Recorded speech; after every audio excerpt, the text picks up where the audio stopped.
but they no longer mattered to her. What she wanted was in New London. Still, she reflected, this news had not come a moment too soon. Production had slowed in all sectors of the malt economy, but the hardest hit came in mining, where the casualty rate among slaves had always been high. The Queen's suggestion that the foremen drive their slaves a bit less harshly had been met with thinly veiled ridicule. Mining in Mort, Maine was a numbers game, defined by dangerous conditions and heavy turnover. The mill needed grist, and each day it seemed as though a rash of new complaints poured in from the mining communities in the north. Fingers tapped on the glass behind her. Medea, his eyebrows raised, motioned toward the woman, asking if they were done. The Queen nodded and turned away as he threw a cloth over the corpse. Barl was still waiting expectantly. "What?" "Also a message from Lieutenant Martin in the north. 3 more attacks in Cité Marche. His intelligence suggests that rebels are planning to move on to other cities, including Domain." "Nothing about the man Levieux?" "Nothing in the note, Majesty." Wonderful. The Queen wondered if she truly had made a tactical error in removing Ducat to the front. Surely he would have produced some results by now. But it was too late. Ducat was nearly halfway across the Almont, and he would not take kindly to being yanked back and forth. "What do I have tonight?" Barl closed his eyes, consulting memory. He was over 90 years old, had fallen victim to multiple frailties, but his mind remained strong and regimented. "You have dinner with the Bells, but they won't be here until 6. You have plenty of time." "I need a nap." "You take too many naps, Majesty," Barl murmured in a tone of heavy disapproval. "There's nothing else to do. I don't sleep at night any more." This was true. It was the dream which never left her lately. The inferno, the man in grey, the girl. The Queen found herself unable to shake a sense of impending disaster. "Why not take one of Medea's concoctions?" Barl asked. "Because I would then need to take them habitually, Rill. I have no wish to become dependent." "You are dependent on me, Majesty." The Queen chuckled. The rest of her servants maintained a formal distance, necessary but often tiresome. But Barl had been with her since he was 7 years old, when she had selected him from a pit of Mort nobles awaiting execution. His parents had already died in the uprising, and the Queen had been moved by the solitary child, his face full of a pain that the Queen recognized and still dimly remembered from her youth, abandonment and loss.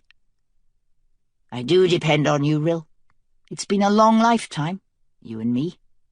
I would not have traded it for the wide world, lady." Barl smiled, his stiff resolve breaking for a moment. And in the smile, the Queen glimpsed the child she had lifted from the blood-puddled pit. She reached down and extended a hand, and the boy had grasped it. The memory hurt. Time seemed to stretch over such an unbridgeable distance lately. The Queen cast around for something to lighten the mood.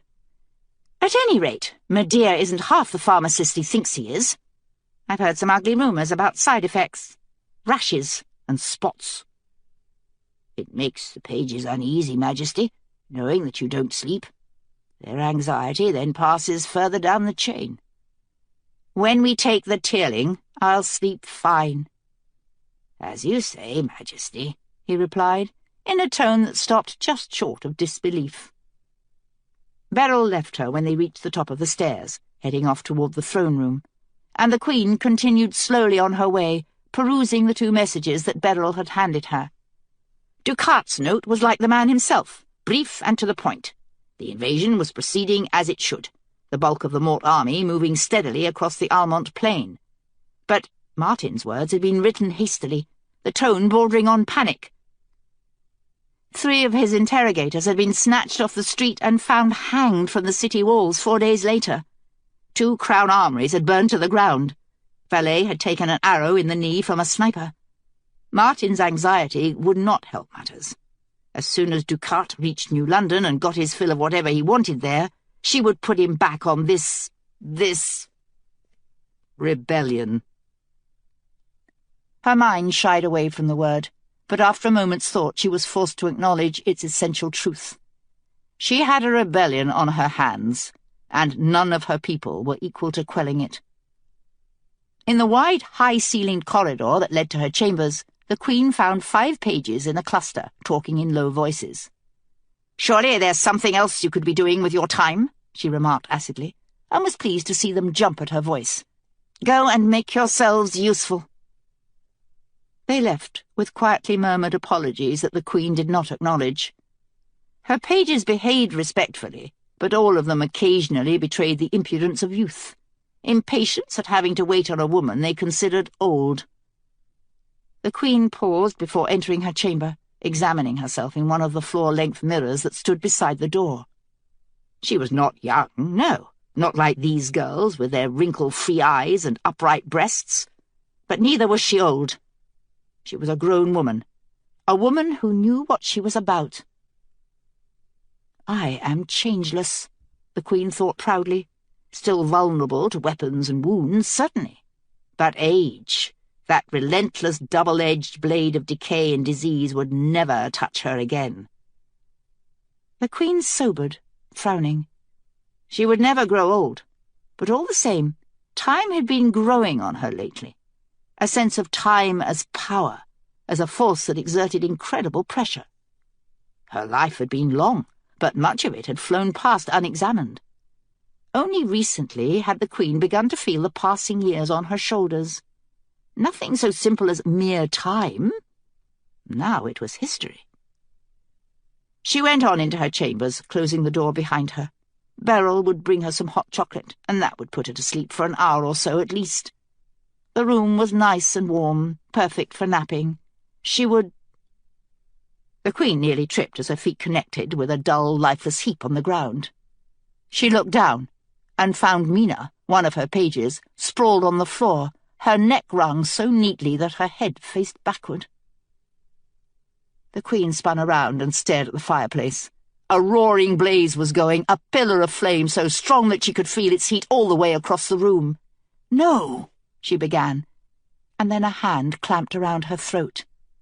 "You are faithless, Mort Queen," the voice hissed in her ear. She tried to scream, but the dark thing's hand had already begun to squeeze, forcing her windpipe closed. She summoned everything she had and forced it away, shoving it across the room, where it landed on a table in the far corner, breaking the wood with a dull crunch. The Queen darted behind the sofa, trying to force breath down her abraded throat, her eyes never moving from the dark mass that was just beginning to uncoil itself in the corner. Suddenly it whipped to its feet, in a strange unnatural motion like that of a slingshot, and the Queen shrieked.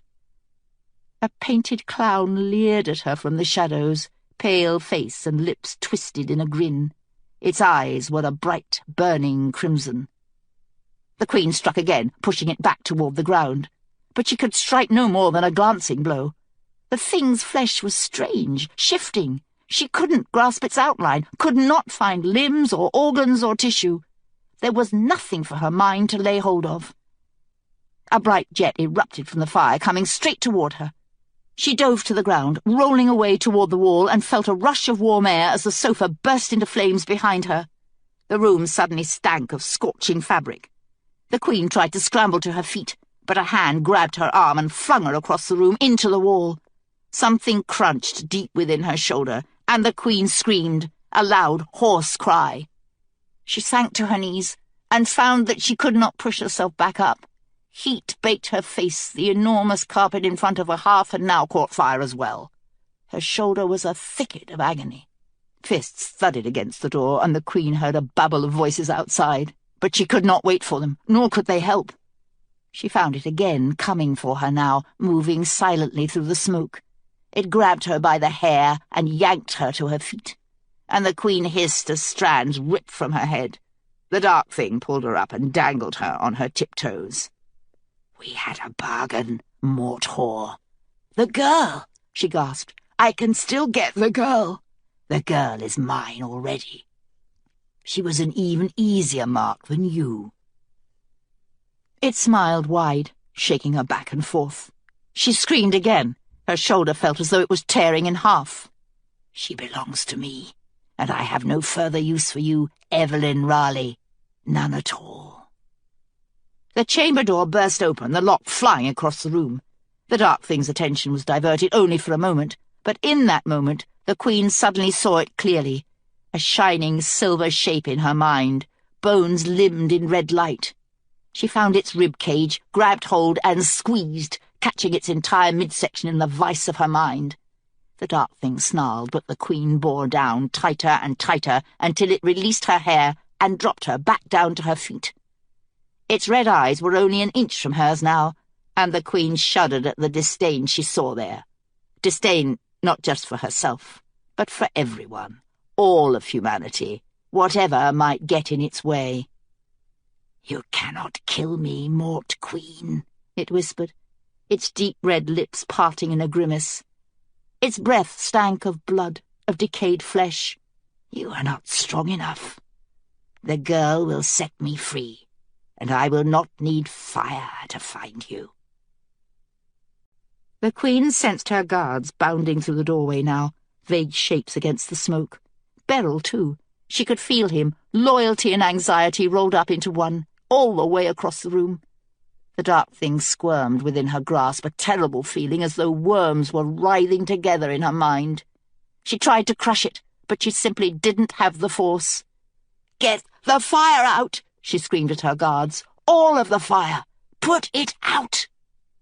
Her guards obeyed instinctively, rushing over to the bed to grab the linens.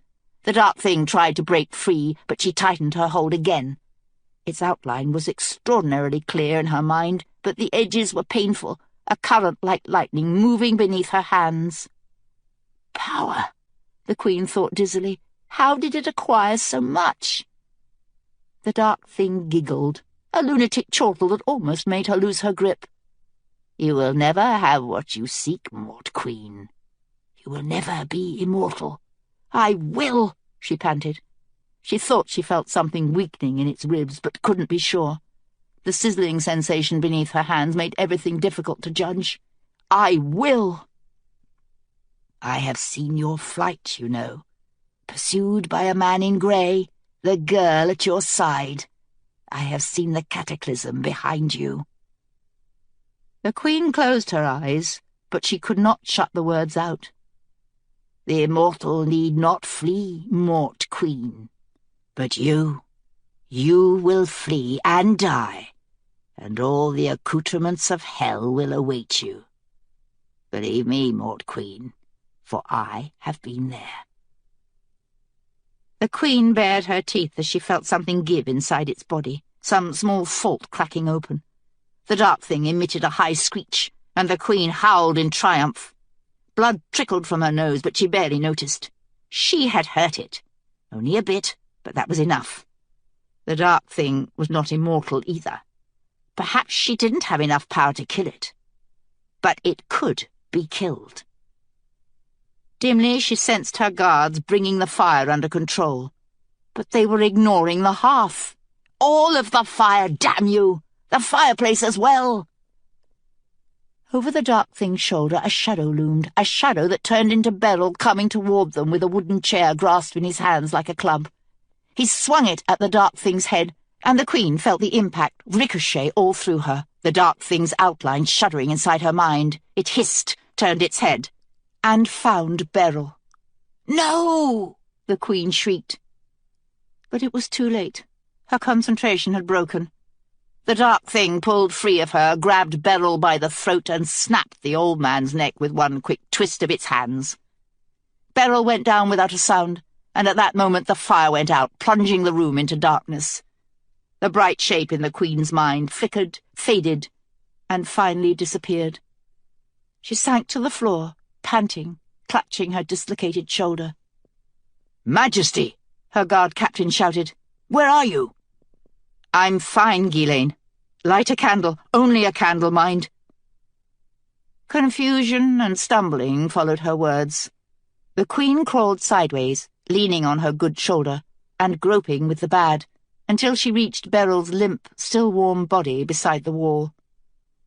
As the thin glow of candlelight began to illuminate the room, she found his wide eyes staring up at her. Barl had lived a long life, yes, and he was an old man, but the Queen could only see the child she had pulled from the pit, a tall, skinny child with intelligent eyes and a ready smile. Something contracted inside her, and she wanted to cry, but that was unthinkable. She had not shed a tear in over 100 years. The Queen looked up and found her guards circled around her, waiting, clearly frightened. They thought they would be blamed for this disaster. Blame needed to be taken for certain, and after a moment's thought, the Queen realized where the culpability lay. "My pages, get them in here." When the 5 women were all lined up before her, the Queen looked them over, wondering where the treachery lived. Juliet, who came from one of the domain's best families, and clearly intended to be queen here one day. Bree, who had once taken a whip for ruining one of the Queen's dresses. Or perhaps Genevieve, who liked to make rebellious comments in order to win the approval of the others. The Queen had never felt her own age so heavily as when she saw the 5 of them in front of her, a solid wall of unrelenting youth. "Which of you lit the fire?" She saw many emotions flit across their faces: surprise, thoughtfulness, indignation. All of them eventually settled into exaggerated expressions of innocence. The Queen frowned. "Mina is dead, but it wasn't Mina. She's never been able to light a decent fire to save her life. You know me, ladies. I am not fair. If no one admits guilt, you will all face punishment. Who defied my express command by lighting a fire?" No one answered. The Queen felt as though they stood united against her. She looked down at Barl's body and suddenly realized the truth of things. There was no loyalty any more. Barl, Lyrian, her own people were all dead now, and she was surrounded by grasping young strangers. The bubble of anger inside her head abruptly deflated, lapsing into sorrow and exhaustion, a strange sense of futility. She could punish them all, yes, but what would that prove? "Dismissed, all of you. Get out." The guards went, but the 5 pages merely stood there, their eyes wide and confused. Blonde, redhead, brunette, even a dark, exotic Cadarese named Marina.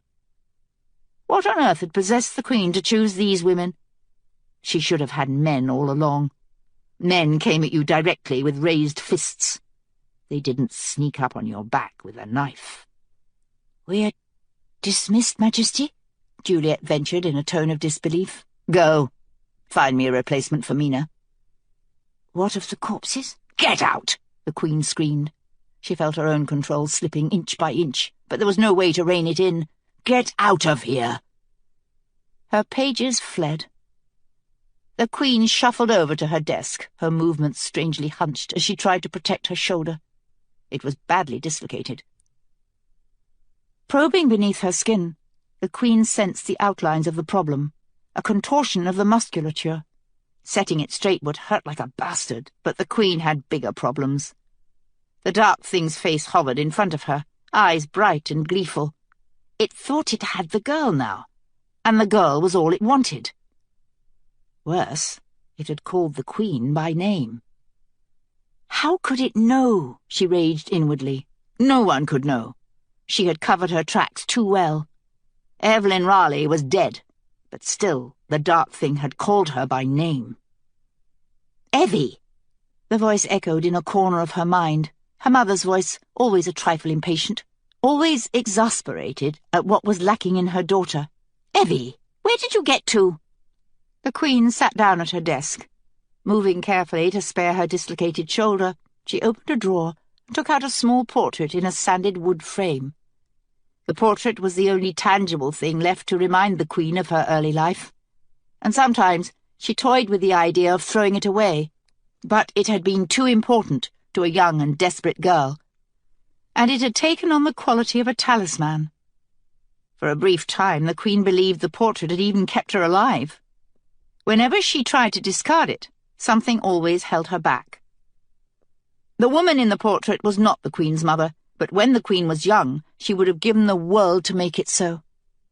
The subject was a brunette, heavily pregnant, her skin browned from long hours spent in the sun. This portrait was old.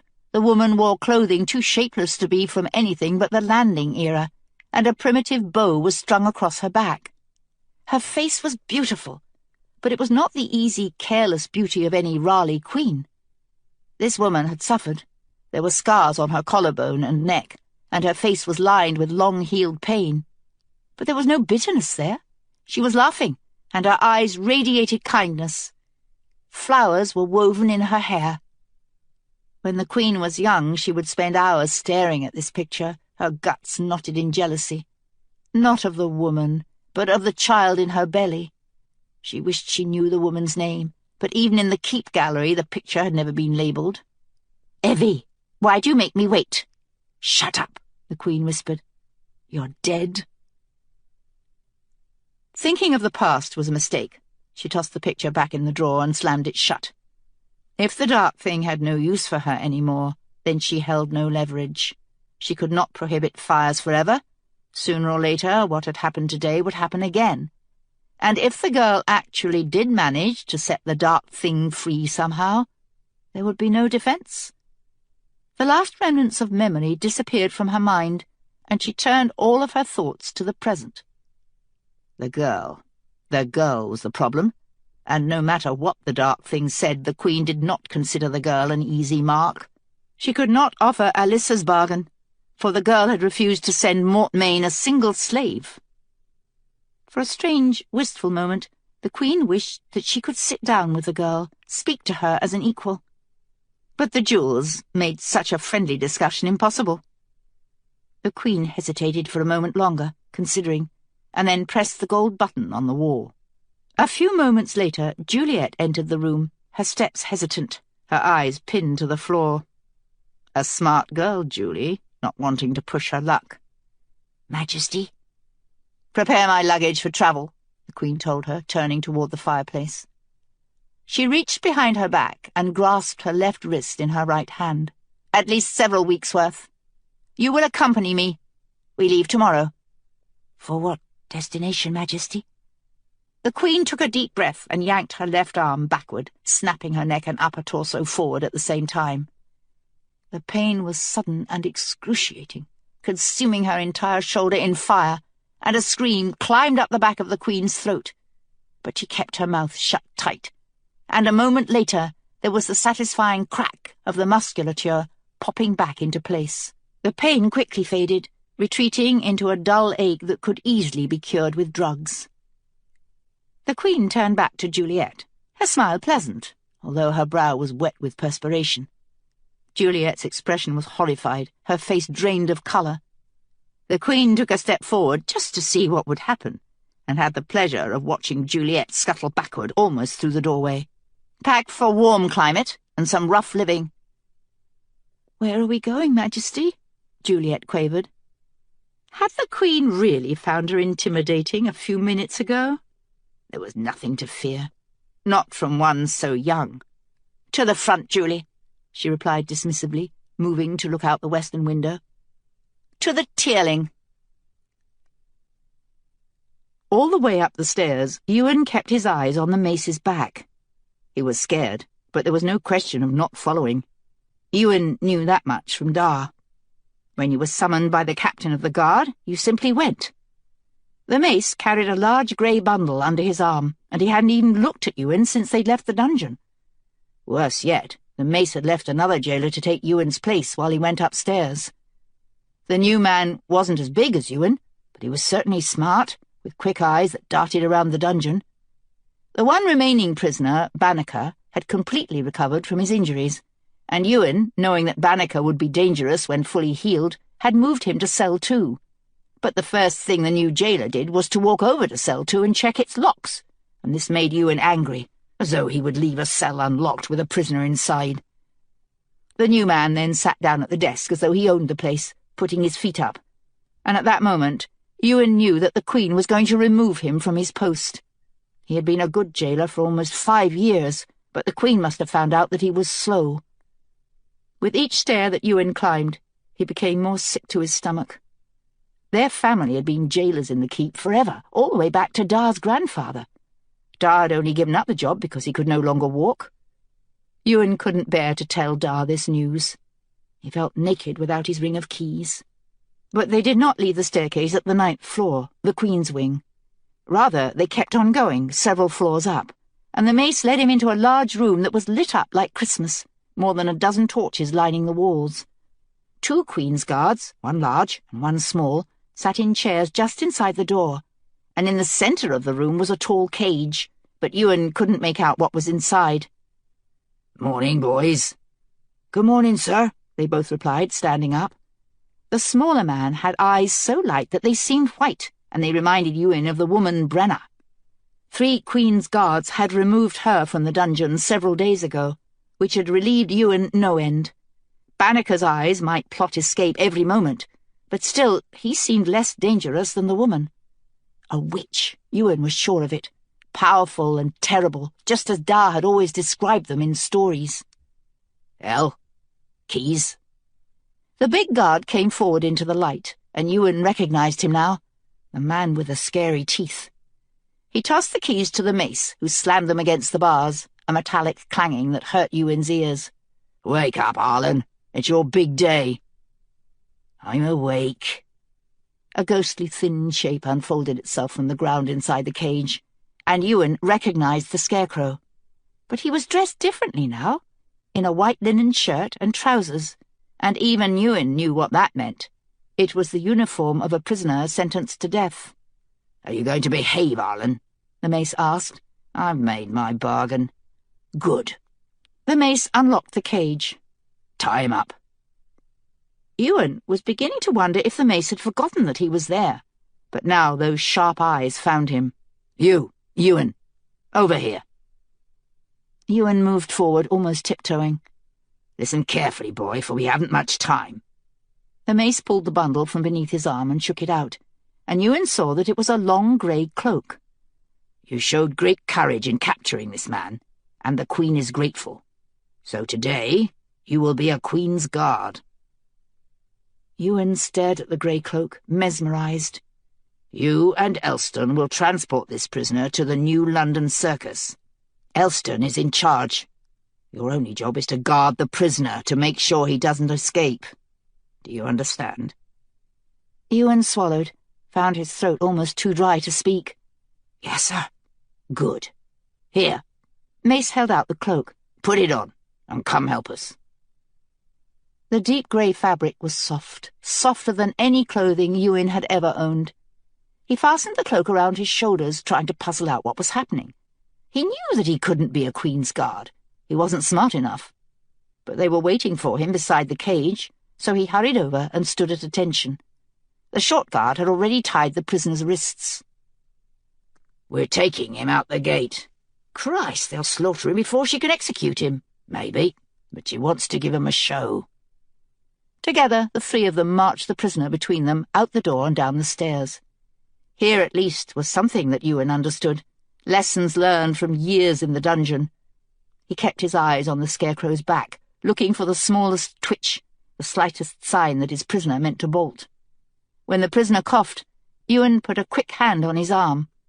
As they descended the staircase, Ewan checked the position of his knife, and found it right where it should be, tucked into his belt. "One job," Dar had always said, "and one job only, you. Make sure they don't run. The rest is for someone else." At the bottom of the stairs, they came around the corner toward the keep gate, and Ewan saw a group of people on horses. The Queen was there, sitting atop a brown horse dressed in a long black dress that draped over the horse's flank. Ewan thought about bowing, then decided not to when the other 3 guards did not. He might not be a real Queen's guard, but he could act like one. "El, tie him down," the mace ordered. "Make sure no one can pull him off." Beside the horses was a broad open wagon. Ewan helped the big guard lift the prisoner into the wagon bed, then climbed in himself, thinking, "No one has ever escaped on my watch." He held the idea firmly in his mind as the big guard shackled the scarecrow to the wagon. Ewan had never let a prisoner get free, and it would not happen now. Dar was right. The rest was for someone else. The keep gate opened before them, bright sunlight splashing the dark walls. But the sound. Ewan looked out and saw people, hundreds of them, maybe even thousands, waiting beyond the moat. As the bridge lowered, the roar seemed to double in volume. The sound was frightening, and it hurt Ewan's ears. But then he reminded himself that he was a Queen's Guard, and Queen's Guards were not frightened. He stood up straight, grasping the side of the wagon for balance as it began to roll. It took Ewan only a few minutes to figure out what all the noise was about. The Scarecrow. They screamed his name, Thorn, mixing it with curses and threats. Many people threw things, eggs, fruit, even a fresh lump of dog shit that narrowly missed Ewan and landed in the bed of the wagon.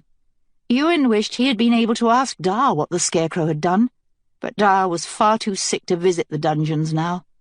Ewan hadn't seen him in several weeks. They left the keep lawn and proceeded down the great boulevard. Here, someone had placed wooden barriers to keep people out of the centre of the road, but the mob crowded up against the barriers, nearly knocking them over, shrieking at the wagon the entire way. When the procession passed Powell's sweet shop, Ewan saw Mr. and Mrs. Powell out front. Powell's had always been his favourite shop, ever since he was little, when Mum used to take him and his brothers every Sunday if they'd been good in church. Mrs. Powell was nicer to Ewan than she was to his brothers. She would always stick a few extra pieces of taffy into his bag. But now Mrs. Powell's face was twisted and dark. Her eyes met Ewan's, but she didn't seem to recognize him, nor did she stop screaming high, furious cries that meant nothing. "Hey! You! You!" Ewan looked around and saw his brother Peter clinging to the top of a lamppost with one hand, waving wildly with the other. Peter pointed beneath him, and Ewan saw that they were all there. Arthur and David, his two younger brothers, and Dar. Even from this vantage, Ewan could see that Dar was leaning heavily on Arthur's arm, that he would have fallen over without help. Ewan longed to wave at Dar, but he could not. He was a Queen's Guard, and he sensed the mace watching him, looking for him to make a mistake. Dar didn't wave. He was too weak. But his old eyes were gleaming, and he smiled as Ewan went by. As they left the boulevard and entered the twisting labyrinth of streets that led to the circus, Ewan finally turned his attention back to the wagon. The crowd followed, screaming blood and murder behind them. But Ewan no longer heard them. He had never imagined that one single moment of life could be so important. He was a Queen's Guard, and Dar had seen, and Dar was proud. For the first few minutes, Kelsey had been able to convince herself that the crowd was merely expressing healthy anger. 17 years of the lottery required some outlet, and Thorn was the perfect target, for he stood nonchalantly in the wagon, smiling, as though he had not a care in the world, as though he were going to a Sunday picnic rather than his own death. The crowd hurled objects at Thorn, howling like animals, and by the time the procession reached the circus, Kelsey could no longer deceive herself about what was going on here. This was not a crowd, but a mob, and it was only winding itself up as the procession continued. The circus was New London's unofficial plaza, a wide oval of broken paving stones at the centre of the city. It was a convenient place for meetings, for it stood at the intersection of 5 streets, and its perimeter was dotted with pubs. But today, the plaza was dominated by a high wooden structure, a scaffold, built by contractors in the past week. The platform was taller than Kelsey had expected, perhaps 10 feet high, and the scaffold itself seemed to loom over the crowd below. 3 long, twisted ropes, ending in nooses, dangled from the crossbar. 2 of them were already occupied, tightened around the necks of Liam Banneker and brother Matthew. Kelsey had expected some pushback from the Arvath. Technically, only the Holy Father could sentence one of his people to death, but there had been nothing from the Holy Father for days. No complaints or demands. He was waiting for something, Mace had said. But if Mace knew what the something was, he kept it to himself. Kelsey had hoped that the sight of the rope would touch Thorn, even a little, but he continued to smile broadly, and the crowd screamed louder, and their fury fed his smile, and his smile fed their fury, until it sounded as though the world was ending. Everywhere she looked, Kelsey saw clean hate, eyes and faces and mouths burning with it. Even the evacuees, men and women in the thick patched trousers and loose shirts of the border hills and eastern Almont, had come into the city to see Thorn hang. But Thorn seemed not to care. There must be something, Kelsey thought, her eyes pinned on him. Something that would break him. She turned to Mace, but he was keeping a careful eye on the boy, Ewan, watching to see that he did not get distracted.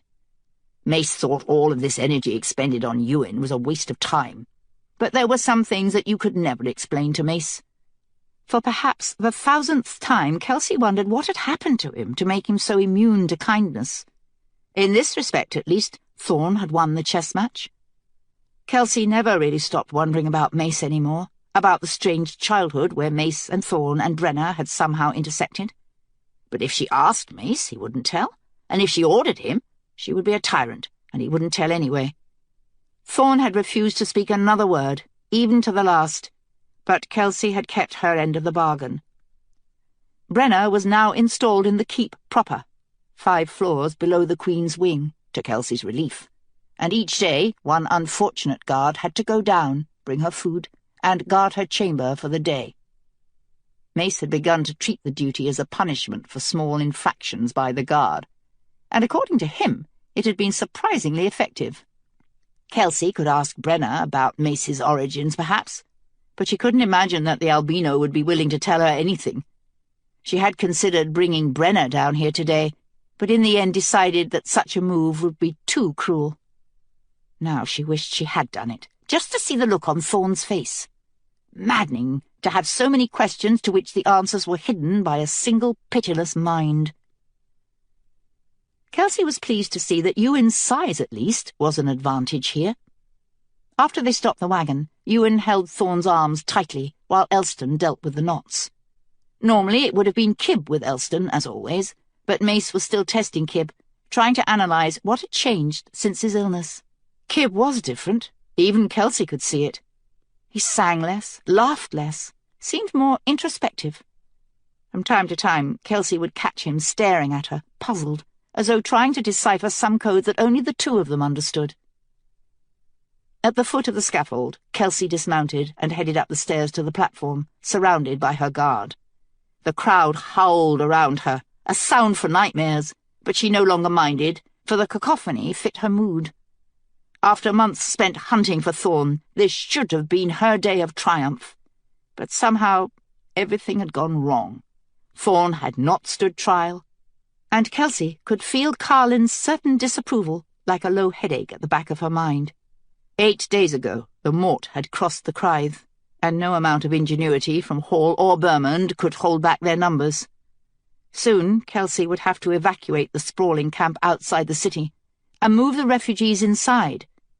Whenever she closed her eyes now, she saw the Mort, a faceless black horde, waiting at the end of the New London Bridge. What did they wait for? Kelsey shrank from the answer. She beckoned her herald, Jordan, who had hung back from the group of Queen's guards, in clear discomfort. The guards were not unkind to him, certainly, but there was little doubt that Jordan was a mouse among hawks. "See if you can get them to settle down." Jordan moved to the front of the scaffold and began yelling, waving his arms. His deep voice was strong enough to make the wood thrum beneath Kelsey's feet, but still it took a few minutes for the crowd to fall into an uneasy silence, one broken by hisses and muttering. Elston and Ewan had moved Thorn to the pinnacle of the scaffold, where he stood with bound hands, staring far over the crowd. "Arlen Thorn, Brother Matthew, and Liam Banneker." Kelsey was pleased to hear her words ring across the circus and bounce back again from the wall of pubs. "You are guilty of treason, and the Crown has sentenced you to death. Should you have anything to say before you hang? The Crown is listening." For a moment she thought that Thorn might speak. He scanned the crowd, and Kelsey knew without knowing that he was looking for Brenna, for the damnable albino who had such an incomprehensible hold on him. "Speak, Arlen." But he said nothing, and then the moment was past. Kelsey felt it blow right by her, a cold wind of withered promise. "Beast! a woman screamed, and then they all began again, howling and cursing. There was nothing more to accomplish here. Kelsey nodded to Mace and Corin, who stepped forward without ceremony and shoved both Banneker and the priest off the scaffold. Banneker's neck broke instantly, a quick crack like a slap, and his limp body swung back and forth in decreasing arcs before the crowd. But Brother Matthew struggled, choking against his noose. The crowd had begun to fling items again, making a game of it now, trying to hit the two dangling men. Most of these objects bounced harmlessly off the wooden facing, but one piece fell near Kelsey with a dull crack, a misshapen brick, its edges worn. Beside the brick, a playing card lay face down on the platform, no doubt left by some worker on break from construction. Not knowing why, Kelsey bent down and picked it up. Turning it over, she saw that it was the Queen of Spades. Kelsey stared at the card, transfixed. A tall woman dressed in black, holding weapons in both hands. The Queen's all-knowing gaze pinned Kelsey where she stood, as though she knew every thought in Kelsey's mind. But no, Kelsey thought, that isn't it at all. The nights of slicing her own flesh open, the incident with Kib, the steadily growing sense of her own power, all of it had been narrowing to a point, distilling Kelsey to her essentials. She squeezed her hand into a fist, feeling the playing card crumple inside. I am her, the tall dark woman with death in each hand. She is me. Be silent, she shouted. A hush fell over the crowd, as quick and sharp as a curtain dropping. Brother Matthew still convulsed, gagging at the end of his rope. But Kelsey didn't mind the counterpoint. She moved up toward the edge of the scaffold, so far out that Pen, close as always, grabbed a handful of her dress. It felt as though there were yards of extra material in the small of Kelsey's back now, where the fabric had always stretched tight for her entire life. She had transformed, become something more than herself, become extraordinary. The Queen of Spades. You have come to watch this man die, she announced. But I know you, people of the Tearling. You do not come to watch a hanging. You come for blood. Aye, hundreds of voices shouted back. Make him bleed, lady. Give him to us. No. Something seemed to be unfurling inside Kelsey, unfolding stealthily, like a dark pair of wings opening in the night, and she wanted to spread them wide, feel their span. Always she had been a child of the light, loving the warm sun through the cottage windows when it felt as though all things were right and kind. But the world was also full of darkness, a cold gulf that beckoned. The people hungered for violence. And suddenly, Kelsey wanted more than anything to give it to them. Corruption, Carlin's voice, a dim echo long ago in the morning gleam of the library. Corruption begins with a single moment of weakness. But Kelsey was not weak. She was strong. Stronger than Carlin could ever have imagined. Her entire being seemed to be filled with bright light. Arlen. It was only a whisper, but Thorne jerked around to face her, a marionette pulled by invisible strings. I own him, Kelsey realized, her mind a dark marvel, every cell, every molecule. I could force him to speak. I could force him to tell me everything I want to know. But that was nonsense. The time for talk had come and gone. Lady? Mace touched her arm, and Kelsey turned to see that he was offering the third noose in one hand.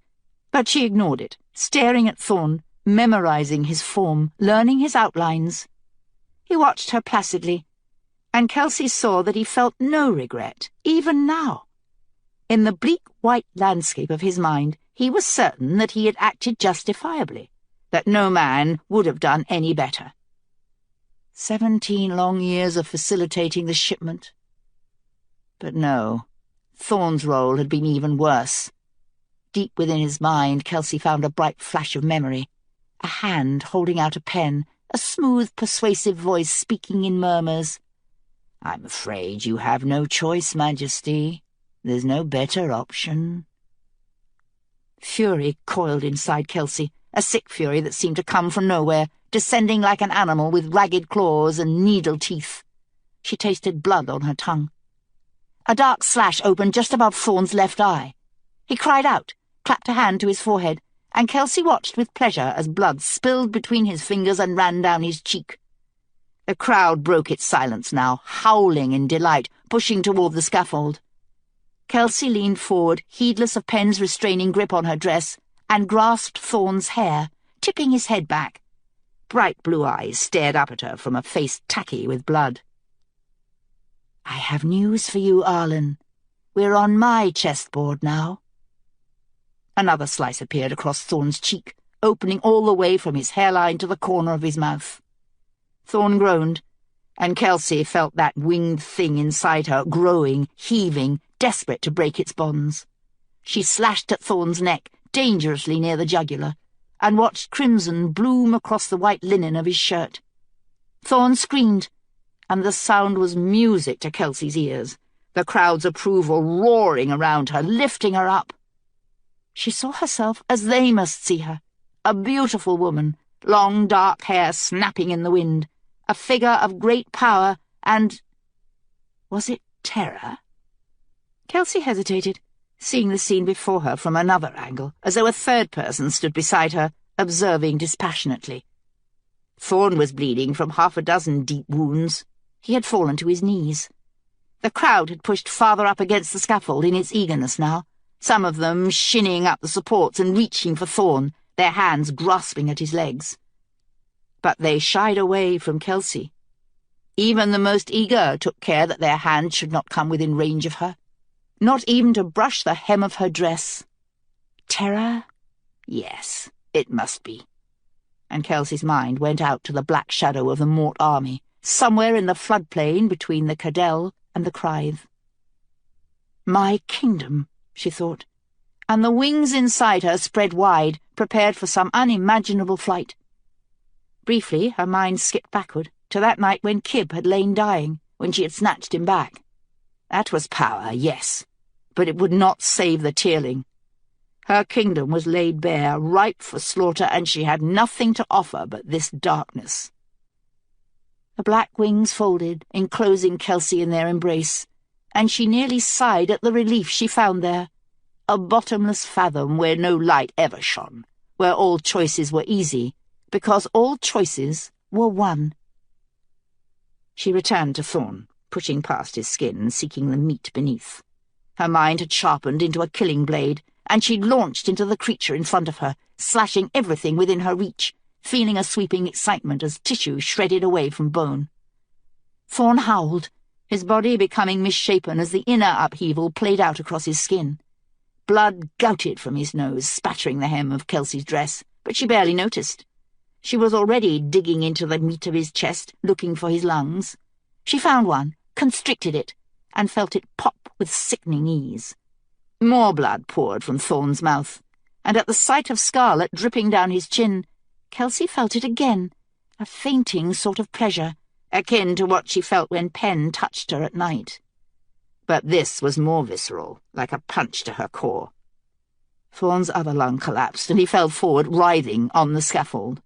The crowd screamed with delight, and the sound lifted Kelsey up. Her entire body felt charged, electric.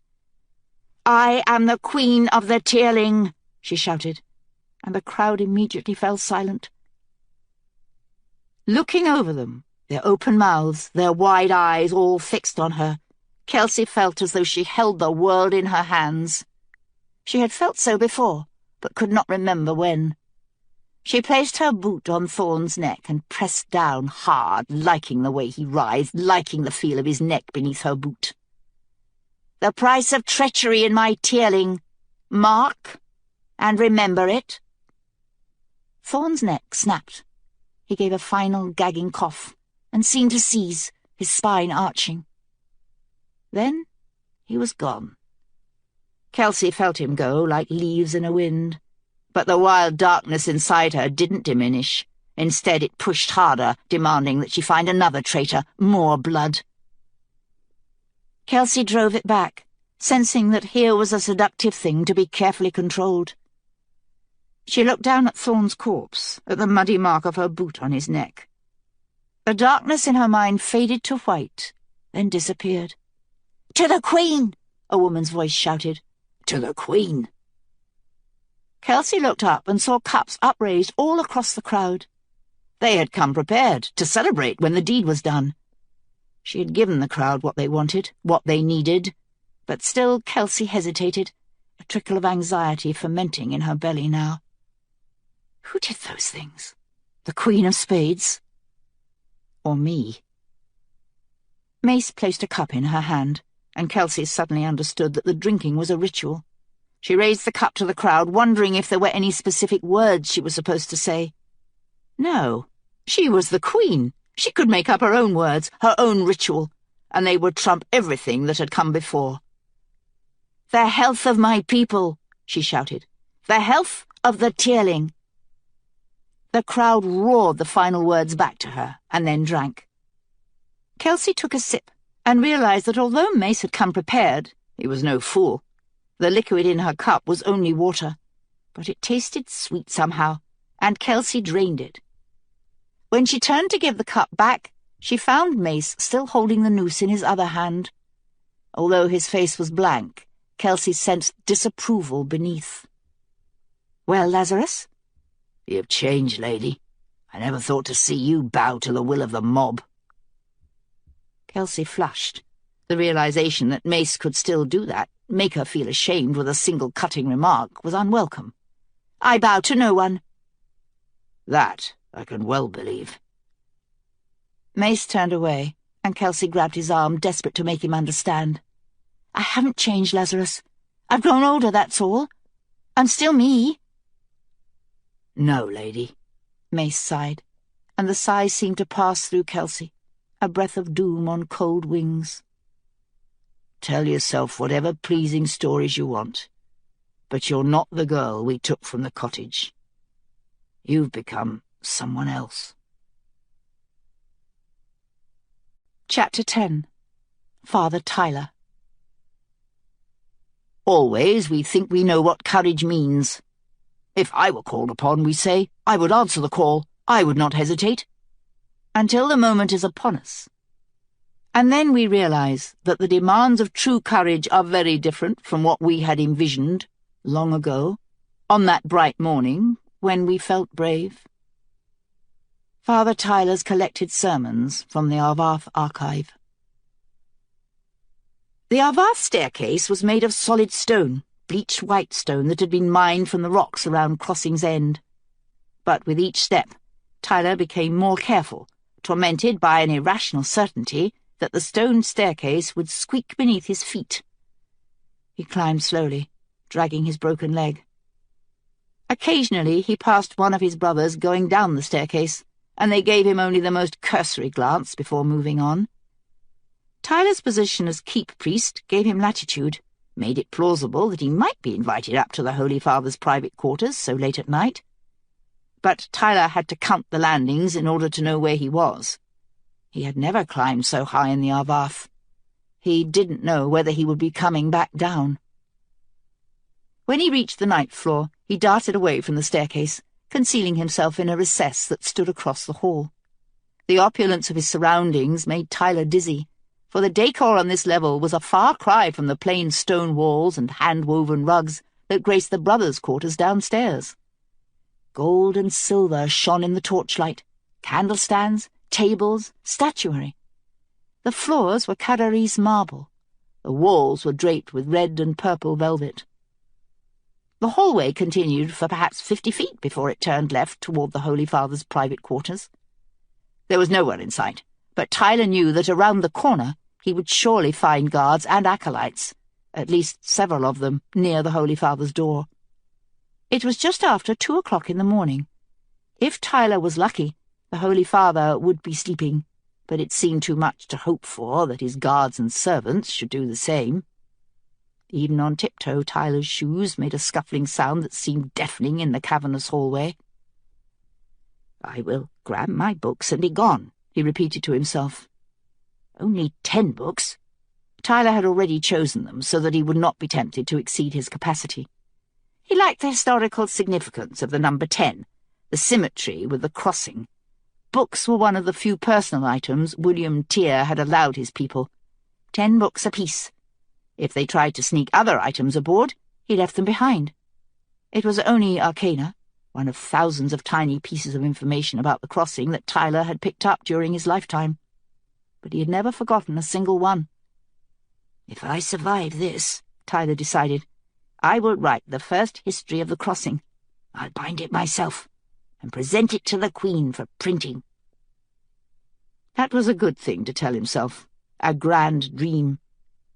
But the Queen's ambition to create a printing press had come to naught so far. No one in the Tearling had any idea how to begin building such a thing. There was no mechanism for broad distribution of the written word. There will be. Tyler blinked. The voice was implacable. He believed it. Peering around the corner, he saw that fear had made him overly cautious. Only 2 men stood in front of the Holy Father's door, and they were acolytes. Not the well-armed guards who accompanied the Holy Father whenever he left the safety of the Arvath. If Brother Matthew had still been the Holy Father's right hand, this would have been much more difficult. But Brother Matthew had been executed Sunday past, and these 2 on the door appeared young and soft, perhaps not yet taken into the Holy Father's confidence. They looked up sleepily as he approached. "Good evening, brothers. I must speak to His Holiness." The acolytes exchanged nervous looks. One of them, a boy barely out of his teens with a catastrophic overbite, replied, "His Holiness is not receiving visitors this evening." "The Holy Father told me that I was to come to him with this news immediately." They shot each other another uncertain glance. Indecisive, these 2, and poorly trained. It was another marked difference between Anders and the old Holy Father, who never let his people represent him to the world until they were as competent as himself. "Surely it can wait until morning?" the second youth asked. He was even younger than the first, still young enough for pimples to dot his face in small clusters. "It cannot," Tyler answered firmly.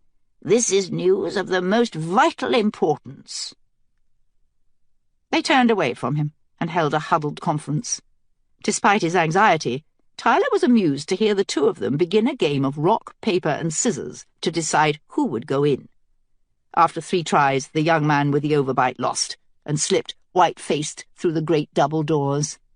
The other acolyte did his best to appear professional while they waited, but he yawned continually, ruining the illusion. Tyler could only pity him, this boy growing up directly under Anders' eye and tutelage. He could not imagine how the boy would conceive of his church, his God. "I should check your bag," the boy ventured after a few moments. Tyler held out his satchel, and the acolyte peered inside. But all he saw was Tyler's old Bible, a heavy hardcover given to him by Father Allen on his 8th birthday. The acolyte handed the satchel back, and Tyler replaced the strap over his head, settling the bag across his body. Sometime in the last few minutes, his fear had begun to ebb, leaving something electric in its wake. His heart seemed too big for his chest. The other acolyte's head appeared from the doorway, and Tyler could not mistake the look of relief on his face. Tyler was wanted. "Please, come in." He opened the door wide, and Tyler followed him into what was clearly a common room of some sort, an enormous chamber with high ceilings and thick rugs. Oil painting covered the walls, and velvet sofas were scattered throughout the room. The acolyte did not look at any of these things, keeping his gaze straight ahead. But Tyler, who glanced around the room in curiosity, let out a startled gasp. To his right, a woman lay sprawled on a low sofa, completely naked, her limbs thrown every which way to conceal nothing. It was the first time in his life that Tyler had seen a woman's bare breasts, and he turned away quickly, embarrassed both for her and for himself. But the woman seemed entirely oblivious of their presence, her eyes wide and unfocused. "Please, wait here," the acolyte told him, and Tyler halted abruptly as the boy continued onward toward a large arched doorway at the far end of the room. Left alone, Tyler was unable to stop staring at the woman on the sofa, at her breasts and the dark triangle between her thighs. Although he felt no lust, his age had moved him past that particular indignity. The sight of these things was fascinating. The woman had long dark hair that fell in ribbons over the edge of the sofa, and she returned his gaze without shame. As Tyler's eyes adjusted to the dim candlelight, he spied a syringe within the crease of her elbow, the head of a needle still buried deep in her arm. Having seen this, he could not help seeing other things, a vial of white powder still uncapped on the low table between them, a spoon bent and twisted through long misuse, deep bruising that went halfway up the woman's other arm.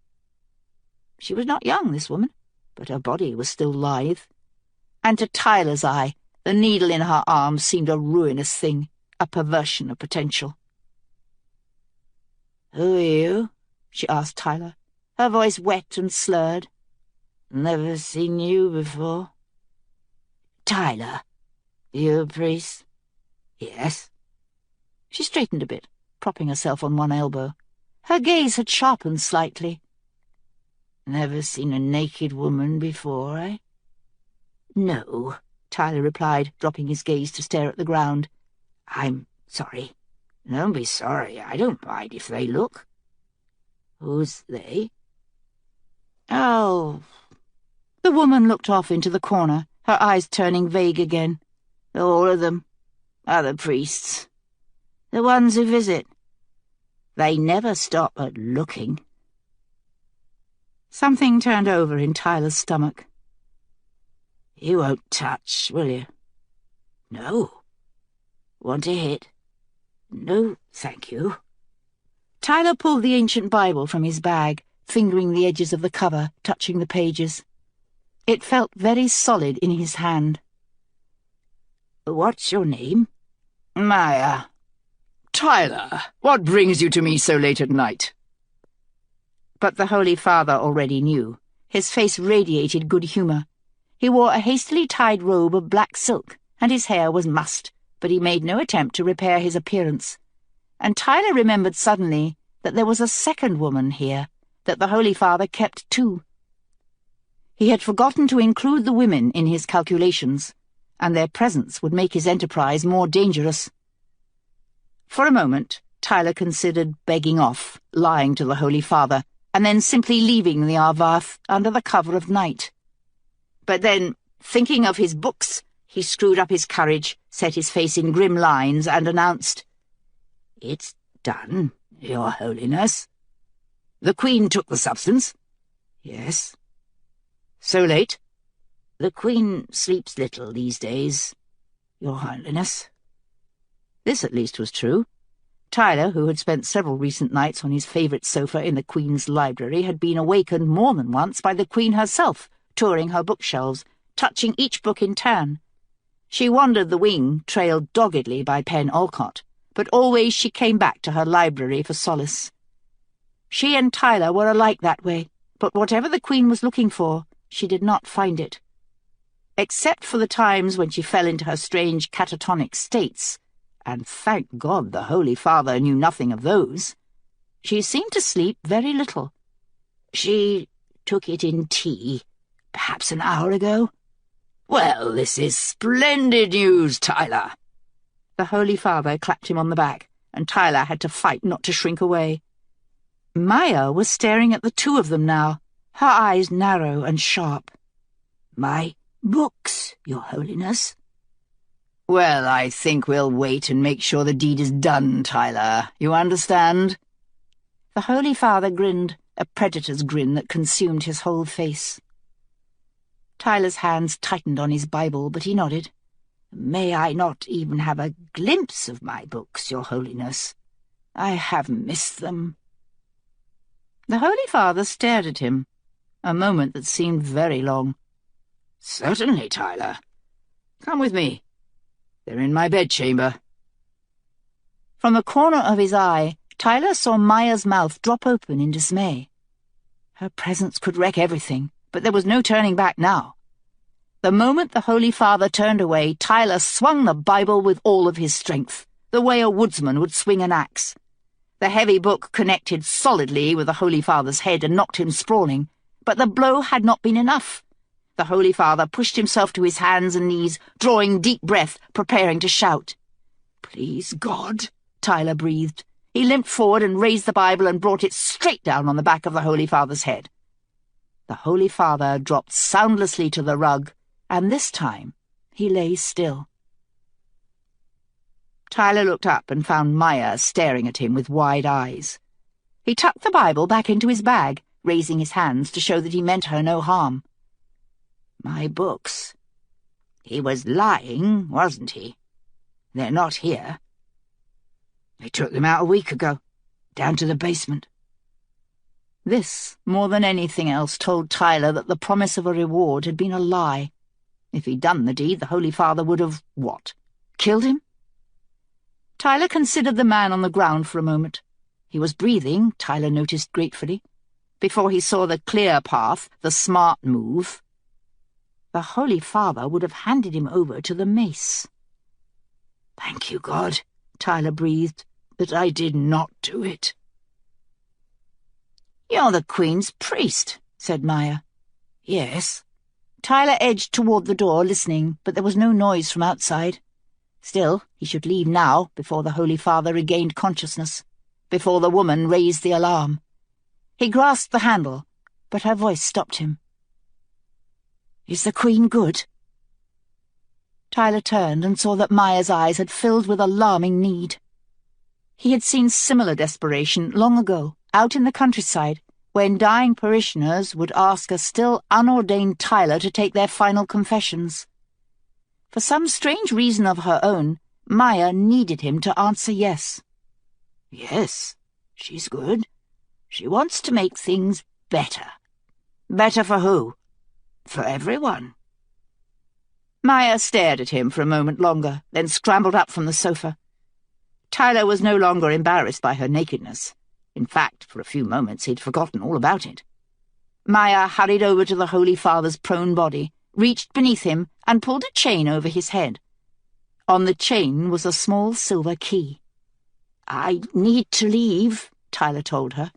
He did not want to abandon her here, she was so terribly troubled, but he could not take her with him, even if she wished to flee. Adrenaline had departed, and was rapidly being replaced by the full realization of what he had done. His leg was even worse than he'd thought. Going up the stairs had strained it badly. The journey downward would be terrible. "My mum was a pro-priest." "What? A pro? A prostitute?" Maya crossed the room and crouched down in front of a glossy oak cabinet, her movements sure. Tyler barely recognized the languid addict of a few moments before. "Mum used to talk to us about the things she would do someday, the one important thing that would wipe out all the years before. You only got one moment, Mum said, and when it came, you had to jump, no matter the cost. I really need to. He tells us about the invasion. Soon the Mort will be at the walls, and there are too many to hold back. It will take a miracle." The lock clicked, and Maya opened the cabinet, then looked up at him, her face suddenly shrewd.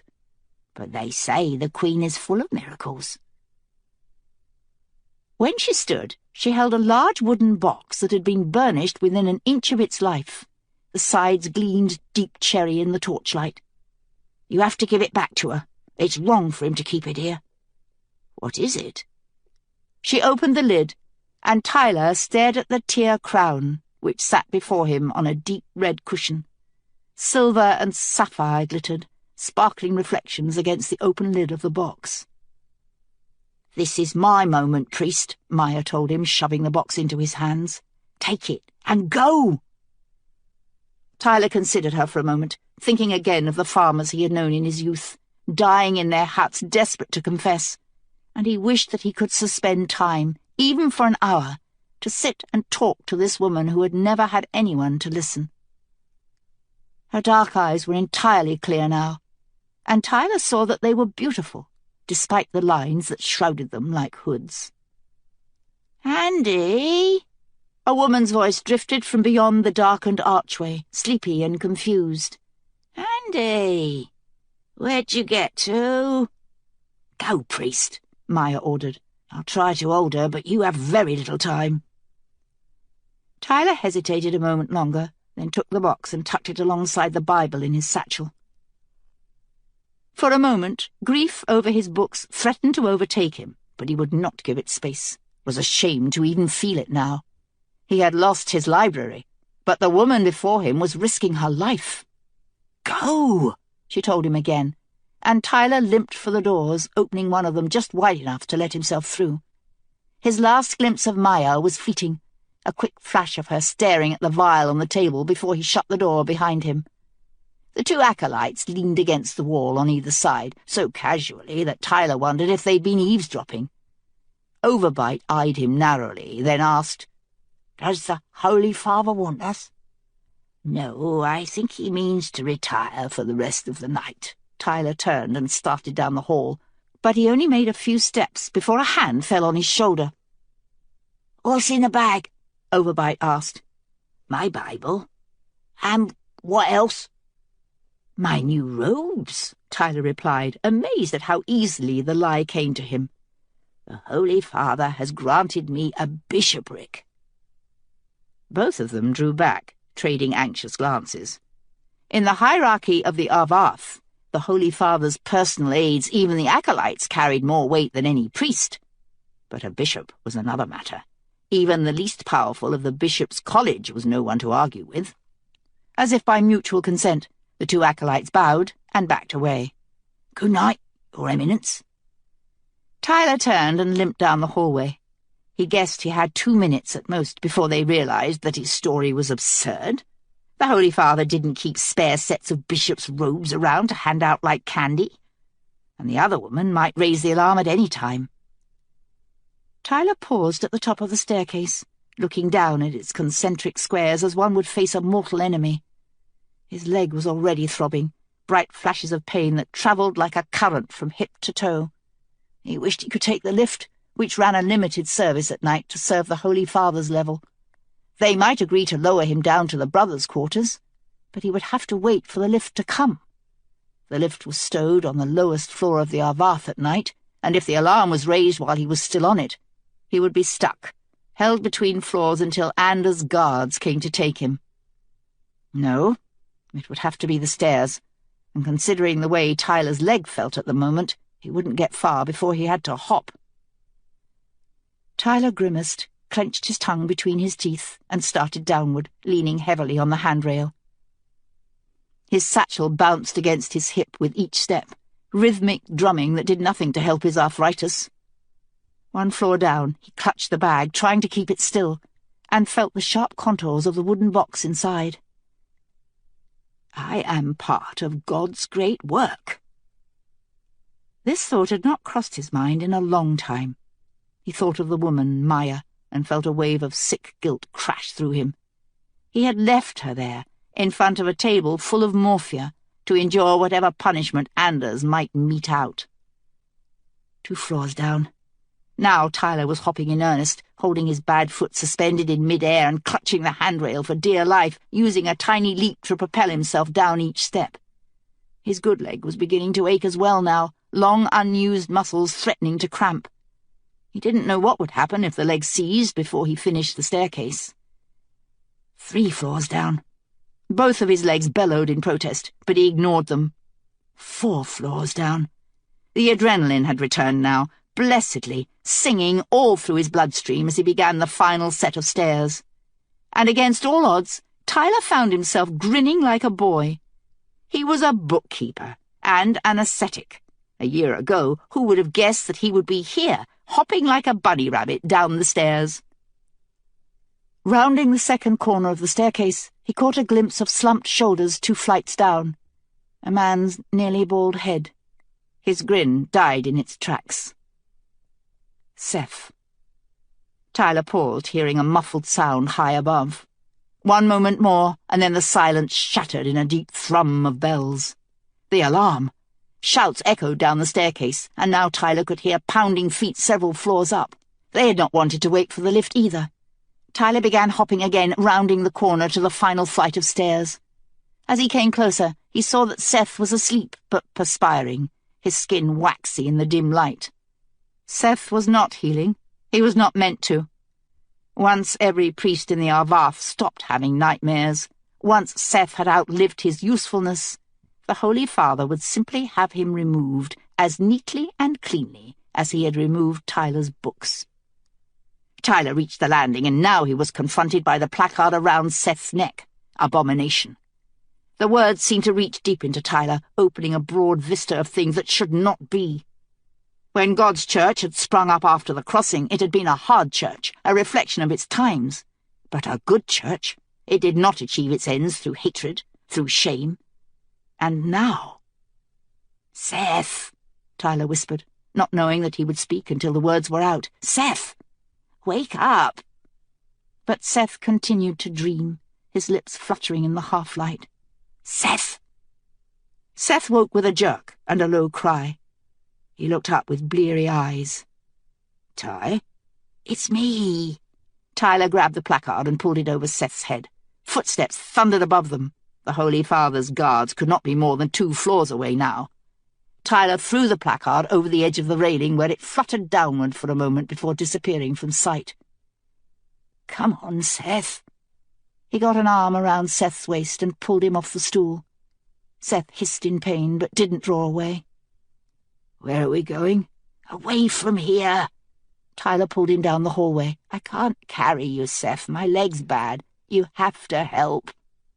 "I'll try." But Seth firmed up his own arm behind Taylor's back, lending support as the 2 of them limped along. Tyler's mouth stretched in a grim smile. "What a pair we make, old lame and mutilated." But even this bit of gallows humour pricked at his memory, and now Tyler recalled something from his childhood, an illustration from one of Father Allen's tapestries. Jesus Christ, King of the Jews, on the road to Galilee, leading the blind, helping the lame, offering comfort to the leper. Tyler used to sit and stare for long minutes at that tapestry, the only art in Father Allen's house that did not depict a god of wrath. The Jesus in the tapestry had been mild and benevolent of face, and though the miserable of the world were crowded around him, he didn't turn away. This is my God, Tyler had realized, and now, hobbling down the high stone hallway more than 60 years later, he felt exalted at the memory. His broken leg buckled beneath him, and he thought he would pitch forward, bringing Seth down with him, both of them tumbling over the flagstones until they fetched up against the wall. But then Tyler felt them, invisible hands gripping his legs, bolstering his knee, helping him to run. "Seth!" he gasped. "Seth! He's with us!" Seth gave a choked laugh, his hand clenched tightly on Tyler's thin ribs. "What, even now?" "Of course now!" Tyler began to laugh as well, his voice high and hysterical. "Great God, only a little farther!" The shouts behind them grew louder, and now Tyler could feel the footsteps of their pursuers beneath his feet, vibrating against the stone floor as they poured from the staircase. In every doorway there seemed to be a brother, just roused from sleep, staring at Tyler and Seth with wide eyes. But no one moved to stop them in their clumsy progress down the hallway. The invisible hands were gone now, and the 2 of them were supporting each other, their shuffling, limping gaits somehow finding symmetry, a 3-legged race that carried them along. When they reached Tyler's door, they both limped inside, and Tyler shot the bolt. It took the Holy Father's guards nearly 2 minutes to find a piece of wood solid enough to break down the door. When the heavy oak rectangle finally tore free of its hinges, several guards crashed into Father Tyler's quarters, falling over each other in their haste and ending up in a pile on top of the busted door. They were quick to recover, to straighten up and look around, swords drawn, ready to meet resistance. But all they found was an empty room. Kelsey dragged herself up the last flight of steps, trying not to pant. She was carrying less weight, but the miraculous change to her exterior had not gotten her into good condition. Mace was beside her. Penn had gone on leave for the weekend. Kelsey had no opportunity to speak privately to him before he left, but she couldn't help wondering whether he would go to see the other woman. It was none of her business, Kelsey told herself, and yet 5 minutes later she would find herself thinking about it again. She had wanted this thing to mean nothing to either of them, but was quickly discovering that it didn't quite work that way. She reached the top of the stairs and found herself gazing over the high wall that bordered New London's eastern side. From here she could look out across the Cadell and over the Almont, now mottled green and brown in the late summer. Beneath the city's walls, just on the far side of the Cadell, lay the refugee camp, more than a mile of tents and hastily built shelters spread across the banks of the river. From this distance the people in the camp were ant-like, but there were more than 500,000 of them down there. The Cadell provided plenty of water, but sewage was becoming a problem, and despite the huge stores that Mace had brought in, the camp would soon run out of food. It was the height of harvest season, but no one was farming the Almont. Even if the Tearling somehow made it through the invasion, fruit and vegetable stores would be decimated for years. Some families in the north, near the Fairwitch, had elected to remain and take their chances, and so had a few isolated villages on the Carrarese border. But most of the Tearling was now crammed in and around New London, and Kelsey sensed the kingdom before her as a vast wasteland under a grey sky. Nothing but deserted villages and empty fields. Haunted. Perhaps 10 miles distant, sprawled near the horizon, was the Tear Army, a cluster of tents that had faded from long use. The army was massed on the banks of the Cadell, at the point where the river suddenly bent to begin its twisting journey around New London.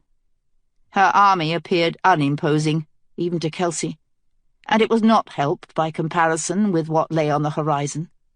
A vast dark cloud, the subtle haze reflected from many miles of black tents, black banners, and the innumerable hawks that now soared over the Mort camp at all times.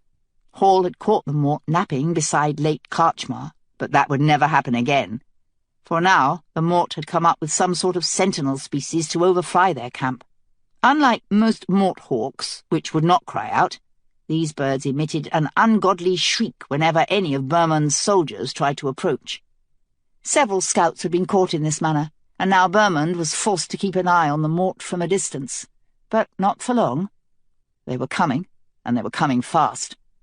Hall's missives came without judgment, but Berman's were a constant stream of reprimands, and Kelsey knew that he was right. She had made a great mistake, one that her entire kingdom would suffer for, and although she was not certain that all other options would not have been greater mistakes, this one seemed to demand punishment. Every day she came out here to watch the Mort approach, to see the black cloud on the horizon draw nearer. It seemed no more than what she deserved. "They're trying to cut the Cadell," Mace remarked beside her. "Why? There's nothing on either side now. If they come up the bank and try to cross the river in front of the city, they would lose considerable numbers to our archers. But if they hold both banks, they can come with defences ready, be impervious to arrows. Then they can simply focus on scaling the walls and taking the bridge." Even Mace was a pessimist now. There was no hope anywhere unless Kelsey could make it herself. The thought sickened her. When she looked in the mirror this morning, a beautiful brunette stared back at her. But not just any brunette. Lily's hair, Lily's face, Lily's mouth. The two of them were not identical, not by any means, but individual pieces were beginning to match. Kelsey and Lily were sharing a life. Now, it seemed, they would share a face as well. But Kelsey's eyes had never changed. They were still Raleigh eyes.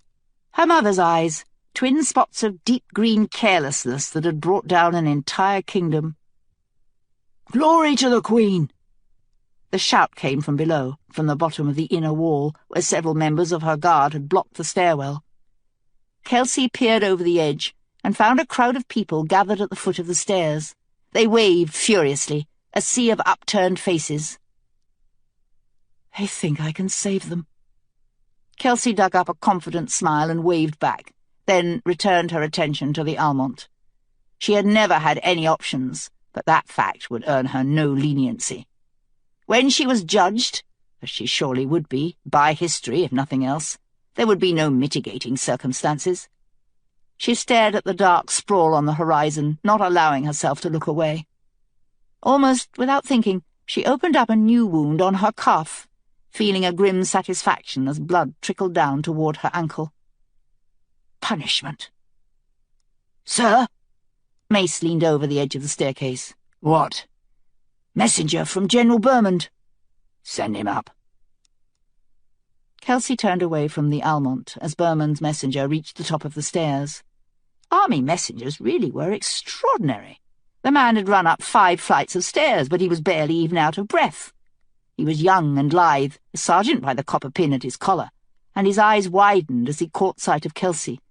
But this effect was no longer gratifying, if it ever had been. She signalled the man to speak, then turned back to the Almont. "Majesty, the General wishes to report that the Argive Pass has fallen."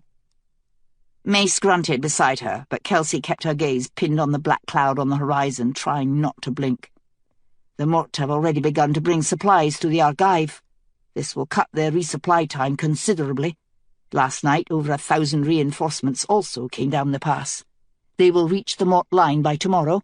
The entire Mort army has now crossed the Crythe and taken the north bank of the Cadell, and the vanguard will soon push the Tear away from the southern bank as well. The General estimates that this will happen in no more than 3 days. He believes they mean to follow the Cadell all the way to New London." The messenger paused, and Kelsey heard the gulp of his Adam's apple bobbing up and down. "Continue." "General Bermond wishes me to report that the Tear army has now lost over 2,000 men, more than 1/3 of its forces." Kelsey's eyes refused to stay open any longer, and she blinked, momentarily blotting out the horizon. But when she opened her eyes, the cloud was still there. "What else?" "This is all I have to report, Majesty." No good news, of course not. "Lazarus, how long until the Mort reach the walls?" "My guess, less than a week. Don't let the distance deceive you, lady.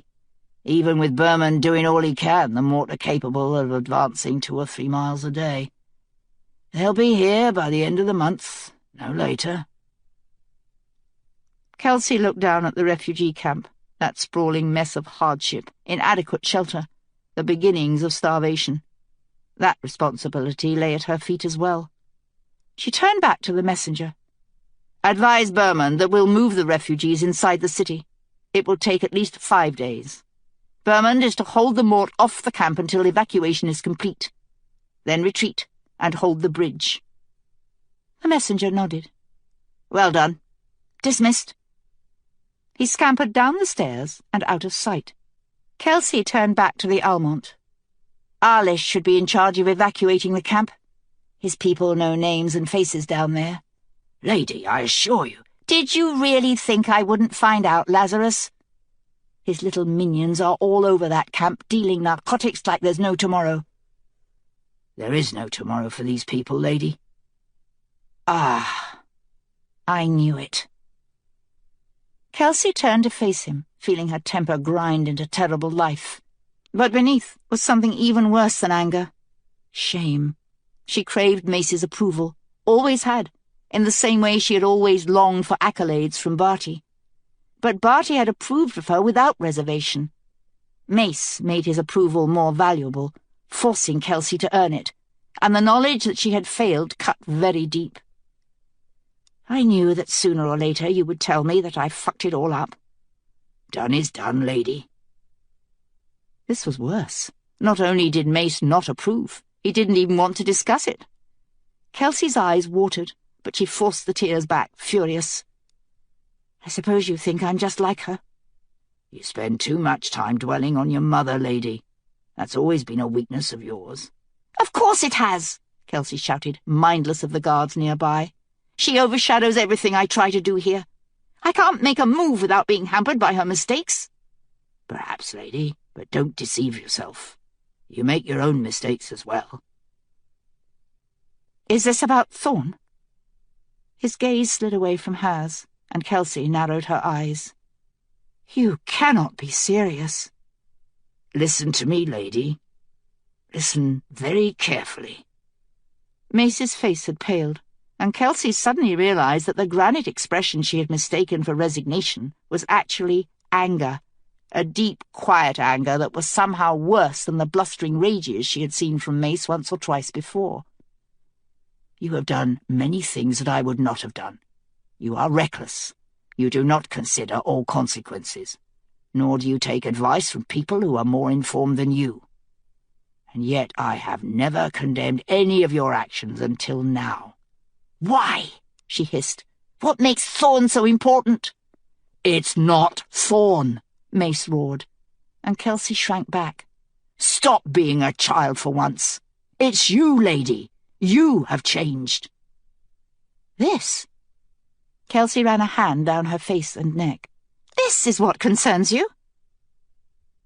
"I wouldn't care if you transformed into the beautiful queen herself.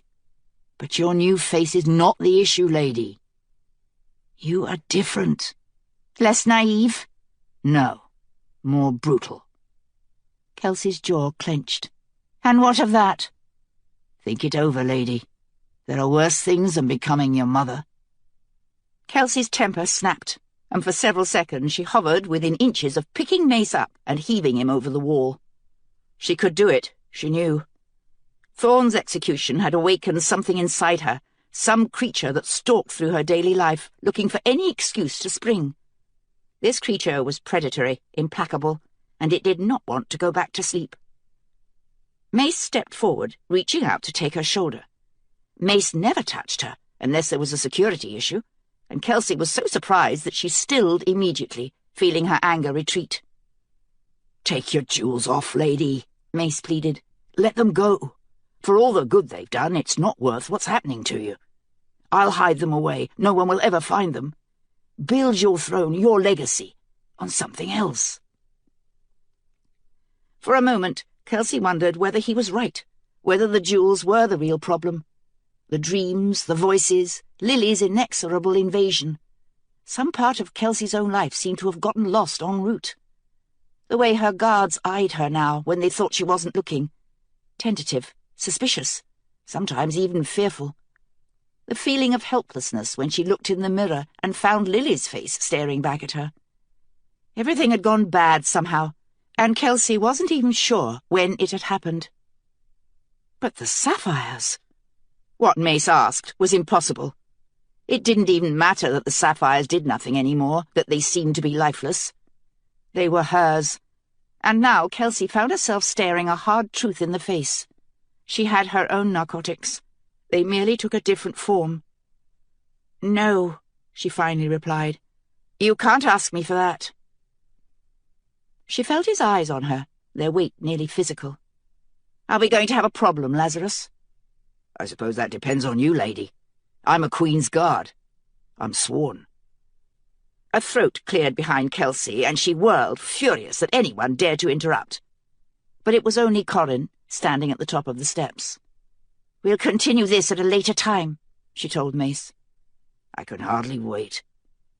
She gave him a sharp glance, feeling her temper trying to awaken again, but then it subsided. It was only Mace, after all. Mace, who always said the true thing that Kelsey didn't want to hear. She put one hand to her temple, which was suddenly throbbing, clamouring for attention. She felt as though her mind was being pulled in two directions, past and future lying opposite each other on a straight track. At one end lay Lily Mayhew and the strange Englishman who had brought them all to the New World, built a colony, and given the kingdom its name. And at the other end was the Mort army, breaking the walls of her city. Kelsey could see each step clearly, the breach of the wall, the black masses pouring in, the orgy of slaughter and violation and brutality that would follow. Men, women, children, no one would be spared. The sack of New London, they would call it, a horror that would decimate the Tearling for generations. How could there be no alternative? Could she destroy the Mort army as she had destroyed Thorn? She could try, but the terrible consequences if she failed. Kelsey turned back to the horizon, and though it was only her imagination, the black cloud seemed closer. Madness beckoned, and Kelsey felt that it would embrace her if she allowed it. A deep, dark nothingness that would wrap her like a cloak and take all dilemmas away. "What is it, Corin?" "We've had word from the Catarese. They will not offer assistance. Further, the king's offer of marriage is withdrawn." Kelsey felt a bitter smile stretch her lips. "Is Catan here?" "No, lady." "Catan's the first ambassador," Mace told her, "the man for happy times and sweet offers. When they want to cut and run, they send some poor bastard who may or may not survive the trip. The Cadorese messenger did leave a present, lady, Corin added. What is it? A stone bowl. For fruit. Kelsey began to giggle. She couldn't help it. Mace was smiling now, too, but it was a tired smile, worlds removed from his normal grin. The Cadorese are isolationists, lady. This is their way. I suppose there will be no good news, Kelsey replied, her laughter subsiding. It just isn't that kind of day, is it? Nor that kind of month, lady. No, I suppose not. Kelsey began to wipe a tear from her cheek, and saw that her hand was bleeding. Are you all right, lady? I'm fine. We should arm everyone in the city who's fit to hold a sword. We don't have the steel. Wooden swords, then. Anything. Just give them weapons. To what end? Morale. People don't like to feel defenseless. And when the refugees come in, I want all the families with children moved to the keep. There's not enough room. Then do the best you can, Lazarus. Kelsey rubbed her temples. Lily was calling her, tugging at her mind, but Kelsey didn't want to go back, didn't want to watch Lily's life play out inside her head. The present was bad enough. We should get you back inside, lady. You have a fugue coming on. She turned to him, surprised. How do you know? Just the look you get. We know the signs now. When is Penn back? Mace gave her an inscrutable look. His leave is over tonight, but he likely won't be back until after you fall asleep. That's fine. Be careful, lady. She whipped around, meaning to snap at him. It was none of his business whom she slept with. But she kept quiet. Penn did not belong to her, after all. If he belonged to anyone, it was to Mace. Lady? Christ God, Corin! What? Another messenger? No, lady. Corin raised his hands. It's the magician now. He says he must speak to you. Who? The magician who performed at your dinner, Bradshaw. But the man who emerged from the staircase was not the impeccably neat performer Kelsey had seen at dinner that night. Bradshaw had been badly beaten. Both of his eyes were puffed with dark bruising, and there were red scrapes across his cheeks. Majesty, he panted, I must beg you for asylum. What? The Holy Father has placed a price on my head. You're joking. I swear to you, Majesty. £100. I've been on the run for days. I have no love for the Holy Father, Bradshaw, but it seems unlikely that he would place an open bounty on a man's head. I'm not the only one, Majesty. The old priest, Father Tyler. The Holy Father offers a bounty for him as well. Kelsey felt her stomach sink, a slow roll, as she realized that she had not seen Father Tyler for several days. Arliss and his siege preparations had kept her far too busy to notice, but now she counted backward, and found that it had been at least 3 days since Father Tyler had last come to the keep. "Where is he?" she asked Mace. "I don't know, lady," Mace replied, his face troubled. "This is the first I've heard of this." "Find him, Lazarus! Find him right now!" Mace went to confer with Corin, and Kelsey was left with the magician. Mace had left her unguarded, she realized suddenly, and this was perhaps the truest indication that he knew the real score. Kelsey was in no physical danger from anyone anymore. Her guard was only a polite fiction. An idea glimmered at the edges of her mind for a moment, something to do with the mort, but when she reached out to grasp it, the idea was gone, subsumed in worry over Father Tyler. The magician had been able to outrun his pursuers. What could Father Tyler do? He was an old man, with a broken leg. "Does the Holy Father have some prior grievance with you?" she asked the magician. "No, Majesty, I swear to you. I never saw him before that night at the keep. Word in the gut is that the Holy Father has excommunicated all performers of my trade, but I'm the only one for whom he offers a bounty." So this was not about Bradshaw. The Holy Father might hate magicians, but the bounty was a slap aimed directly at Kelsey. "How much danger are you really in?" "Less than another might be without my gift of vanishing, but I can't outrun them forever, Majesty. I'm too well known in the city. I swear to you, I will be of use to you." Kelsey laughed and gestured over the wall. "Look out there, Bradshaw. I have no need of an in-house performer now." I understand, Majesty. The magician stared at the ground for a long moment, then squared his shoulders and spoke quietly. I'm no performer. What does that mean? Bradshaw leaned closer.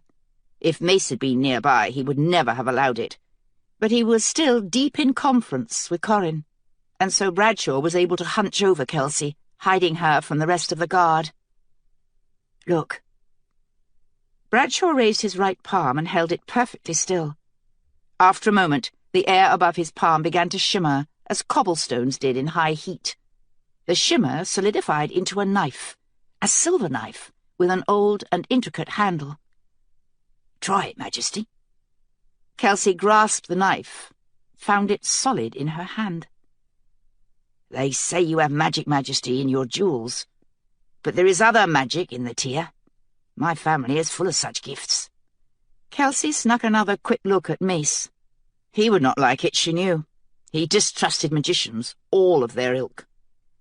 And yet the man had meant no harm that night. Kelsey had hired him to perform. There were larger considerations here, too. The Holy Father might have paid off the nobles of New London, but the truly devout would never tolerate something as prosaic as a bounty from the Arvath. I will take you in, she told the magician, but the Queen's wing won't be a safe haven for very long. When the Mort come, you may wish you had simply disappeared for good. Thank you, Majesty. I will take no more of your time.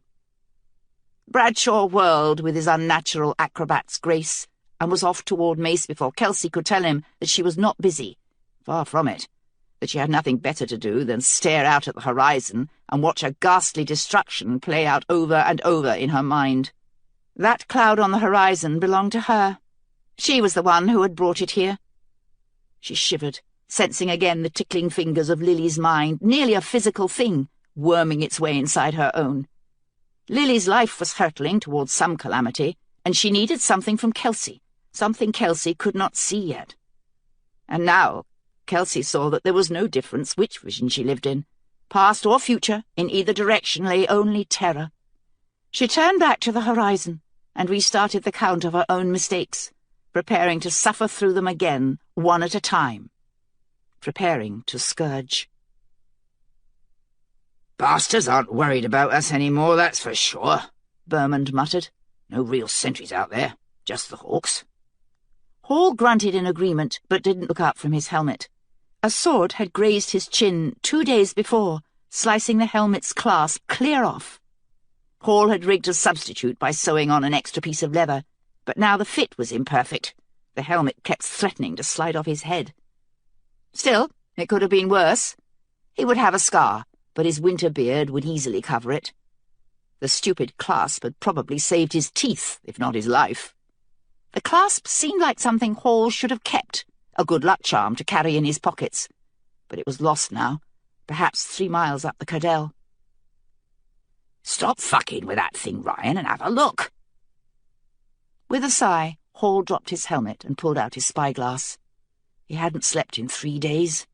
The last 2 weeks had been a blur of pitched battles and retreat as the Mort army pushed them inexorably southwest across the Clythe and back toward the lower Almont. Sometimes Hall couldn't tell whether he was asleep or awake anymore, whether the war he fought was real or merely taking place inside his own head. The Mort had taken both banks of the Cadell several days ago, and now the river was crossed with several portable footbridges, ingenious mechanisms that Hall could not help admiring, even while he schemed ways to bring them down. The footbridges allowed the Mort to hold not only both sides of the river, but the water itself, to move straight up the riverbed without effectively dividing their forces. The bridges appeared to be made of solid oak reinforced with steel in the centre to keep them from snapping under the army's weight, but they disassembled quickly for transport.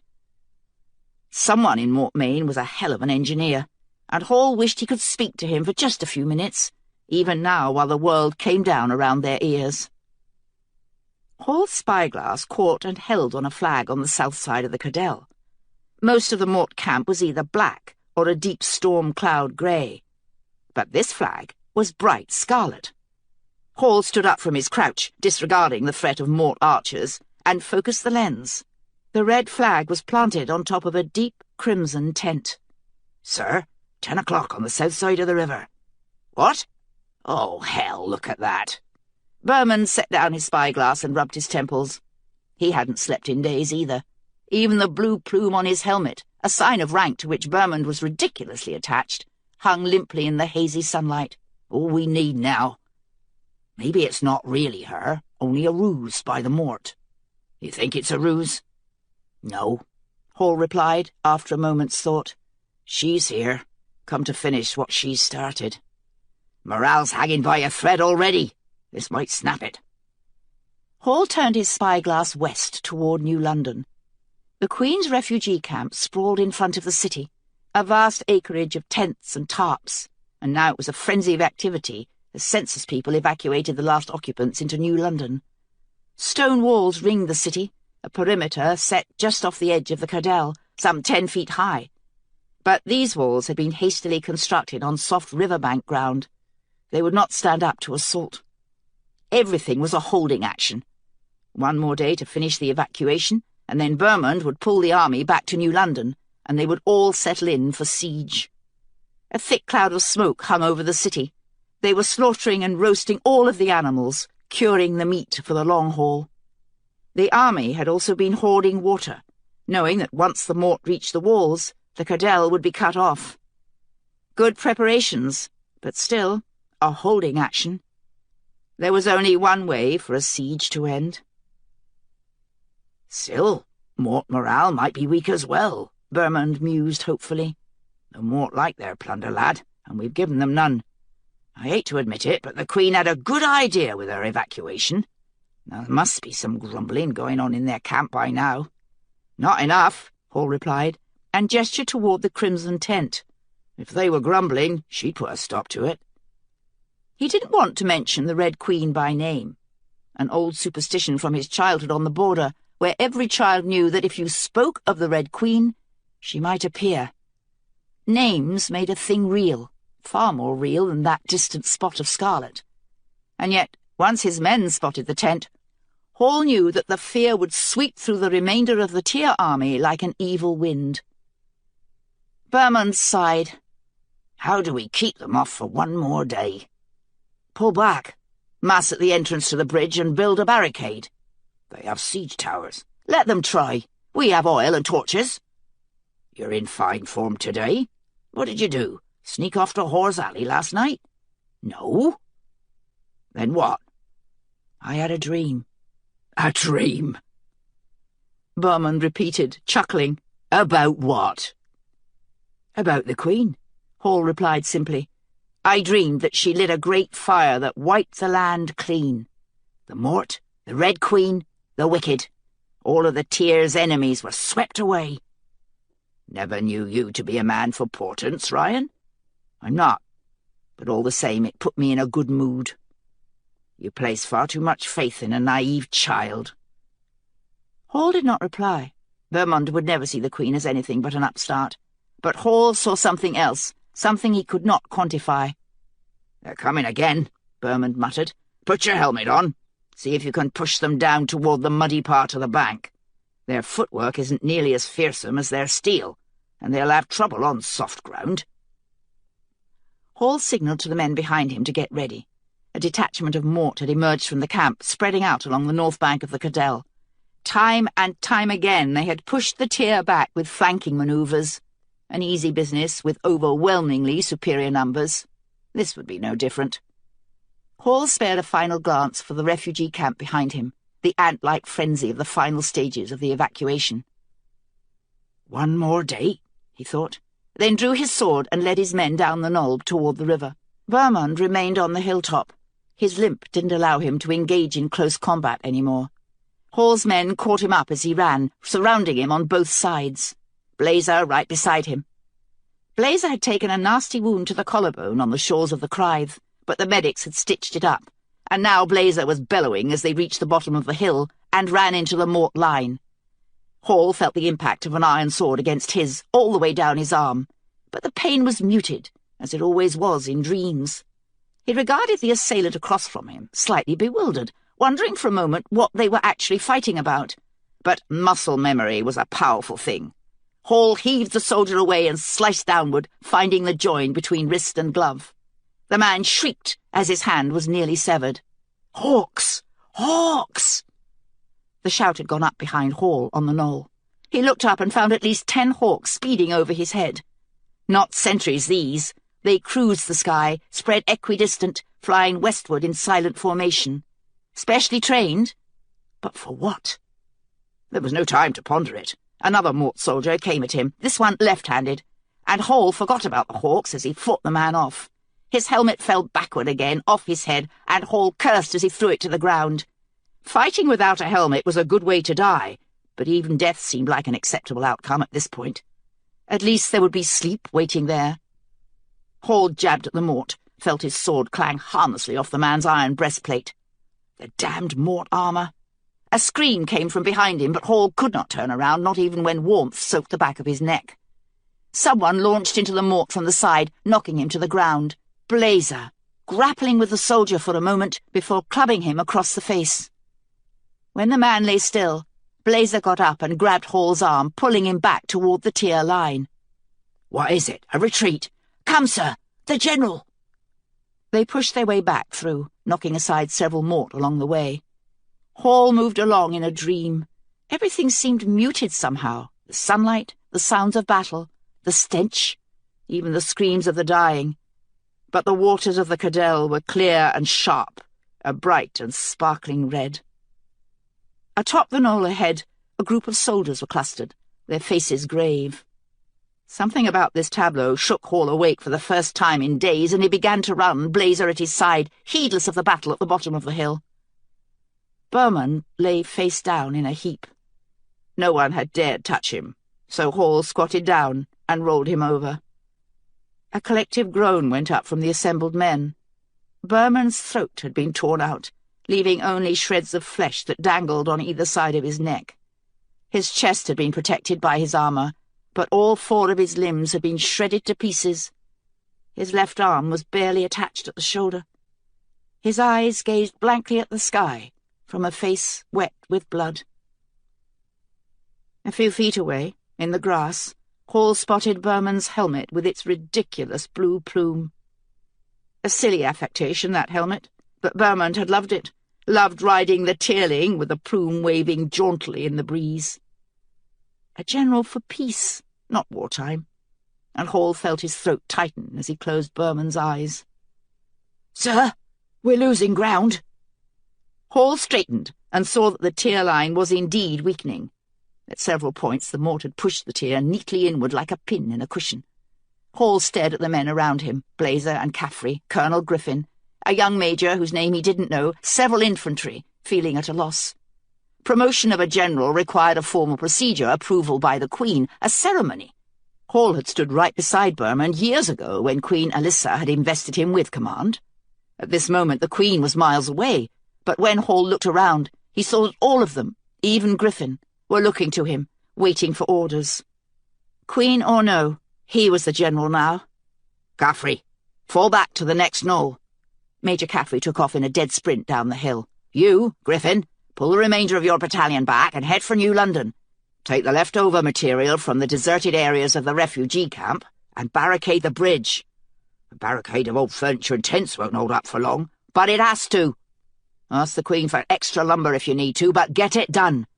We'll meet you there as soon as the evacuation's complete." Griffin turned and strode away.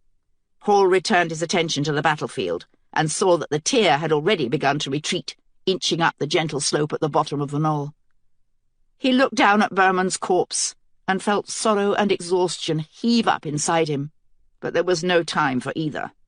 The Mort was slowly creeping up the slope, accelerating the retreat.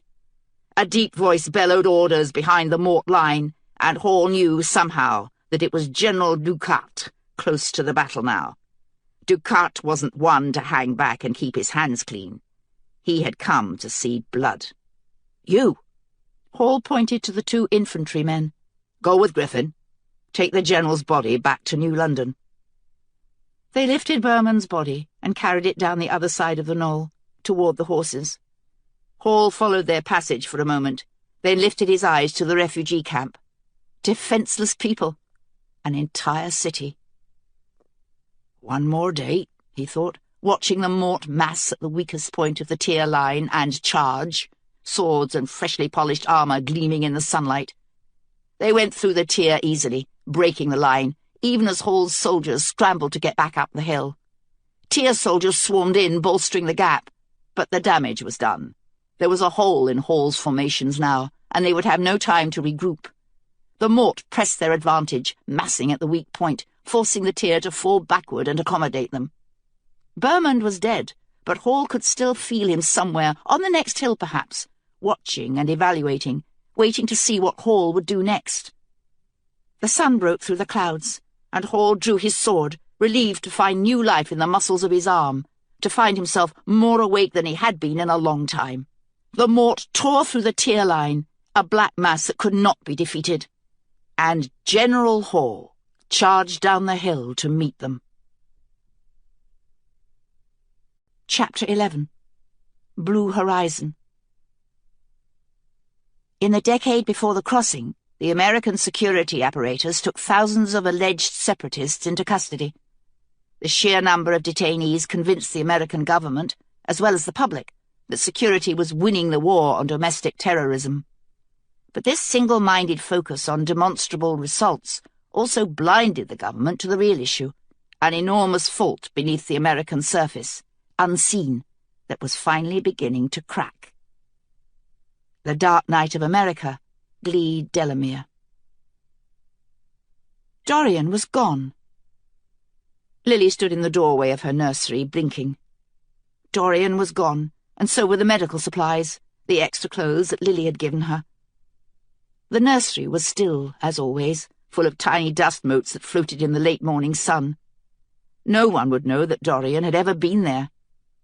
Of course Lily hadn't expected her to say goodbye, but she had thought there would be more time. Now William Tear had come in the night and taken Dorian away. Lily turned and walked back down the hall. All of her pleasure in the morning suddenly evaporated. What was she supposed to do now?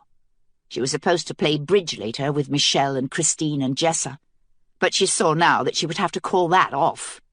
There was no way she could sit there at the table with the three of them, gossiping and drinking whatever cocktail Christine favoured this week. Something had shifted, and now there was no way for Lily to return to the world of small things. 2 days later, the news sites announced that simultaneous terrorist attacks had taken place in Boston and Dearborn, Virginia. The terrorists in Boston had broken into one of Dow's warehouse facilities and stolen medical equipment and drugs, nearly $50 million worth, a huge coup that was splashed all over the top of every website. But the attack in Virginia, though less spectacular, was more interesting to Lily because it made no sense. Some 10 or 12 armed guerrillas had broken into a billionaire's Dearborn horse farm and stolen most of his breeding stock. The guerrillas came prepared, with their own trailers for the horses, but they took nothing except the animals and some equipment for their care. Horses? Lily was baffled. No one actually used horses for anything anymore, not even farming. They were a rich man's vice, only valuable for harness racing and the gambling that went with it. Lily wondered briefly if the tall Englishman was crazy, for she was certain somehow that this was Tear's work. But that wasn't the impression she had received. Rather, the entire thing seemed like a puzzle, one that was missing several pieces. Horses and medical equipment stolen, jet facilities destroyed. Each day, Lily moved these pieces around a board in her mind, trying to understand. She felt sure that if she could only fit them together, assemble the puzzle, then it would somehow clarify everything, show her the Englishman's real plan, the clear outlines of the better world. 3 days after the Virginia attack, Lily was back in the hospital. It started very simply. A shirt Greg wanted to wear happened to be at the dry cleaner's, and when Lily couldn't produce the shirt, Greg slammed her fingers in the bedroom door. It didn't even hurt at first. There was only the door, held tight against her hand so that no sensation travelled. But when Greg opened the door a few seconds later, the pain came roaring in, and when Lily screamed, Greg did something he had never done before, and punched her twice in the face. On the second shot, Lily felt her nose break, a thin, crisp snap, like stepping on a twig in winter. Greg was already late for his meeting, and so it was Jonathan who took Lily to the emergency room. He said nothing, but she could see his set jaw and narrowed eyes in the rear-view mirror. Whom did he disapprove of? Both of them. She hadn't spoken to Jonathan since that night in the living room. He was clearly determined to pretend that it had never happened, so Lily did the same. Sometimes she wished that she could talk to him about it, but Jonathan's reserve kept her from opening the discussion. She concentrated on her nose instead, working hard to keep blood from dripping to the seats. It turned out that Lily had 2 broken fingers in addition to the broken nose, and she could only stare groggily around the brightly lit room as Jonathan responded to the doctor's questions. When it was time to repair her nose, they knocked her out. She spent the night in the hospital, in the charge of 2 nurses, and when she woke up and heard their voices, kind and mothering, Lily wished that she could stay there forever. There was pain in the hospital and sickness, but it was a safe place. Greg had said it wouldn't happen again, but he had been lying. Several times since that day at the country club, Lily had woken up with Greg's fingers inside her, shoving painfully, almost scraping. Broken bones were bad, but that was infinitely worse, and the hospital felt so safe compared to home. 5 days later, the power went out all over New England. It was a brief outage, only 20 minutes, and there was no real damage done, except for a few traffic accidents. But still the incident caused a flurry of panic in Washington and on the stock exchanges, because such an outage was supposed to be impossible. In a world where everything was run by computers, safeguarded and backed up 8 ways to Sunday, the system wasn't supposed to have room for failure. Greg said that the hardware had been defective, but Lily wondered. She thought of Dorian, of how a woman without a tag had been able to get through security at a naval base. She thought of the thousands of soldiers, like Jonathan, who had come back from serving in Saudi Arabia to find that there were no jobs, no market for their skills. And now she began to wonder, how many separatists were there really? The news sites spoke of the Blue Horizon contemptuously, describing the cell as a few disorganized, dissatisfied groups of mentally unstable individuals. But the evidence didn't bear that out. Lily thought of Arnie Welch, the security lieutenant, who had once admitted, over too many drinks, that the terrorists were both efficient and organized. William Tear had said that there were ways through every barrier, and the question swirled in Lily's head, maddening. Just how big was the Blue Horizon? Did they all answer to Tear? What was the better world? The next weekend, Greg had Arnie Welch over to dinner, along with 2 of Arnie's underlings. Greg always invited Arnie on the rare occasions when he was in town. They'd been fraternity brothers at Yale. Greg said it was useful to be friends with a security lieutenant, and even Lily saw the sense in that. But this time, when Arnie walked through the door, Lily didn't see Greg's parking tickets, or a quick travel visa for vacations, or even the security helicopters that Arnie would sometimes loan as a favour when business was slow. Instead, she saw Maddie being hustled out the school doors, the last flash of her blonde pigtails, a picture so clear that Lily swayed momentarily on the threshold, and when Arnie tried to put an arm around her shoulders, she ducked away toward the kitchen. For once, Arnie didn't drink during dinner, and he glared at his 2 flunkies when they showed signs of reaching for the whiskey. Greg heckled him about it, but Arnie merely shrugged, saying, "I can't afford a hangover tomorrow." Lily was just as happy to have Arnie stay sober. He got pretty handsy when he drank. Once he'd actually tried to worm his hand between her legs at the table. Lily could never tell whether Greg noticed these advances. As possessive as he had become, he seemed to have achieved a level of deliberate blindness when someone was in a position to be useful to him. But Lily had seated Arnie on the far side of the table, just in case. Although her nose was almost back to normal, Lily still had noticeable bruising under her right eye, but she wasn't surprised when Arnie didn't ask about it. She found that she could barely eat. Her healing fingers, both of them still encased in temporary splints, made it hard to manipulate the knife and fork. But that wasn't really the problem. She had spent most of her married life telling lies, but ever since Dorian toppled over the back wall, there had been a shift in the foundation, and it was becoming harder to dissemble, harder to force each individual lie out. She was afraid of her husband, but the fear was less important now. She sensed a wider world out there, a world not run by people like Greg, and sometimes, even though she understood nothing, she knew exactly what Dorian meant. It was so close she could almost touch it. Pigs, she thought, watching Greg and the military men snort and chuckle and snuffle their food. Pigs, all of you. You have no idea about the better world. Lily didn't understand the better world either, true, but she thought she was beginning to at least see the outline now.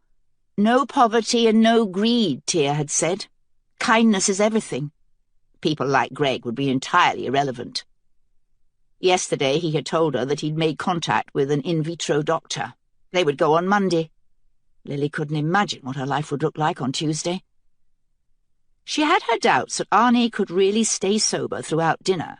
Even among Greg's normal set of dinner invitees, Arnie was a consummate booze hound.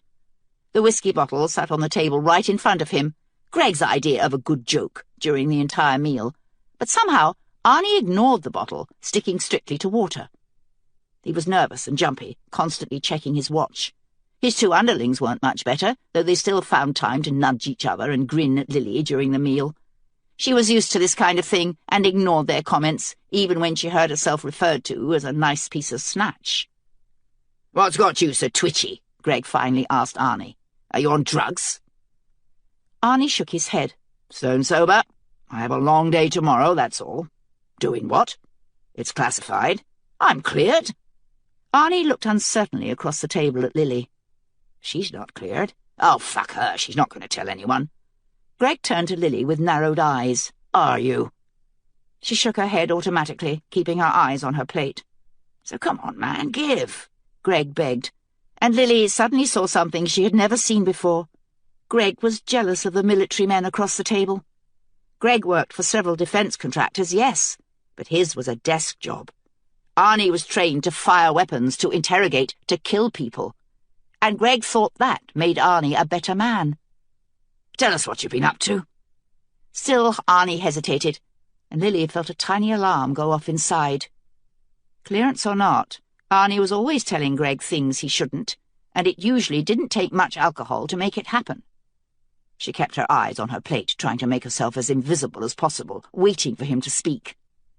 But after a few moments, Arnie merely shook his head again. "Sorry, man, no, it's too big, and your wife's not cleared." "Fine! Come on upstairs. We'll talk in my study." "You two go down and wait in the car," Arnie told his two flunkies, then wiped his mouth and threw his napkin on the table. "Thanks, Lily. That was great." She nodded and smiled mechanically, wondering if Arnie had noticed the splints on her knuckles.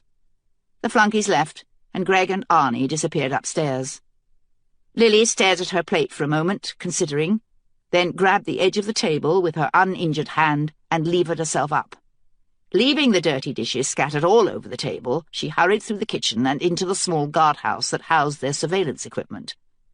Jonathan was supposed to be on duty tonight, but Lily was hardly surprised to find the alcove empty. She wondered how many nights the house had been left unguarded while Jonathan was out running errands for the Blue Horizon. Tapping at the screen, Lily brought up Greg's study, a dark, mahogany-filled room that tried too hard to be masculine. The walls were panelled with bookshelves, but they held no books, only Greg's old football trophies, and pictures of Greg and Lily with important people at various events. The walls were covered with plaques. Greg liked to show off his awards. Arnie was sitting in one of the big armchairs in front of Greg's desk, and Greg was behind the desk with his leather executive chair tilted back. Both of them were smoking cigars, and the haze had drifted up toward the camera, making Greg's features indistinct. "The building blew and collapsed," Arnie said, "just like it was supposed to. They clearly had an escape plan, but it got botched somehow. I've got to hand it to Langer. Much as I hate that bastard, he pulled off a pretty good trick. It looked like all of them died, but Langer managed to grab one alive, some guy named Goodin. They've been working on him for the past 4 days, and he finally broke last night." "What broke him?" Greg asked, his voice crawling with eagerness, and Lily closed her eyes. How long would it have taken them to break Maddie? Forever, Lily thought, but deep down she knew that wasn't true. She wiped her forehead, and her hand came away wet. Arnie looked uncomfortable too. "I'm off duty now, man. I don't want to talk about that shit." "Yeah, I suppose not," Greg replied grudgingly. "So what did he say?" "He wasn't high up or anything, but he gave us a lot." Arnie's face became animated again. "The leader of the Blue Horizon is some guy who calls himself Tear. A Brit, if you can believe it." "I do believe it. The UK and their fucking socialist experiment." "Well, this Tear is apparently the big money. The separatists think he's some kind of god. Blue Horizon sprang up out of the old Occupy movements, but you know they didn't know what they were doing. This Tear, though, he's a trained guerrilla. That's why they've been such a pain in the ass the last few years." Arnie lowered his voice, and Lily thumbed the volume control on the screen. "They're holed up in an abandoned warehouse down on Conley Terminal." "Where's that?" "Port of Boston. I've spent all day looking at maps. That warehouse has been condemned for at least 10 years, but Frewell's boys took all the money Boston was supposed to use for a new container facility and put it into some god crap or another, so all the containers have just been standing there. Goodin says they're using the warehouse as a headquarters. We're going in at dawn." Lily stared at the screen, frozen. "They've put Langer in charge of the whole thing. It's his baby now, and he wants prisoners. We have to surround the terminal on land and water, which is no easy trick. Lots of boats and lots of men. My division is supposed to provide a secondary perimeter tomorrow morning." Arnie sighed and stubbed out the remains of his cigar. "So, no booze. Want to play some poker? I've got a game downtown."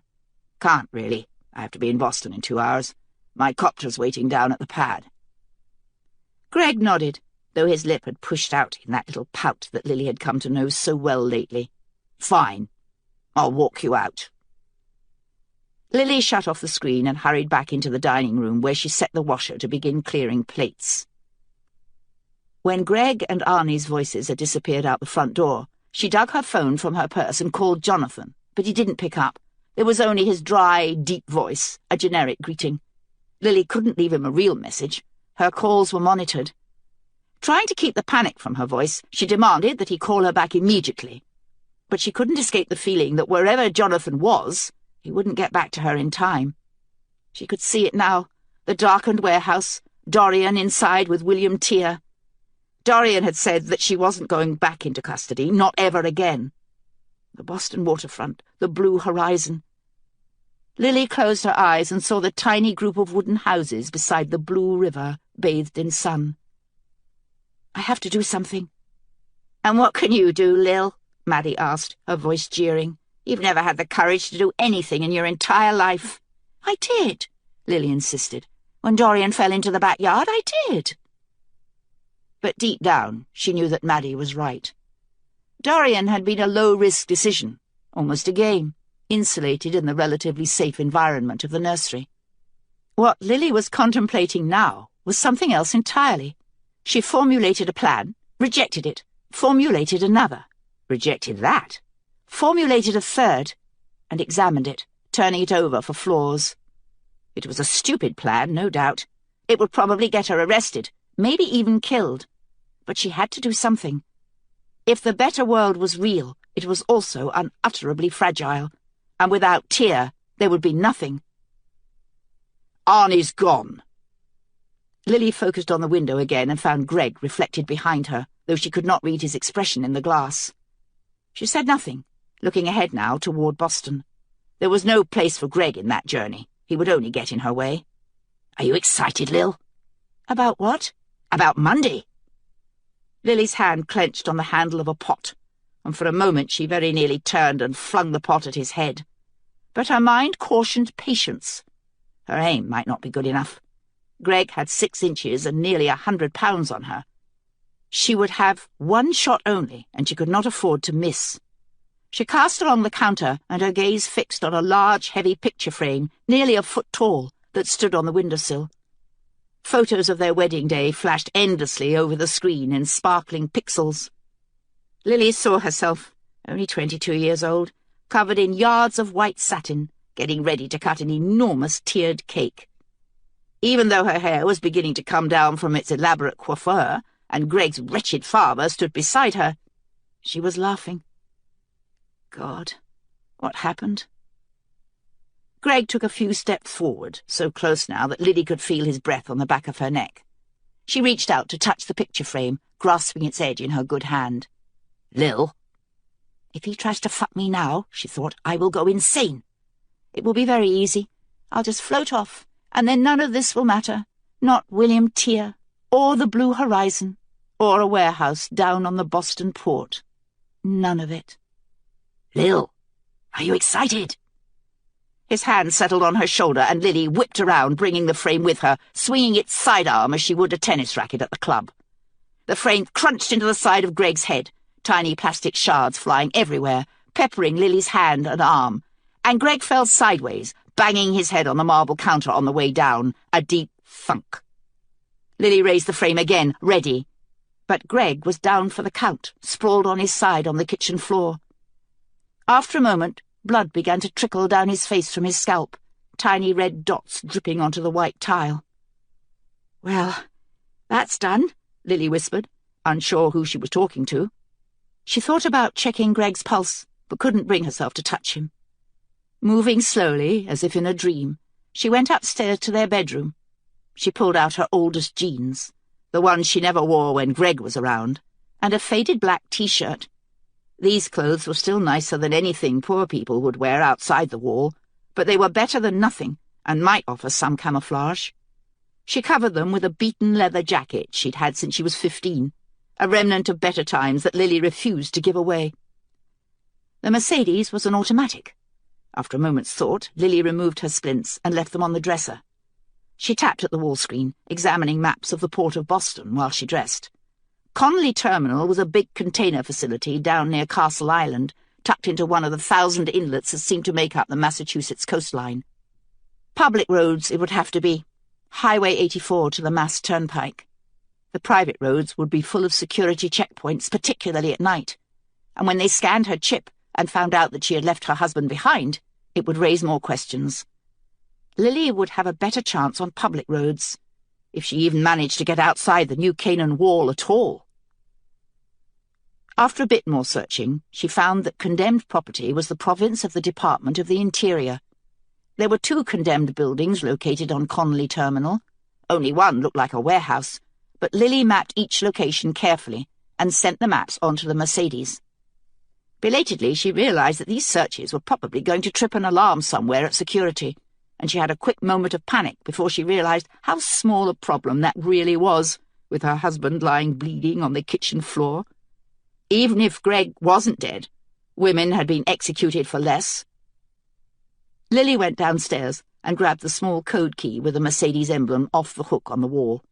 The Mercedes was their 3rd car, the fancy one for emergencies or important visitors. When she held the key up to the light, she found that her hands were shaking. Her driver's license was still valid, but she hadn't driven a car since she was 18. "Like riding a bike," she whispered. "Just like riding a bike, that's all." She spared a final glance at Greg, who still lay sprawled in the same position on the kitchen floor. Blood had begun to pool beneath his right ear now, but he was still breathing, and for a moment Lily wondered at her own coldness, until she isolated its source. It didn't really matter whether Greg lived or died, or whether she did herself, only that she got to Boston. The better world, the small village beside the river, these were the things which mattered, and they burned inside Lily's head, searing through the fear, lifting her up. She turned and headed down the hallway, toward the garage. No one had driven the Mercedes in a while, but it didn't seem any worse for disuse. Jonathan must have been taking care of it. He liked tinkering with cars, kept the BMW and Lexus in good working order. The Mercedes had a full tank, and its headlights cut easily through the night as Lily turned off Willow Avenue and onto the checkpoint road. Ahead of her, the wall loomed, 20 feet of solid steel polymer, topped with laser edging, blocking off the horizon.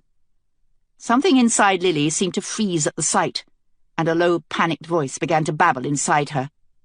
The voice of her marriage, Lily realized now, its tone craven and helpless. "You'll never make it through, not in a million years, and when they find Greg—" "Shut up," Lily whispered. Her voice shook in the darkness of the car. The checkpoint appeared out of the fog, a 15-foot break in the wall, lit by bright fluorescent lamps. A small guardhouse, also walled in steel, stood off to the left, and as Lily approached, 2 guards in security uniforms emerged. Each of them carried a gun, the small laser pistols that security seemed to favour these days. Greg had a gun, Lily suddenly remembered, a tiny thing that he kept in his study. She could have grabbed it, and this made her wonder what else she had forgotten. But it was too late. "Evening, ma'am," the first guard said as she lowered the window. He squinted at her for a moment, then smiled wide. "It's Mrs. Mayhew, isn't it?" "Yes, John. How are you tonight?" "Fine, ma'am. Where are you heading?" "Into the city, to see friends." "All by yourself at this hour? Where's that black bodyguard of yours?" "He had to run an errand for my husband." "Just a moment." He walked around the hood and disappeared back into the guardhouse. The other guard remained on the right side of the hood, a dark silhouette against the fluorescent lamps. Lily kept a pleasant smile on her face, but her fingers had clamped on the steering wheel. The guard had gone to call Greg, and now her mind produced a clear picture. The kitchen, Greg lying there motionless. But his phone rang on and on. The muscles in her thighs were shaking. Outside the bright circle of fluorescence that bathed the car, everything was pitch black. "Ma'am." Lily jumped.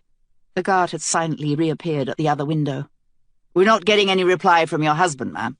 "He's ill," she replied. "That's why he's not coming with me." The guard consulted a tiny handheld, and Lily knew that he was scrolling through the details of her life. Greg's position, the fact they were not under surveillance, would weigh in Lily's favour. Lily had never been in trouble, and that would help too. Maddie would be in there, certainly, but so would the information that Lily had been instrumental in turning Maddie in. "Does your husband always let you go into the city at night by yourself?" "No. This is the first time." The guard stood staring down at her, and Lily had the disturbing certainty that his eyes were crawling, even though her breasts were encased in the thick leather jacket. But she kept the smile plastered on, and after a moment the guard raised something black and gleaming. For one panicked moment Lily thought it was a gun, but then she saw that it was only a scanner. She offered her shoulder and waited for the scan to register with a soft beep. The guard waved Lily forward, and she depressed the gas pedal. Too hard, for the Mercedes leapt forward with a growl. She stomped on the brake, gave an apologetic smile out the open window. "I haven't driven in a while." "Well, be careful, ma'am. Stay off the public roads. And don't open your door for any strangers." "I won't. Have a good night." Lily pressed the gas again, gently this time, and rolled the car forward, out of the bright circle of light. When Lily was in the car, Jonathan used the private highway, but there had been a few times when the highway was down, blocked by debris dragged onto the roadway or sabotaged by explosives. Even security couldn't repair a badly damaged highway in less than a week, and at such times Jonathan always turned onto a small back road a few miles outside the wall, a dirt track that headed north for a few minutes through the woods before it joined with Highway 84. No matter how hard security worked to keep the public off the private roadways, they always found a way through, cutting new paths through the woods and digging tunnels beneath fences. This idea, which would have alarmed Lily a few weeks ago, now seemed oddly comforting. Jonathan's back road might have allowed William Tear to get close to New Canaan before slipping over the wall, might have allowed Dorian to evade security as she fled from the base. It took Lily several U-turns before she spotted the small break in the undergrowth. When she guided the car through, she could hear the scrape of brambles along the paint. "The better world," she whispered, as she guided the Mercedes forward through the woods, feeling the sharp thump of rocks beneath the tires. Trees surrounded the car, ghostly white pillars in the glare of the headlights. "It's out there, so close we can almost touch it." She kept an eye on the side windows and rear-view mirror. There were probably some people living out here somewhere, though they'd need some serious weaponry to break into this car, which had steel-reinforced windows and was built like a tank. But she saw no one, and after 20 minutes of carefully crawling along, she emerged onto the public highway. Highway 84 was much wider than the private roads, its northern span stretching 6 lanes across. And without the 10-foot walls that bordered most private freeways, it felt very wide, almost limitless in its emptiness, remnants of a bygone era when everyone could afford cars and gas. Signs on Lily's right advertised the speed limit as 65, but security never bothered to police the public highways anyway, and 65 seemed ridiculously slow, almost like standing still. Lily sped up, then sped up further, easing the car over 85 and up toward 90, finding a pure pleasure in going fast, in watching the miles fly by. Several times she saw the remains of old barricades on the highway shoulder, piles of trash, blown tires and tree branches that had simply been cleared to one side and left for wind and time to disperse. She couldn't fathom the purpose of such barricades, and this, more than anything else, drove home to Lily how little she knew about life outside the wall. Even as a child she'd always used the private roadways, always had temperate weather, never needed to worry about starving. Occasionally she saw fires lining the sides of the road, large bonfires surrounded by the silhouettes of many people. The poor, moving out of the cities and into the forests, safer most likely, but also harder to survive. Lily couldn't slow down to take a closer look. A Mercedes rolling at street speed was an open invitation, but she couldn't help staring at them in the rear-view mirror, all of those human shadows standing around the flames. She couldn't help imagining the lives they led. "The better world," she whispered, repeating it every time another mile ticked off the odometer and into the night at her back. Green exit signs flew by, some of them so worn that Lily could barely read the white letters announcing their towns. Vernon, Tolland, Willington. Some of these were undoubtedly ghost towns, while others were alive but given over to lawlessness. Lily dimly remembered hearing Willington mentioned on a news site a few months ago, something about a cult, but she couldn't remember, and then Willington was behind her. She was halfway to Boston now, only 75 miles to go. Her phone beeped, and Lily gave a small croak of fright, certain that Greg had woken up, that he had gotten hold of a phone. She could barely bring herself to look at the screen, but when she did, she saw the word Jonathan shining against the bright blue background. "Answer." "Jonathan?" "Where are... Mrs. M?" His voice crackled with static, dropped out. But of course cell service would be wretched outside the walls. People like Lily weren't even supposed to be here. With the advent of panic buttons in cars, no one even used a phone for emergencies anymore. "I'm on my way to Boston." "What's in Boston?" She might have been imagining it, but even under the static, Lily sensed a sudden, guarded quality about Jonathan's voice. "The warehouse, the port. They're in trouble, Jonathan. Greg had Arnie Welch over for dinner. Mrs. M, can... Here, you. Don't..." Now the static cut in for a long moment. "Boston." "Jonathan?" The call dropped. Lily redialed, but she knew already that it was an empty gesture. She didn't even get Jonathan's voicemail this time. Only a dead and empty silence. Peering down at her phone, she saw that she had no service. Too late, she realized that the brief call had surely been recorded by security. "Fuck," she muttered. Jonathan had told her not to go to Boston, she was sure of it. But Jonathan didn't know what she did, and inertia had taken over now. She was already in trouble. There was no turning back. At Sturbridge, she switched over to the Massachusetts Turnpike. For the first 15 miles of the pike, there were no freeway lights at all, not even the old arc sodiums. The highway was completely dark, except for the faint glow of moonlight, and Lily was forced to slow down to 45, which felt like crawling after the pure open speed of 84. She navigated on intuition rather than sight, squinting for the outline of things ahead, knowing that she should have turned back long ago. She breathed a sigh of relief as she passed Auburn and spotted the thin orange glow of lights in the distance. "The better world," she whispered, watching another green digit trip forward on the odometer. So close we could almost touch it. She was only 40 miles away. When Lily was growing up, Boston had still been a good place to visit for a day. Mum and Dad would take her and Maddie. Even though Dad had grown up in Queens and was a die-hard Yankee fan, he had a secret admiration for Boston. Mum liked to see the sights and shop, but Dad's bent was historical.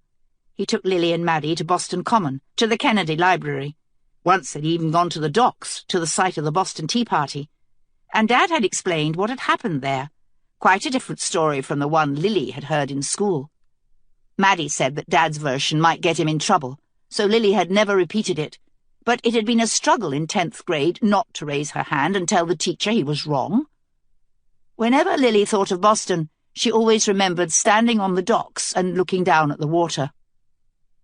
Now Boston was buried under a haze of smog. The last few times Lily had been here with Greg. In the daytime, there had been no sunlight, only a thin, sickly luminescence, and now in the middle of the night, the sky over the city was bright orange, reflecting the streetlights below. When Lily rolled down the windows, the air tasted foul. When was the last time she had breathed outside air? She couldn't remember. She was so used to scrubbed air, the purifiers that covered New Canaan. As soon as she passed the Washington Street exit, Lily's phone chirped happily to let her know that service had been restored. If Greg had woken up, he would be able to track her by her tag, but that would take some time in the middle of the night. Her phone, though, was in Greg's name, and he would be able to look up its location himself. After a moment's thought, Lily chucked the phone out the window. She took the exit for Massport Hall Road and began to wind her way down Summer Street, heading toward the vast black emptiness that signified water. She had never been down to this part of the port. Dad had taken them up to the Congress Street Bridge, and, in those days, the many child-friendly amusements up at Boston Harbor. But here, at Connolly Terminal, the waterfront was a sea of containers, and Lily was struck by the ghostly outlines of the container cranes, an endless row of stalk-like apparatuses towering over her head. They would be different colours, probably, but in the yellow light they all took on varying shades of jaundice. The terminal seemed empty. Lily saw no people walking across the seamed pavement, no cars or movement of machines. Security was down there, she knew, probably hidden in the shadows of buildings and containers. What if they stopped her on the way in? She parked the car on the edge of an enormous parking lot behind several dumpsters, in a lonely clump around a small outbuilding that looked as though it might once have taken tickets. For a moment, Lily simply sat there, feeling the adrenaline of the drive fade away. Her muscles felt as though she'd run a marathon. According to her map, the first condemned building was about half a mile to the north, a corrugated behemoth that looked like it was ready to collapse. The walls were covered with enormous patches of rust. Lily had brought along a plain black baseball cap, and now she gathered her hair up and tucked it inside the cap before getting out of the car. Someone might find the Mercedes and break into it while she was gone, but there was nothing to be done about that. A last look around revealed no one visible, and Lily darted across the poorly lit pavement, the stench of asphalt and chemicals burning her nose. The port had appeared deserted on the way in, but with each step Lily became more convinced that she was being watched. Several times she ran across port rats big as kittens, and not frightened of Lily at all. Most of them merely glanced at her as she passed by, but one actually stood its ground, squeaking in outrage, and Lily was forced to go around it, watching it with a wary eye, realizing anew how far out of her depth she really was. She finally reached the south wall of the warehouse and crouched against it, breathing hard. She had a stitch in her side. There were no doors on this wall. She would have to move around the corner to the east wall, the long side of the warehouse. Huddling close to the corrugated tin, she sidled down the wall until she reached the corner. She was just leaning forward to peek around it when something hard pressed against the side of her head. "Hands above your shoulders." Lily obeyed. She had never even heard him approach. "She can't be security," another man said. Lily raised her voice and spoke clearly. "I need to speak to Dorian Rice, William Tear, or Jonathan." She felt like an idiot. She didn't even know Jonathan's last name. No names. The man's hands were all over her now, but it was an impersonal search, feeling for weapons. Lily was glad she hadn't brought Greg's gun. She forced herself to remain still, though the man knocked her cap off so that her hair fell down her shoulders and into her face. "Pretty lady, down here unarmed? You must be out of your fucking mind." "William Tear, Dorian Rice, Jonathan, I need to speak to one of them." "Do you now? And what about?" "Just give her to us," another man's voice floated out of the darkness behind Lily. "She's war bait. It's all over her. A hand groped beneath Lily's shirt, running across her naked shoulder. Yep, still tagged, too. Turn around, the first voice ordered. Lily turned and found a short, powerfully built black man in green army fatigues. Behind him were several other shadowy figures, their silhouettes barely visible through the fog that had begun to creep across the port. The man pressed a gun against her temple, and Lily willed herself to be calm, breathing slowly and easily, in through her nose and out through her mouth. You're right. She's from inside the wall, but trying to dress like outside. The man leaned closer, breathing heavily in Lily's face. What are you doing here, wall lady? I need to see one of them, Lily repeated, hating her own voice. She sounded like a child stamping her feet on the floor. You're all in danger here. What danger would that be? Enough, one of the shadows snarled. Lily couldn't see his face. My boss said to kill anyone who approached the building. Just hand her over. We haven't had wall bait in a long time. This is our territory. My leader decides what happens to an intruder. The black man shook his head disgustedly before turning back to Lily. You picked a bad night to wander down here, wall lady. Please, Lily begged. Time was ticking by, seconds rolling by constantly, impossible to get back. Please! The better world. What do you know about the better world? I know that it's close now, so close we can almost touch it. He blinked, and then studied her for a moment, his dark eyes moving rapidly across her face. Lily felt herself being dissected from the inside out. What's your name, wall lady?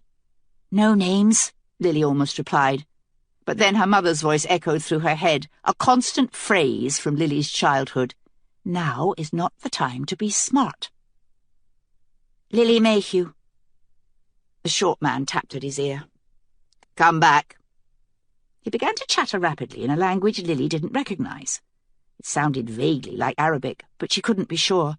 Her own name passed through the conversation, but Lily barely noticed. She was too busy watching the shadows who stood behind the man's shoulder. Panic was trying to swarm in her head, which created multiple scenarios faster than she could ignore them. Gang rape, torture, her own lifeless body floating in the inner harbour. The short man was with Tear, Lily felt certain. But at least some of these others were not, and they loomed out of the darkness, seeming 10 feet tall in the fog. They made Lily think of Greg, and she suddenly saw him, clear in front of her, sitting up from the kitchen floor and opening his eyes. The image made Lily jump, as though someone had prodded her with something sharp. We're taking her in, the black man announced. In there? One of the shadows detached itself and resolved into a tall man with messy blonde hair, dressed in a flamboyant woman's jacket of bright blue silk. The rest of his clothing was utterly destroyed, and as he drew nearer, Lily realized that she could smell him. A high stink of something rotten. She didn't like his eyes, either. They had a bulging, manic look that Lily recognized from grade school, where several kids in her class had already been addicted to meth. When the man spoke, she saw that his teeth were a black, stained ruin. She's not going anywhere near my boss. She could be wired. The black man shook his head wearily. They'll scan her for IEDs. Not good enough. You're in our house. The black man produced a second gun. That means my leader's orders stand. When we come to Manhattan, you can make the decisions. He turned back to Lily. Lace your hands on the back of your head. Lily did. Walk to your right, stay close to the building, and keep walking until I tell you to stop. Try anything creative, and I won't think twice before I shoot you in the head. Lily nodded jerkily.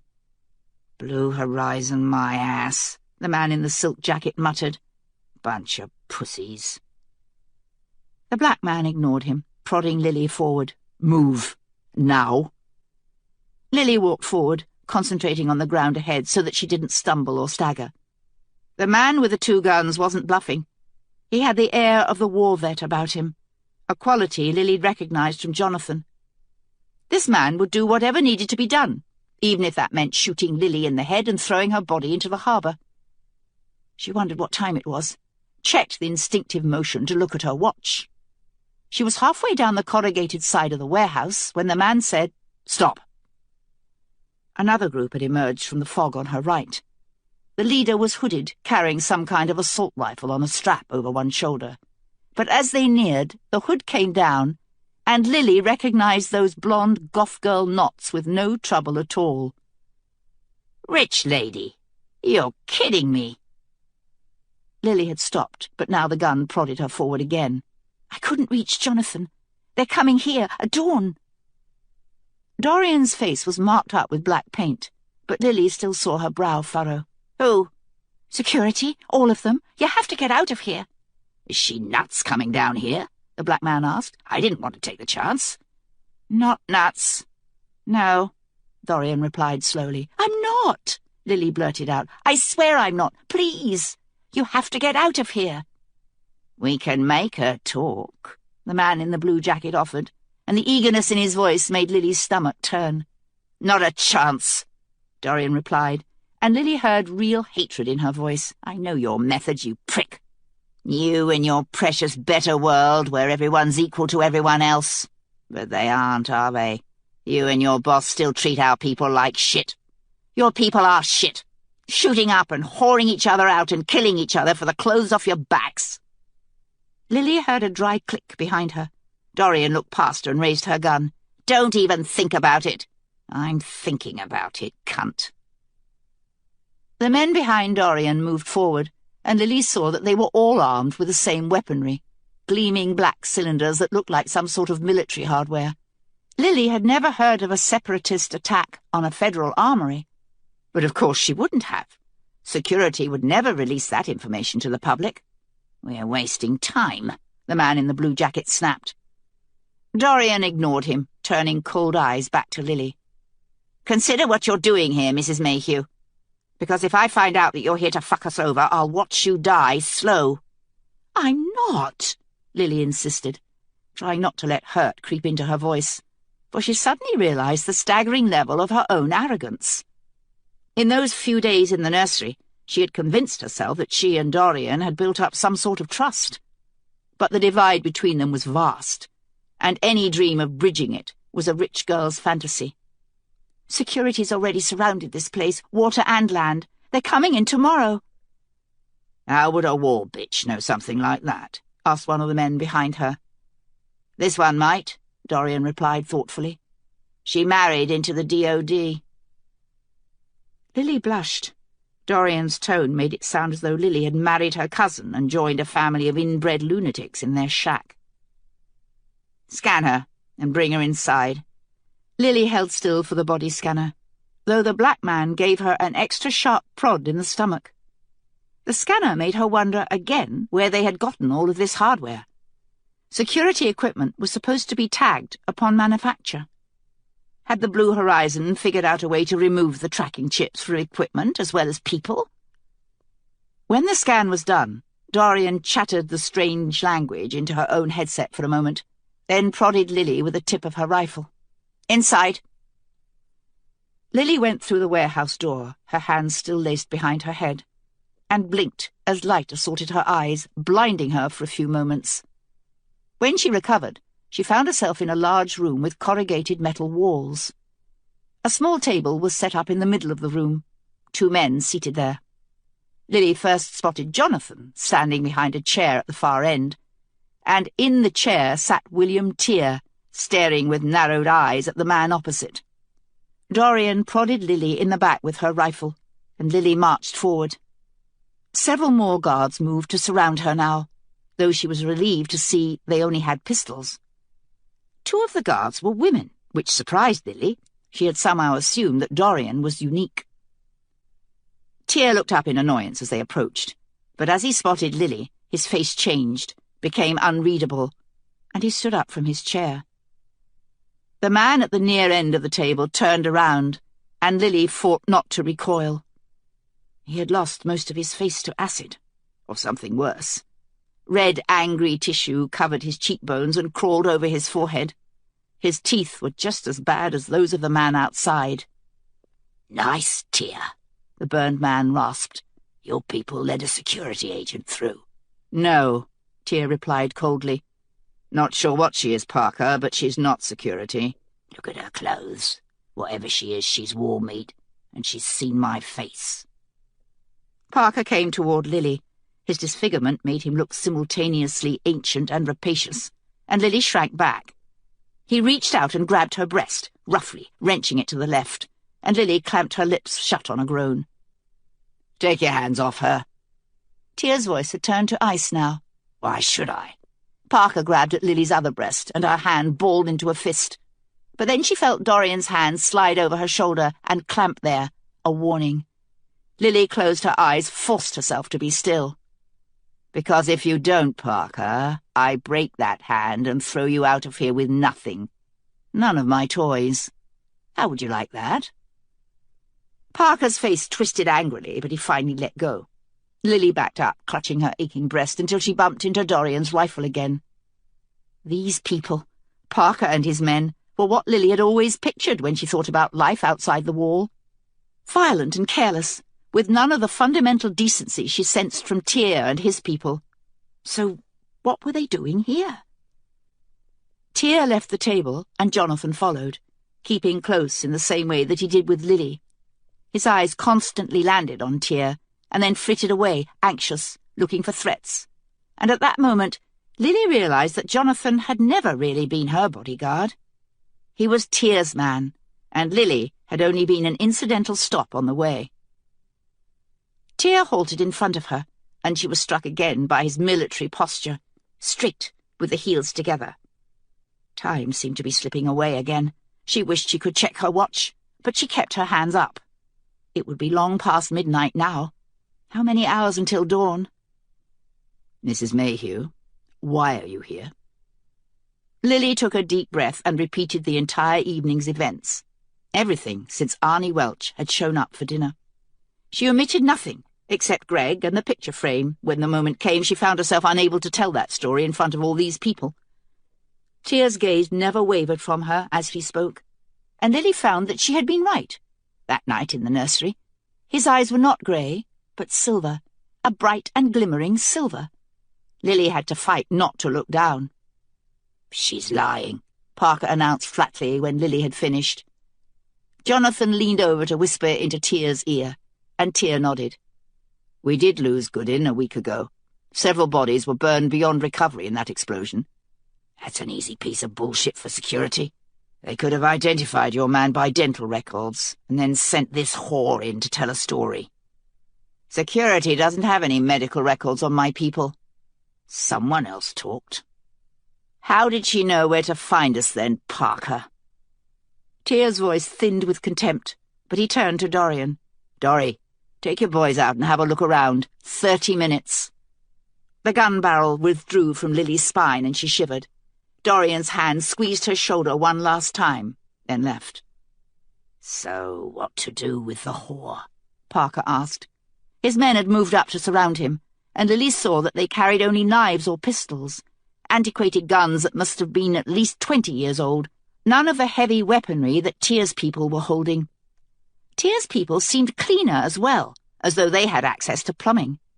Here and there Lily saw crooked teeth, but none of them seemed to be rotten. The Blue Horizon clearly had their own doctors. Did they have a dentist as well?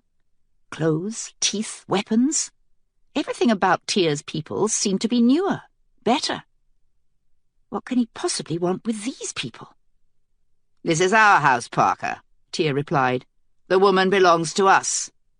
Jonathan, take her in the back and have a good time. Afterward, we might pass her around." He sat back down at the table and gestured Parker into the other chair. "Let's finish up." Jonathan grabbed Lily's arm roughly and began dragging her toward a door at the far end of the room. "Fight me," he muttered. "Put on a show." This was actually a godsend. Lily's nerves, frayed almost bare, suddenly sprang to life, and she hauled back and punched Jonathan in the face. He took a fistful of her hair and dragged her toward the door.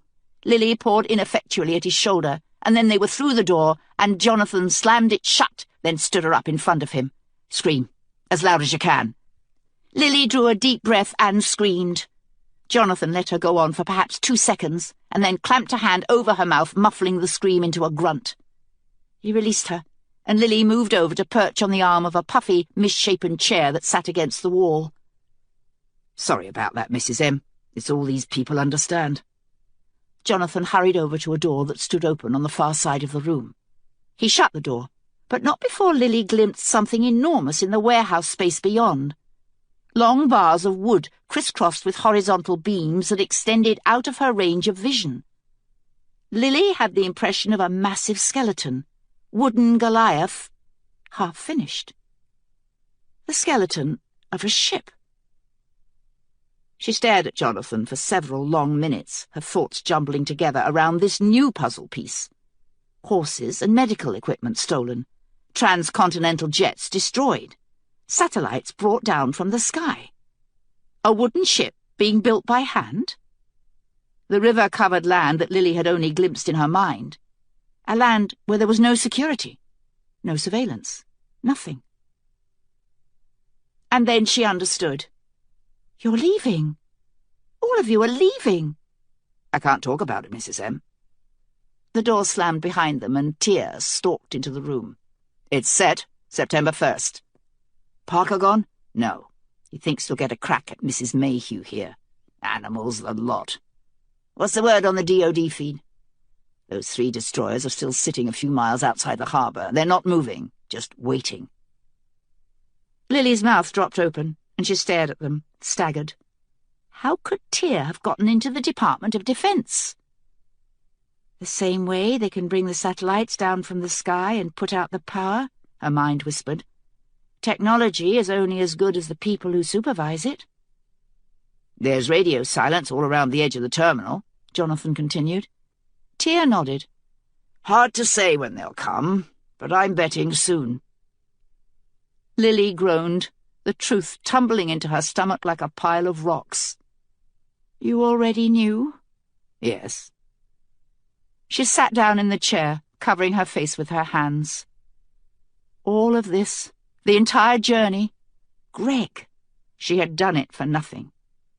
She looked up at Jonathan, her cheeks blooming with furious colour. "I tried to save you the trip, Mrs. M." Another whoop came from the room outside, and Tear rolled his eyes. "That's long enough, I suppose. Go and tell some heroic rape stories. Get them all ready to move as soon as Dorry comes back.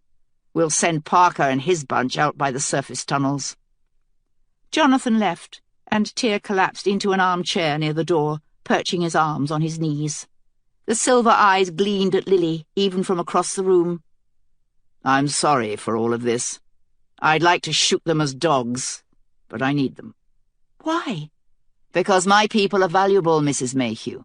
They're intelligent and well-trained. Brute force would be a waste of their talents." "What happens on September the 1st? "Nothing you want to know about. How did you get here?" "I drove." "Husband let you out in the middle of the night for a romp, did he?" "I think I killed him." Tear looked up sharply. "I bashed him on the head and left him there." Lily didn't want to keep talking, but it was like that night in the nursery. The words tumbled out. "He wanted me to have a baby. He wanted to take me to an in vitro doctor. It didn't matter what I wanted." Tear nodded. "It's a problem. Women are selling their eggs for the price of a small bag of meth, but the rewards on the other end are enormous." Lily considered for a moment. "I wanted to kill him." "Well, you'll be facing a world of hurt when you get home, one way or another." Lily nodded. "Leave your car here. Security's ringed the port. There's no way you got in without their notice. They've seen your car and marked it as belonging to my people. Leave it here, and Jonathan will take you home. You can claim you were carjacked and called him to come get you." "My tag will show I've been here." "That's true," he replied, and Lily saw that he'd only been trying to make her feel better. 3 quick knocks, and Jonathan came back in. "Dorry's back, sir. Nothing new out there. I told Parker we're leaving soon." "Is the gear all packed?" 5 minutes." Tear gestured toward the closed door on the far side of the room. "Pity we didn't have more notice. I hate to leave her here." "When?" Lily blurted out. "When are you leaving?" "What makes you think we're leaving?" "You are," Lily muttered, her throat hoarse with tears. "On a ship." "And where do you think we're going?" "To the better world." Tear leaned forward. Lily was struck again by his silver eyes, which seemed to reflect even the dim glow provided by the fluorescence. Why did you come here, Mrs. Mayhew? This has nothing to do with you, and you took an enormous risk. Why?" Lily couldn't answer. As a child, she used to pick a single item and stare at it for as long as possible until her eyes had dried out and her gaze had lost all focus. She remembered taking a vast pleasure in having her gaze so captured, in being transfixed. And now she could not take her eyes from William Tear. She followed each of his movements, even the small ones, the rapid flicker of his eyes across her face, the tap of his fingers on one knee, the clench of his jaw. All things seemed to centre on Tear, to hinge on him. "I believe it." In that moment, Lily believed it all. There was a better world out there, somehow, and it was close, almost within their reach. The wheat, the bright blue river, the endless trees. If Tear asked her to die for the better world, she would do it. She wouldn't even need to think. And if he asked Lily to die for him, she would do that too. She had never felt anything so deeply in her life. Her eyes had watered again. Lily tore her blurry gaze from Tear and wiped her arm across her face. When she looked up, she found Jonathan watching her, a small smile on his face. He reached out a hand, and Lily clasped it in both of hers, gripping tightly. She didn't want to let go. She thought she might drown. "The better world," she gasped. "I see it, all the time." "We all see it, Mrs. M." Tear reached beneath her chin and tipped her face up with one finger. His eyes were so brilliant now that they seemed to glow in the dim light. "What do you see, Lily?" "Water," Lily stammered. "Blue water, then cliffs, then land. Yellow land, covered with wheat. And there's a village on a hill next to a river. Children." "What are they doing?" "I don't know," Lily admitted. "But they're free. They're all free." Tear smiled and released her chin. "This is the blue horizon." Lily began to cry. 5 years ago, Tear continued, when we asked to secede, I had planned to create the better world myself, to take a small corner of America and remake it. Despite its blight, this country is an incredible creation, and a piece of it would have served us well. But it's just as well they turned us down, for it would never have worked. Parker. People like him, they're built to spoil things. They would never have left us alone. If not them, it would be your government, finding seller's remorse 10 or 15 years down the line. If we made the better world in a place where others could reach it, they would only try to tear it down. Lily wiped away her tears. "There's no more land. Where can you go?" "The world is bigger than you think." "Why do they get to come along?" she asked. "Those people outside?" "Parker's people," Tear chuckled bitterly. "Parker's people sell their children and trade women for food. They don't get anywhere near the better world." "Sir," Jonathan muttered from the door. Listening, Lily heard voices raised in argument outside, then a quick, light hum that she thought might be silenced laser fire. Tear gestured for her to stand, and she pulled herself from the chair. She didn't know how tired she was until she tried to stand up. "I apologize, Lily, but there's no way around this. Hold still and close your eyes." Lily shut her eyes. Her head rocked back as a short, sharp blow landed on the corner of her mouth. There was very little pain, but she tasted blood. Tears smeared the blood across her chin, then tore the neck of her shirt in 2 places. Just for show. "It'll heal quickly." "Don't forget to limp." Jonathan opened the door, and Tear dragged Lily outside. Dorian was blocking the doorway, her rifle trained on Parker and his men.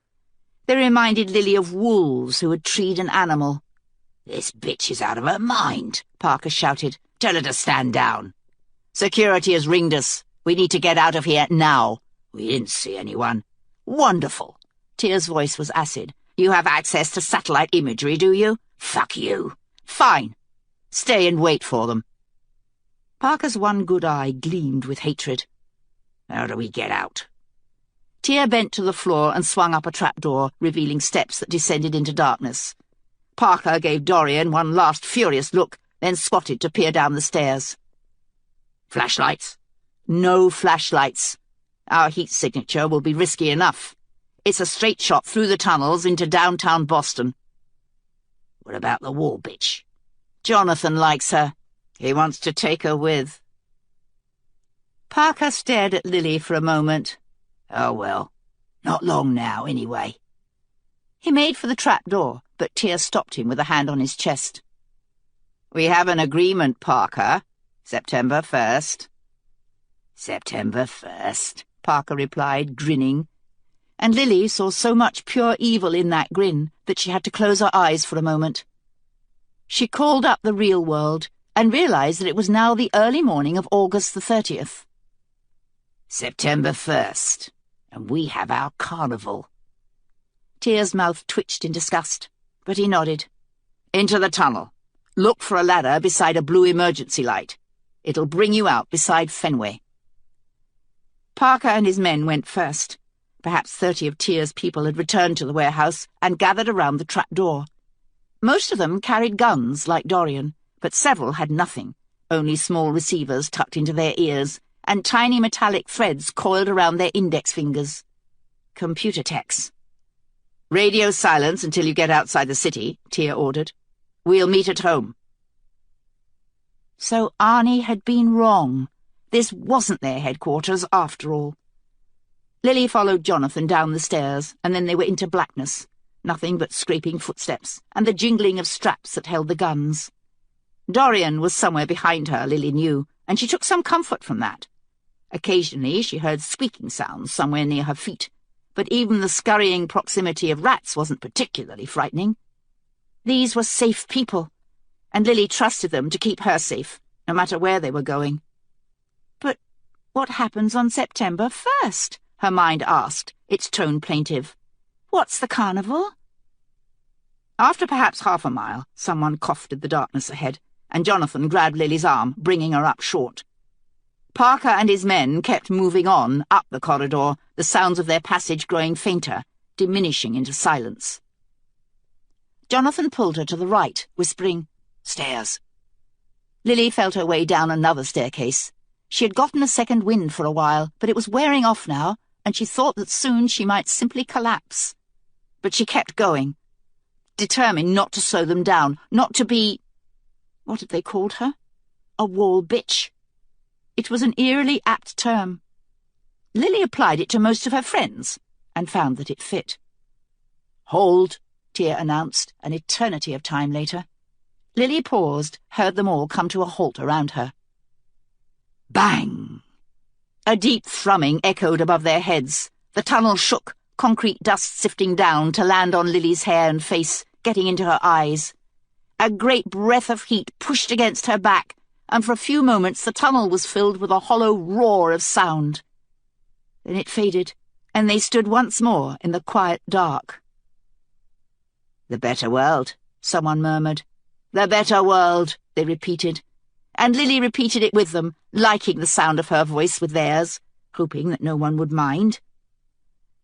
After a moment, as though by collective consent, the entire group began walking again.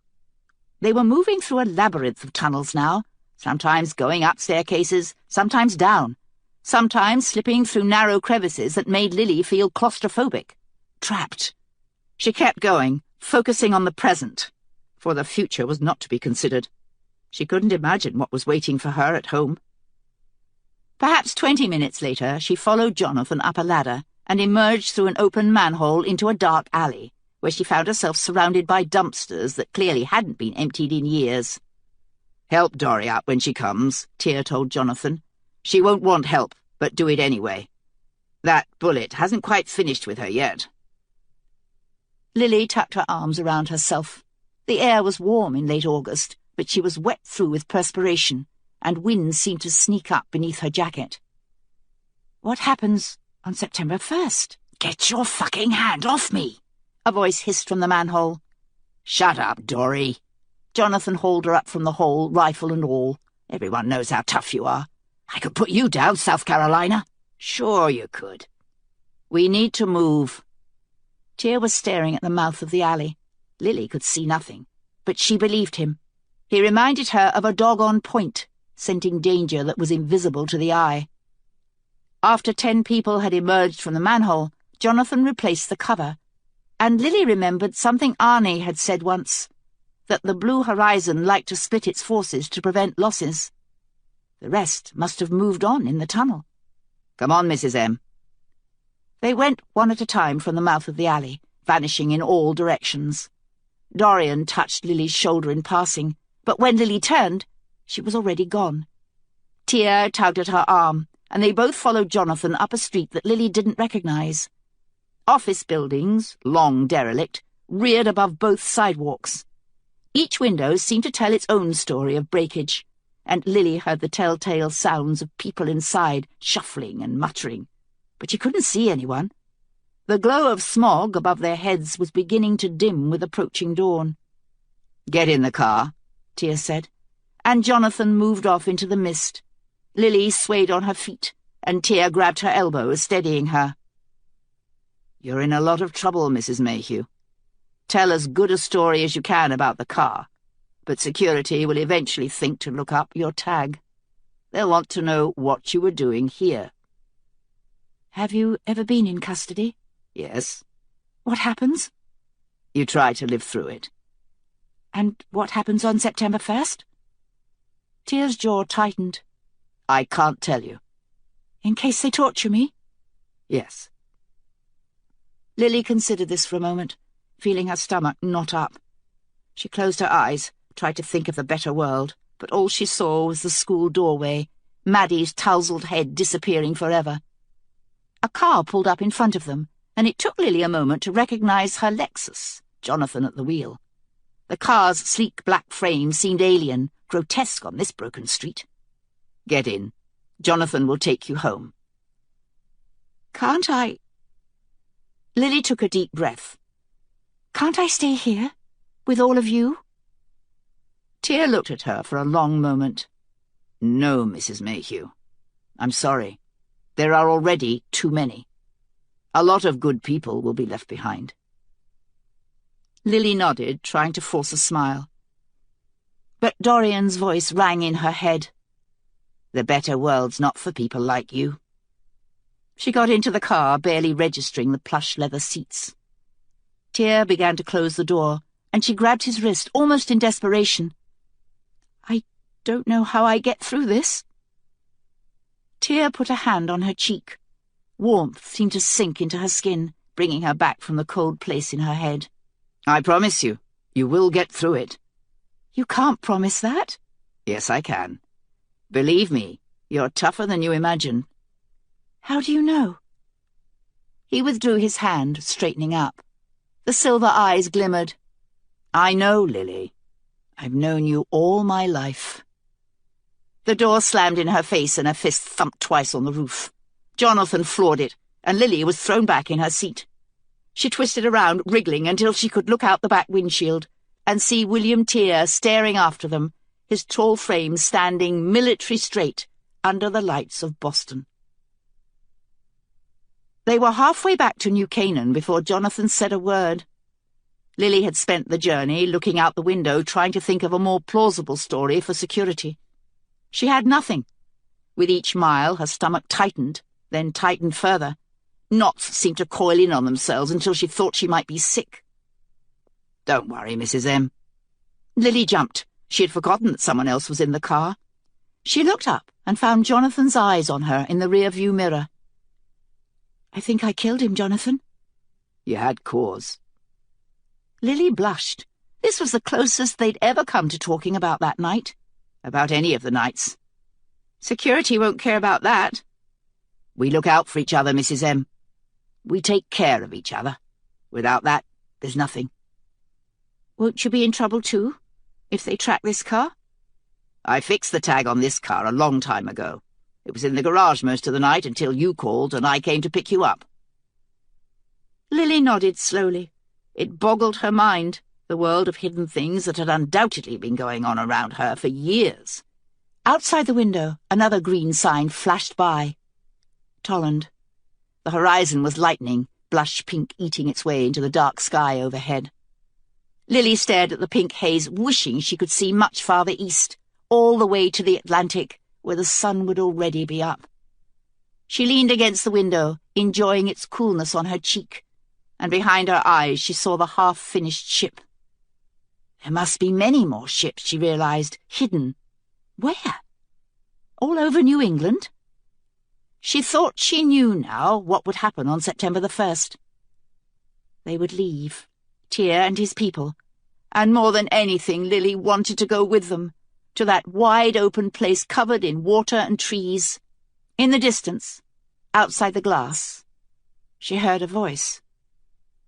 "Kelsey." Lily shook herself awake, but it was a losing battle. Half of her body was already fast asleep. "Kelsey." "Mrs. M." "Who's Kelsey?" Lily murmured. The glass felt so cool, pillowing her cheek. She wanted to stay there forever. Wanted... "Kelsey." She opened her eyes to a moving world, Pen shaking her shoulders.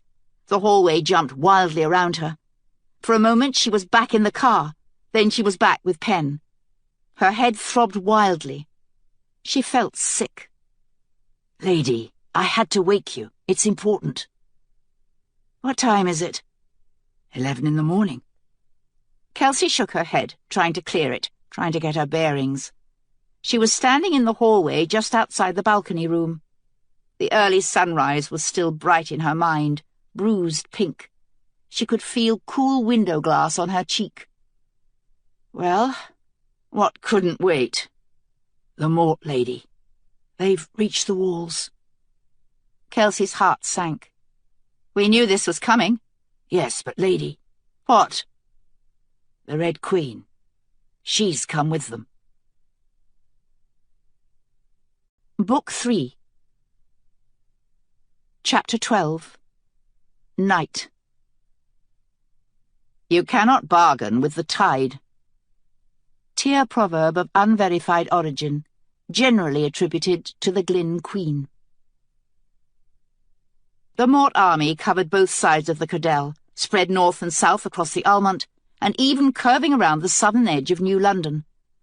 Dusk was coming down on the city, and in the fading light the Mort camp was an impenetrable dark sea. In front of the black tents stood more than 50 neatly ordered lines of soldiers. To the naked eye, they seemed to be covered in glittering iron. It was an ostentatious display, clearly designed to frighten Kelsey. And it worked. She was terrified, both for herself and for the people behind her, almost her entire kingdom now crammed inside New London's walls. How could they resist the force assembled down there? Behind the tents, Kelsey glimpsed a line of siege towers, and somewhere out there, hidden from view, were the cannons. Assuming that the cannons worked, and Kelsey did, the Mort wouldn't even need their siege towers. They could simply smash the walls of New London to rubble. Glee stirred in Kelsey's arms, making her jump. The child was so easy to hold that Kelsey had forgotten she was there. Andalai had opted to come on this outing, and Kelsey had taken the girl to give her a rest. But the people in the streets had murmured in astonishment when they saw the small child in Kelsey's arms, and now Kelsey worried that she might have called too much attention to both Andalai and Glee. They were valuable, just as Andalai had said, and their best hope seemed to be in anonymity. Glee had fallen asleep on the way to the wall, but now she was awake, staring up at Kelsey, her gaze contemplative. Kelsey put a finger to her lips, and Glee nodded solemnly. Mace had picked Andalai's other daughter, Isha, to accompany them. She remained several feet behind Kelsey, almost like a second Pen, holding a knife in her hand. Mace had taken a liking to the girl, but then so had many of the guard. Corin said she had the best knife hands since Praska, whoever that was, and Elston deemed her a tough piece of business, which was the highest praise he could give. Isha was taking this expedition very seriously, never loosening her grip on the knife, her thick brows lowered over a face that was both solemn and grim. The heroism of her small determined form now, when it could make no difference. only made Kelsey feel worse. Scanning the Mort camp, Kelsey finally found what she was looking for: a crimson tent located near the centre. Though it was only a tiny speck of red among all that black, something tolled inside Kelsey like a funeral bell. The Red Queen was leaving nothing to chance this time. She had come herself, just to make sure the job was done right. Torches surrounded the tent, but after a moment Kelsey noticed something odd. These torches were the only fire she could see in the Mort camp. It was just after dinner, but the perimeter was dark. Kelsey considered this fact for a moment before tucking it away. "Did everyone make it inside the city?" she asked. "They did, lady," Mace replied, "but the army was decimated in the last attempt to hold the Mort from the bridge." Kelsey's stomach roiled, and she peered down at the New London Bridge, cursing her poor eyesight. What keeps the Mort off the bridge? "A barricade, lady." Colonel Hall stepped forward, emerging from a group of army men farther down the wall. A thick bandage swaddled his right arm, from which the sleeve had been cut away, and he had taken a nasty wound across the jaw. "It's a good barricade, but it won't hold forever." Colonel Hall. Kelsey smiled, relieved to see him alive, but sobered at the sight of his injuries. "I'm sorry for the loss of General Bermond and your men. All of their families will receive full pensions." "Thank you, lady." But Hall's mouth twisted wryly, as though acknowledging how little a pension meant in this moment. Mace poked her lightly in the back, and Kelsey remembered. "I formally invest you as general of my armies. Long life to you, General Hall." He threw his head back and laughed, and though Kelsey didn't think the laughter was meant to be unkind, it rang in her ears.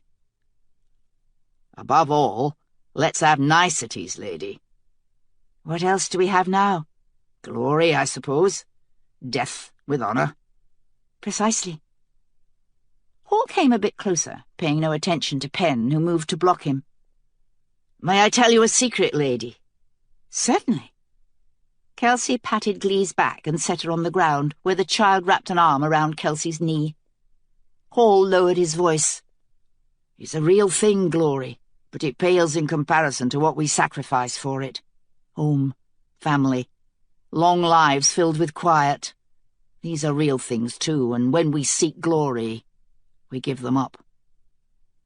Kelsey didn't reply for a moment, realizing that Berman's death must have hit Hall harder than she had expected. "Do you think I sought this war?" "No, lady, but you're not content with a quiet life." Mace grunted beside her, a soft sound that Kelsey recognized as agreement, and she fought the urge to kick him. "You don't know me well enough to say that." "This entire kingdom knows you now, Queen Kelsey. You brought us all to disaster, to satisfy your own notions of glory, of better." "Be careful, Hall," Penn warned. "You don't—" "Shut up, Penn," Mace growled. Kelsey swung around, furious. "Have you turned on me for good now, Lazarus?" "No, lady. But it's not wise, particularly in wartime, to silence the voice of dissent." Kelsey's face burned, and she turned back to Hall. "I didn't end the shipment for glory. I never cared about that." "Then prove me wrong, Majesty. Save the last remnants of my men from an unwinnable fight.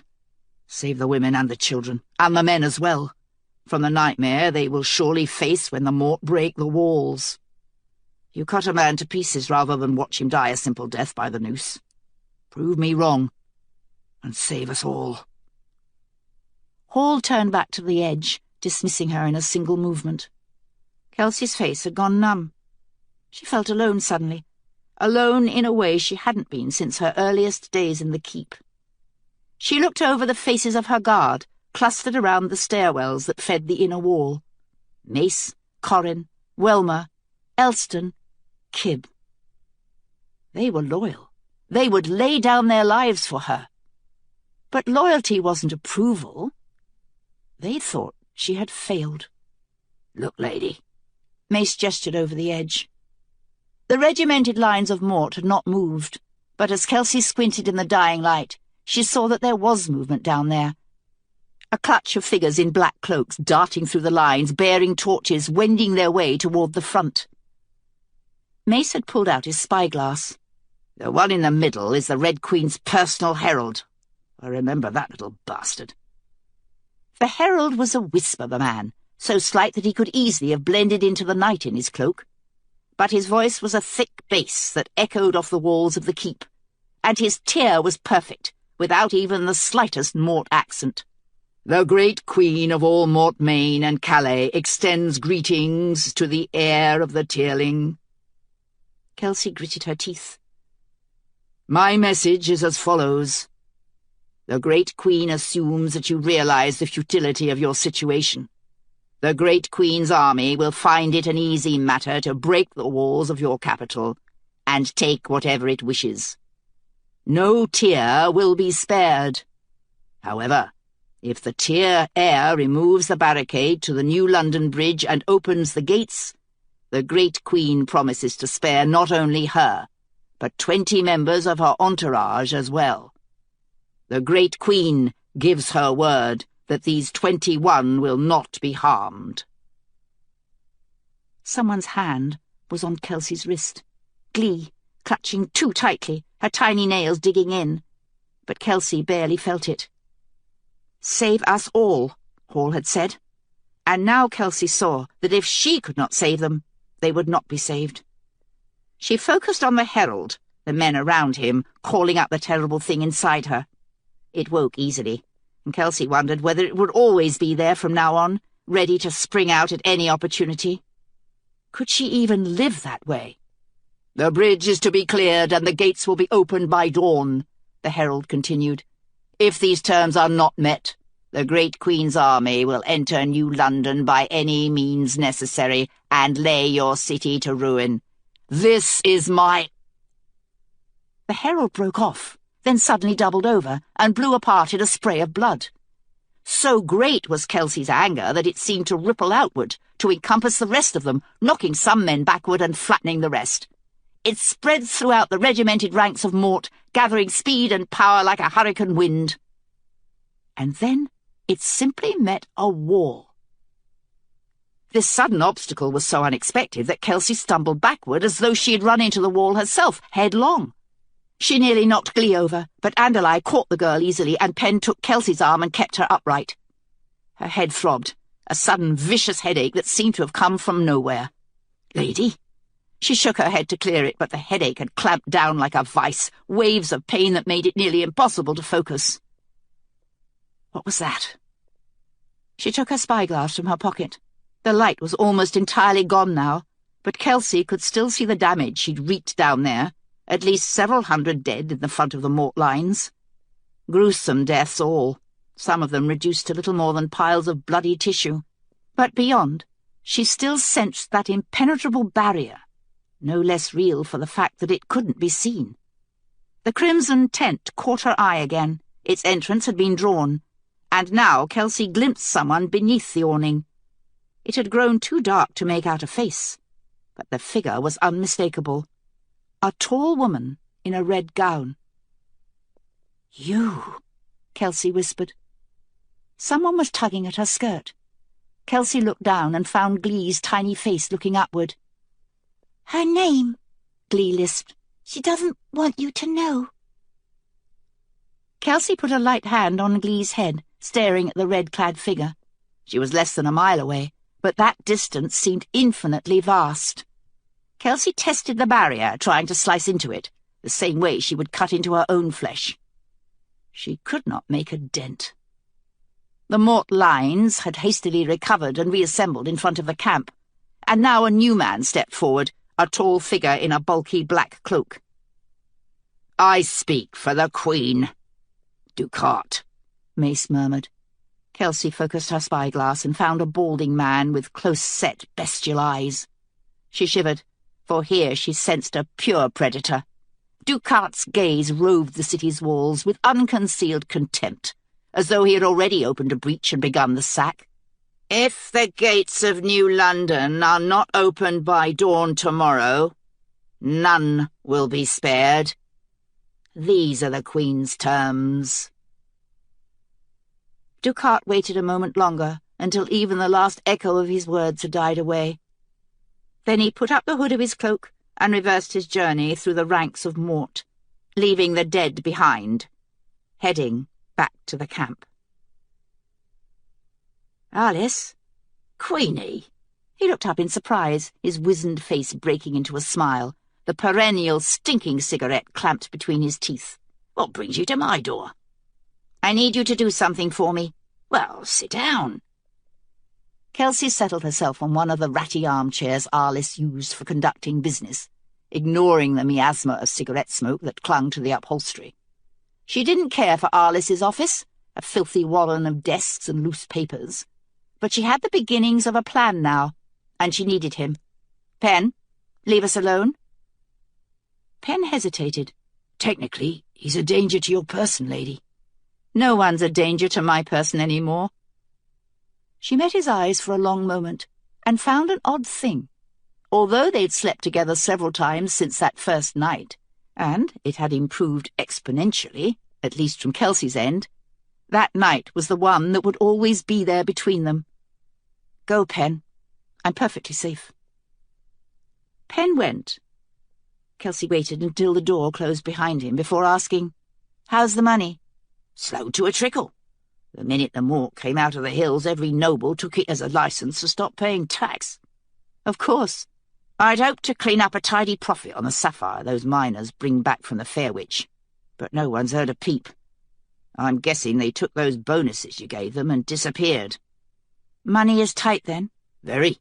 There are fortunes to be made in wartime, Queenie, but not in good government. Personally, I think we're all fucked." "You're nothing but sunshine, Alice." "This is a dead kingdom walking, Queenie." "That's why I'm here." Alice looked up sharply. "I need you to do something for me, and I need you to keep it a secret." "A secret from whom?" "From everyone, especially Lazarus." Kelsey leaned forward. "I need you to draft me a bill of regency." Alice leaned back in his chair, watching her narrowly through the haze of smoke. "You plan to give up your throne?" "For a time." "I take it the mace doesn't know." "He can't know." "Ah." Alice tilted his head, considering. "I've never drafted a regency bill before. Your uncle is dead, Queenie. Who's the regent?" "Lazarus." Alice nodded slowly. "That's a wise choice." "Can you get hold of an old copy of my mother's bill?" "Yes, but I've seen that bastard. It's 15 pages long." "Well, take the essential language. I don't want it open to interpretation anyway. Only a page long, and as many copies as you can write. I'll sign them all, and they can go out to the city tomorrow, after I'm gone." "And where is it you're going?" Kelsey blinked and saw the New London Bridge, the Mort waiting in the hills beyond. "To die, I think." "I hope not." "Well, now I see why the mace can't know." Alice tapped his fingers on his desk. "This will change things." "For you?" "For me and my competitors. But it's always good to be in the know first." "I have to do something." "You don't have to do anything, Queenie. You could take her offer. Save the women and your core guard." "That's what my uncle would have done. But I can't." "Well, that's the bitch of choice, isn't it?" She glared at him. "Choice has been very good to you lately, Alice. You've been coining money from drug sales to the refugees. Did you think I wouldn't find out?" "Let me tell you something, Queenie. My drugs are the only reason you haven't had panic or widespread suicide down in that camp. People have to cling to something." "I see. You're an altruist." "Not at all. But it's foolish to blame the dealer for catering to his market." "That's Thorne talking." "Yep. Thorne was a little shit all his life, but he was always right about that." Kelsey looked up, suddenly forgetting the drugs and even the regency bill. "You knew Thorne when he was young?" "Lord, yes, Queenie. He'll tell you that no one knows where he came from. And he's dead." "But there are a few of us, if you take the trouble to look." "Where did he come from?" "The creche." "I don't know what that is." "Deep under the gut, Queenie. There's a warren of tunnels. God knows what they were built for. They're too deep to be sewers. If you want something too fucked even for the gut, and you know the right people, you go down to the creche." "What was Thorne doing there?" Thorn was sold to a pimp when he was barely born. Lived his entire childhood down there, such as it was. How do you know? Don't look at me like that, Queenie. I had to go down there on business once or twice, early in my career. They need a fairly steady supply of narcotics, for obvious reasons. But I got out of dealing down there a long time ago. You got out? Yes, I did. It's a bad place, the creche. Kids for sex, for... Stop! Kelsey held up her hand. I see. A bad place, Arliss repeated, shuffling the papers on his desk. But Thorn was smart and quick. He was practically a king down there by the time he was 18. Was Lazarus there too? He was, though he'll not admit it if you ask him. What was... Kelsey's voice died, and she swallowed, feeling the words slip around a dry place in her throat. What was he doing down there? The ring. Explain. Children fighting children. Boxing? Not always. Sometimes they gave them weapons. There's value in variety. Kelsey's lips felt as though they'd frozen solid. Why? Gambling, Queenie. More money changes hands over kid fighting than any other betting matter in this kingdom. And the mace was one of the greatest contenders they'd ever seen. A juggernaut. Arliss's eyes gleamed with memory. He never lost, even in his early years. Lazarus isn't even his real name, you know, just a nickname his handlers came up with where no one could bring him down. The odds got so high by the time he was 11 or 12 that I nearly stopped taking bets on him at all. You took bets? I'm a bookie, Queenie. I take bets on anything where I can calculate the odds. Kelsey rubbed her eyes. Didn't anyone try to put a stop to it? Who would, lady? I saw your uncle down there several times. Your mother, too. How did they decide who won? Arliss met her gaze steadily, and Kelsey shook her head, feeling ill. I see. Lazarus never told me. Of course he didn't. If some comes out, it all comes out. Meaning what? Meaning that the mace was almost an animal by the time he was done. No one could wrangle him, except maybe Carol. It was Carol who got him out of the creche for good. But the mace was still a danger to others, long after his days in the ring were over. He's ashamed of his deeds. He don't want anyone to know. Then why are you telling me? Arliss raised his eyebrows. I don't answer to the mace, Queenie. You're a fool if you think I do. I don't even answer to you. I've reached the good time of life now, the time where I've made my money, and if someone is fool enough to threaten me, I don't need to care. I do and say as I please. And it pleases you to be here, now? Why haven't you fled to Mortmain? Or Kildare? Arliss grinned. Because I don't want to. You're a pain in the ass. Kelsey got up from the armchair, wiping off several puffs of dust that had settled on her skirt. Will you draft my bill? Yes. Arliss sat back, crossing his arms over his chest, and eyed her speculatively. So, you're going to die tomorrow? I think so. Then what in the happy Christ are you doing sitting here talking to me? You should be out getting drunk, getting laid. With who? Arliss smiled, a sudden and gentle smile that sat oddly on his twisted face. You think we don't know? Shut up, Arliss. As you like. He pulled a blank sheet of paper from the stack at his left hand, and his next words were muttered down at the desk. What did you say? Nothing. Don't throw in the towel yet, Queenie. You're a clever piece of business.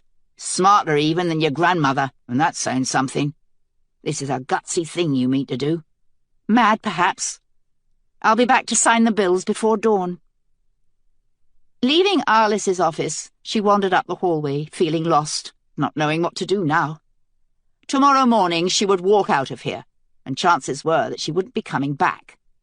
She wondered whether Arliss was right, whether she ought to simply spend the entire night in bed with Pen. Kelsey! She halted in the middle of the hallway. The voice was Lily's, not words, but a pleading grab for help. It felt as if a drowning woman were grasping at the edges of Kelsey's mind. Kelsey? Lily was in trouble. Terrible trouble. Kelsey stared at the asymmetrical pattern of stones on the floor, her mind racing, moving from point to point. Lily had called, and Kelsey had heard her. In the span of history, Lily Mayhew's life meant nothing. She was not even a footnote. Whatever was happening to her, she was long dead and buried now. But Kelsey couldn't turn away. Yet she didn't know how to reach Lily. They were separated by 3 centuries, an endless gulf. Kelsey had always thought of time as a solid wall behind her, blocking out everything that had already passed. But the world she now inhabited was greater than that. Was it possible to create one of her fugues? Kelsey stilled, arrested by this idea. The distance might be vast in time, but Kelsey no longer lived in pure time, did she? She had moved in and out of it for months. Could she step off the edge of one age and into another as neatly as pre-crossing passengers would have boarded a train?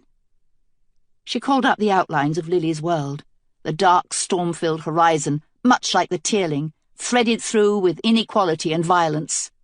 A burst of fire seared through Kelsey's chest, sending her staggering against the wall. "Lady?" Pen behind her, his voice muffled as though Kelsey was swimming in deep water. "Pen, it's going to be a long night, I think. I need you to watch out for me when I fall." "Fall?" Kelsey's vision had blurred now. Pen was a kind shape in the torchlight. "I don't know where I land." "Lady?" Pen grabbed her arm. "Is it your fugue?" "I don't know." "We'll get you to your chamber." Kelsey allowed him to lift her along, barely even noticing. Her mind was full of Lily, Lily's life, Lily's fright. What had been waiting for her when she got home from Boston? "What's wrong?" Elston's booming, bear-like voice, but now Kelsey heard it from a great distance. Pen was carrying her, she realized, and she had no idea when it had happened. "Fugue," Pen muttered. "It came on fast. Help me get her to bed." "No," Kelsey whispered. "Can't afford to sleep the night. Just stay with me, and don't let me fall." "Lady!" "Shh." Kelsey was dreaming now, awake and dreaming at the same time. Lily had called, and Kelsey had heard her. Everything had darkened. Kelsey groped blindly in the shadows, seeking the past. If Kelsey could only reach them, Lily and William Tear. She could picture them standing before her, their eyes kind. But all around them swirled a maelstrom of violence. Lily. Lily? She spun around, hearing a whisper behind her, certain it was Greg. But there was nothing, only early sunlight streaming through the living-room windows. The nearly silent motors of the house's internal processes hummed along inside the walls. Had her house ever seemed so small before? The furniture she had bought, the carpet she had chosen. There was a falsity to these things, a sense that she could push them aside and see chalk markings, a bare stage. Greg was not in the house. The kitchen floor had provided no answers, only a large smear of dried blood. Had Greg gotten up, called an ambulance? There was no way to know. The stain on the kitchen floor had the thick, viscous look of menstrual blood, and it reminded Lily that she'd forgotten to take her pill the night before. She headed for the nursery, leaving Jonathan in the kitchen. Did she have anything to do today? Yes, lunch with Michelle and Sarah, but that could be cancelled. If security came for her, it would be better to have it happen here than downtown or at the club. Lily didn't kid herself that she would hold up well under questioning, but she thought she had the perimeters clear now. She would break, one way or another. Her job was simply to make sure that she didn't break until September the 1st. Could she do that? She closed her eyes, looking for the better world. But instead, she found William Tear standing beneath the streetlights. The nursery faced eastward, a wash of light in the early sun. Lily darted over to the loose tile, suddenly aware of the sun moving, of the fact that Greg or security could show up at any time. After she took her pill, she would run upstairs and take a shower, put on a good dress and some makeup. Security would come, and when they did, The way she looked would matter. She would appear as respectable as possible, a woman who couldn't possibly be involved in midnight journeys, in separatists' plots. She would... The space beneath the tile was empty. Lily rocked back on her heels, staring in disbelief. Yesterday she'd had 10 boxes of pills in there. Cash, too. Over $2,000, her emergency stash. Lily's stomach seemed to contract in on itself as the meaning of the empty hole socked home. Her pills were gone. Lose something. Lily croaked in fright and nearly fell over, clutching the arm of her sofa for balance, as Greg emerged from behind the nursery door. The left side of his head was caked with dried blood. It had matted his hair and trickled down his neck to stain the shoulder of his white shirt. He was grinning. "Where have you been, Lily?" "Nowhere," she whispered. She wanted to speak up, to be strong, but she seemed to have no voice. When Greg wasn't around, he became diminutive in her mind, but in real life he wasn't small at all. In the light, airy space of the nursery, he seemed about 10 feet tall. "Nowhere," Greg repeated smoothly. "Just out and about. All night, outside the wall." "That's right. I got carjacked, too, in case you care." "All night, outside the wall," Greg repeated, and Lily shuddered. His eyes were wide and empty. Dark orbs seemed to reflect no light. "My dad was right, you know. He said all women are cunts, and I said no. Lily's different. And look here." Greg held up a box of her pills, pinching them between 2 fingers, the way he would something diseased. And now something utterly unexpected and wonderful happened. At the sight of her pills, Lily's panic melted quickly and silently away. She straightened, took a deep breath, and tipped her head to one side, cracking her neck as he loomed closer. She had to fight the urge to jump up and grab the small orange box out of his hand. "All the bullshit I had to listen to. All the jokes they made at my expense. Do you know what I've had to put up with because of you? I lost out on promotion last year because I didn't have a son. My boss calls me blank shooting Greg." "Catchy." Greg's eyes narrowed. "You want to be careful, Lily. I could turn you over to security right now." "Do that. Better them than you." "No." Greg's mouth twisted upward in a wide, spitless grin. "I think we'll keep this just between us. Where were you?" "None of your business." He slapped her, and her head rocked backward on her neck, a flower bobbing on its stalk. But she kept her feet. "You need to learn to watch your mouth, Lily. Where were you last night?" "Sucking Arnie Welch's cock." She didn't know where that had come from. It was merely the first thing to pop into her mind. But she watched, amazed, as Greg's eyes narrowed into tiny slits and his cheeks turned white. He believes it. For a moment, Lily teetered on the edge of hysterical laughter. An image popped into her head, kneeling in front of Arnie Welch, poor old Arnie, who was as dumb as a bag of hammers. And Lily began to laugh. She barely felt Greg grab hold of her hair. "Should have put it up," her brain remonstrated, and draw her up, making a square target. She giggled at the sight of his face, the tiny burning red spots in his white cheeks, the bared teeth, even the emptiness of his eyes. "Stop laughing," he shouted, spraying spittle across her face, and of course, this only made Lily laugh harder. "Weak," she giggled, "and you know it too." Greg clouted the side of her head, sending her flying. Lily glimpsed a wall of sparkling sunlight in front of her, and then she went through the patio doors, shattering both panes of glass. A million pinpricks seemed to needle into her arms and face. She pinwheeled for balance on top of the patio, then fell, rolling down 3 brick steps to land in the grass of the backyard. "How weak am I, Lily?" Greg asked, his voice closing, following her down the steps. Lily's arms had been sliced open, her head ached, and it felt like her ankle was twisted. Greg kicked her in the ribs, and Lily groaned and curled up, trying to protect her sides. As she rolled, she saw something that made her go cold. The fly of Greg's pants had tented outward. Lily hadn't taken a pill in more than 36 hours, and the old Lily, the careful one, had read every word of the insert that came inside the orange box. The math came out bad. If he raped her now, she could get pregnant.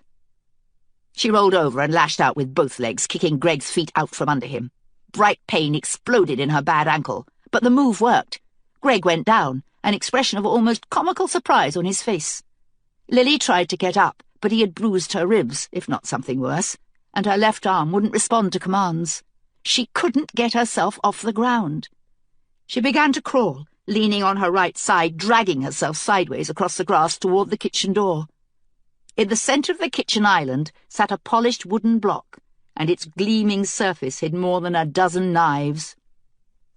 Picturing the smoothness of the big butcher knife, its weight in her hands, Lily felt a nearly dizzying excitement and began to pant as she dragged herself along. Right arm out, as far as her shoulder socket would allow, and then drag her body to catch up. But her arm was already starting to ache. Lily had never been so conscious of her own physical weakness. She remembered Dorian doing push-ups, despite her stitches, thought longingly of the tough ripple of muscle along Dorian's arms. She tasted blood. A hand grabbed her bad ankle, making her squeal in pain. Lily peered over her shoulder and saw that Greg had hit something when he fell. Fresh blood covered his chin. But he was still grinning, even with the bright red stream slavering from his mouth. He squeezed her ankle, and Lily screamed, as if she felt something grind together in there. Muscle or bone, it didn't matter which, it was all mixed up in a bright implosion of pain. She tried to kick Greg in the face, but there was no leverage while she was lying on her side. She yanked her foot from his hand and pulled herself closer to the kitchen door, thinking only how good the handle of the big butcher knife would feel, how smooth in her hand, if she could reach it. But she only made it a few more feet before Greg grabbed her again, by the cuff this time, his fingers digging in. "Where you going, Lily? Where the fuck you think you'll go?" His voice came thickly, almost bubbling behind her. Lily wondered if he had broken a tooth. She tried to wriggle forward again, but he worked a hand beneath her hip and flipped her over, neatly as a pancake, before crawling on top of her. He put a hand between her legs and squeezed. Lily screamed, but her screams were muffled against his shirt. She took a deep, gasping breath filled with the sandalwood of his cologne and felt vomit begin to work its way up her throat. And now, incredibly, Greg was muttering, "Say you love me, Lily." He had managed to pin both of her wrists over her head with one hand. Lily hawked back and spat, feeling thin pleasure as he recoiled. "I hate you," she hissed. "I fucking hate you." Greg punched her in the face. His fist missed her still-healing nose, but the bridge tingled with warning pain. Greg unbuttoned her jeans, and Lily struggled harder, screaming, furious that it could still be this way, right here, with her husband's broad shoulders and thick arms pinning her down. "Get off her, right now." Greg froze. Lily peered over his shoulder and saw Jonathan, his dark eyes wide and furious, holding a gun to the back of Greg's head. "Up, asshole!" Greg eased off her, sinking back to rest on his knees, and Lily scrambled away, panting hoarsely. She could already feel heavy pressure high on the ridge of her cheekbone, the beginnings of a shiner. She fumbled with her jeans for a moment before she got them buttoned. "What are you doing, Johnny?" Greg asked, blinking up at Jonathan as though trying to place him. Lily pushed herself to her feet, but found that her ankle would take no weight. She balanced on the other foot, tottering awkwardly. "You all right, Mrs. M?" Jonathan asked, never taking his eyes from Greg. "Fine. My ankle's broken, I think." "Whatever you think you saw," Greg began. "Marital disputes are resolved between husband and wife, Johnny. That's the law." "The law," Jonathan repeated, and his mouth twisted up into something that might have been a smile. "Why don't you go back to the house and we'll forget this ever happened? I won't even report it." "That right? You won't?" Jonathan's words were beginning to broaden, southern twang showing up between each carefully spoken consonant.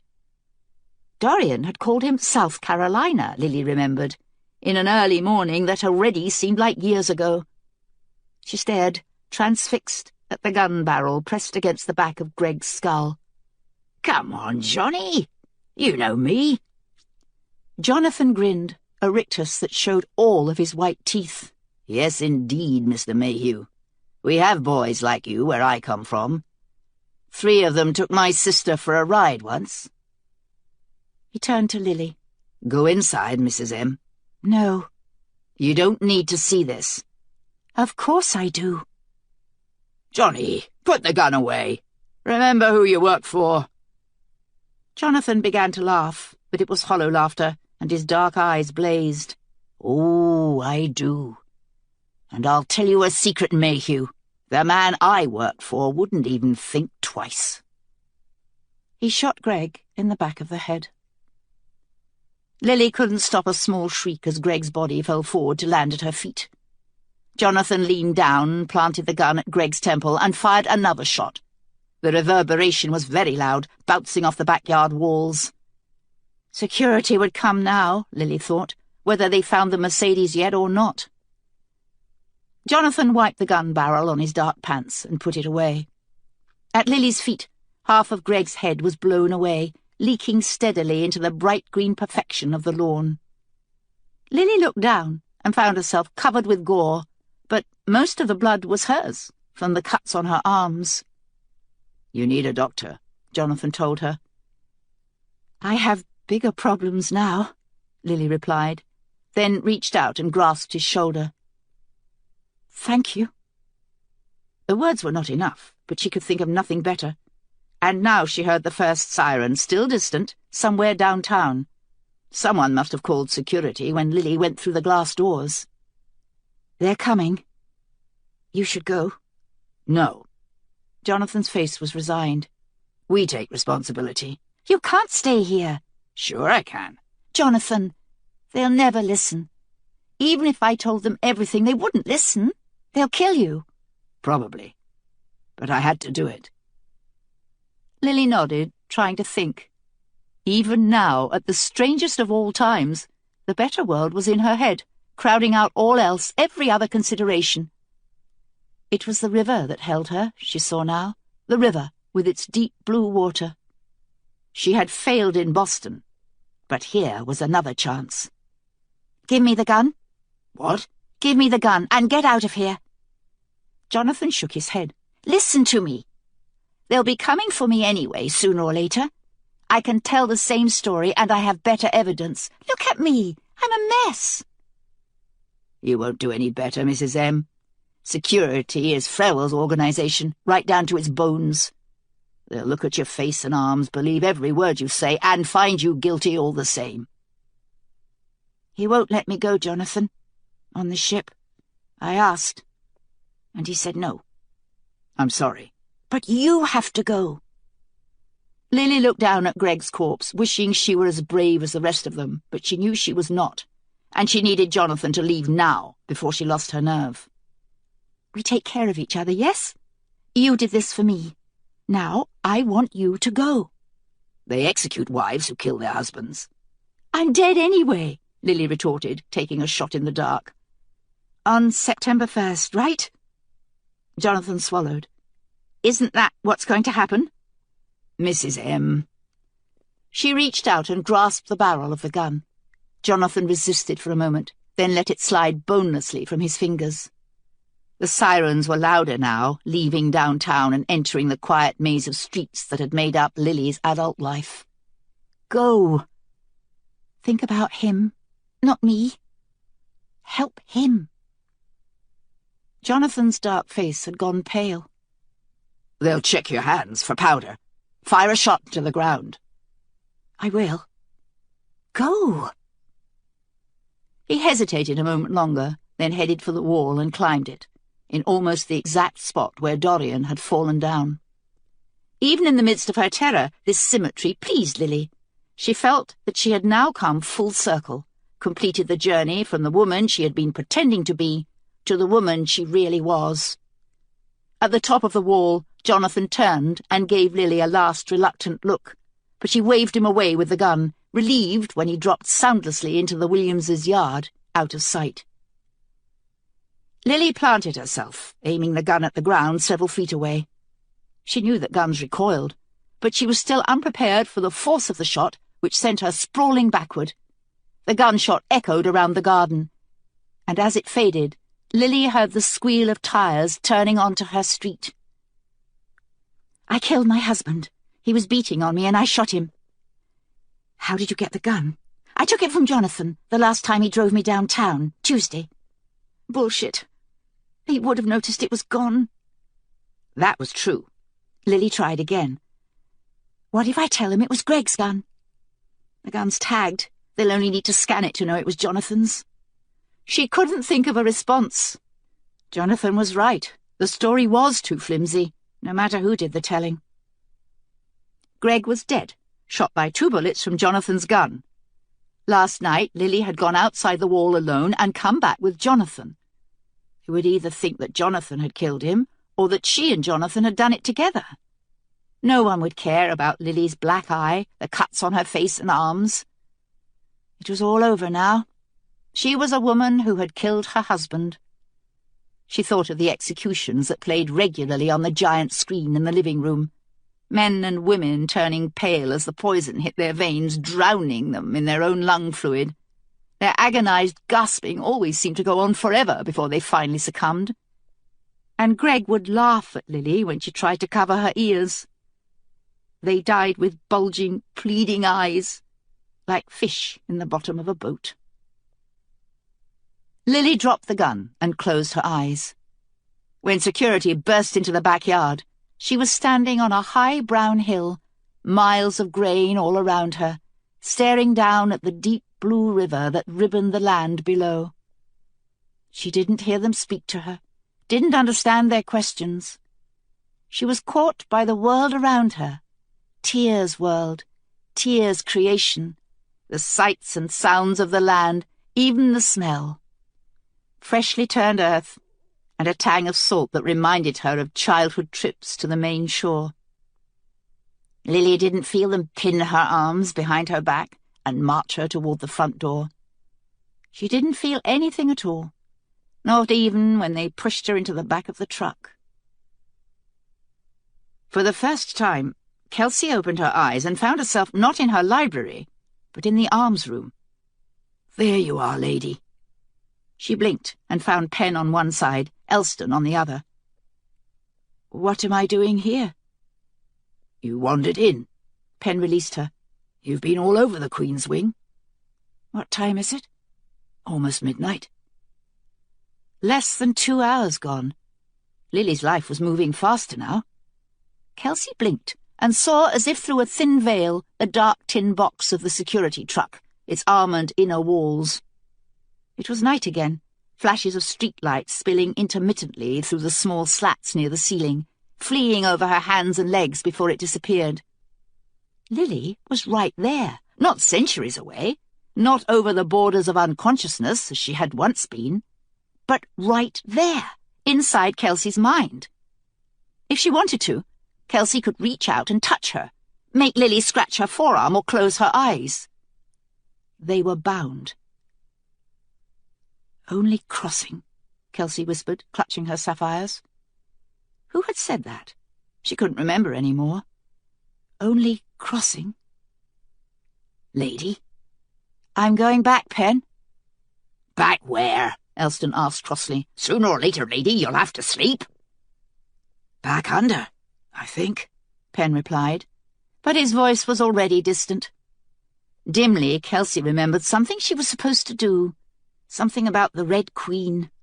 But Lily took precedence now. Another flash intruded. Lily being pulled from the truck and marched down a long staircase, her eyes blinded by glaring fluorescent light. A wave of nausea broke over Kelsey like a wave, and she remembered that Lily had hit the double doors head first. Did she have a concussion? "You stay, Penn. Don't let me fall." "Go, El." "I'll get the captain," Elston muttered. "Christ, what a mess it all turned out to be." He said the last bit quietly, as though hoping Kelsey wouldn't hear. But if she could have found her voice, she would have agreed with him. It had all gone wrong. But where was the tipping point? Where had all of her good intentions fallen apart? Lily's feet tangled on the stairs, and Kelsey lurched forward. She grabbed for the armrail, found there was none, and stumbled. "Get the fuck up." "Lady?" "Get the fuck up." Lily pushed herself off the wall and regained her feet. These were not the polite guards of the New Canaan security station. 4 men surrounded Lily. 3 carried small oblong objects, some sort of electrical prod, while the 4th carried a gun. Lily needed a doctor. None of the cuts on her arms had been very deep. They were already beginning to scab.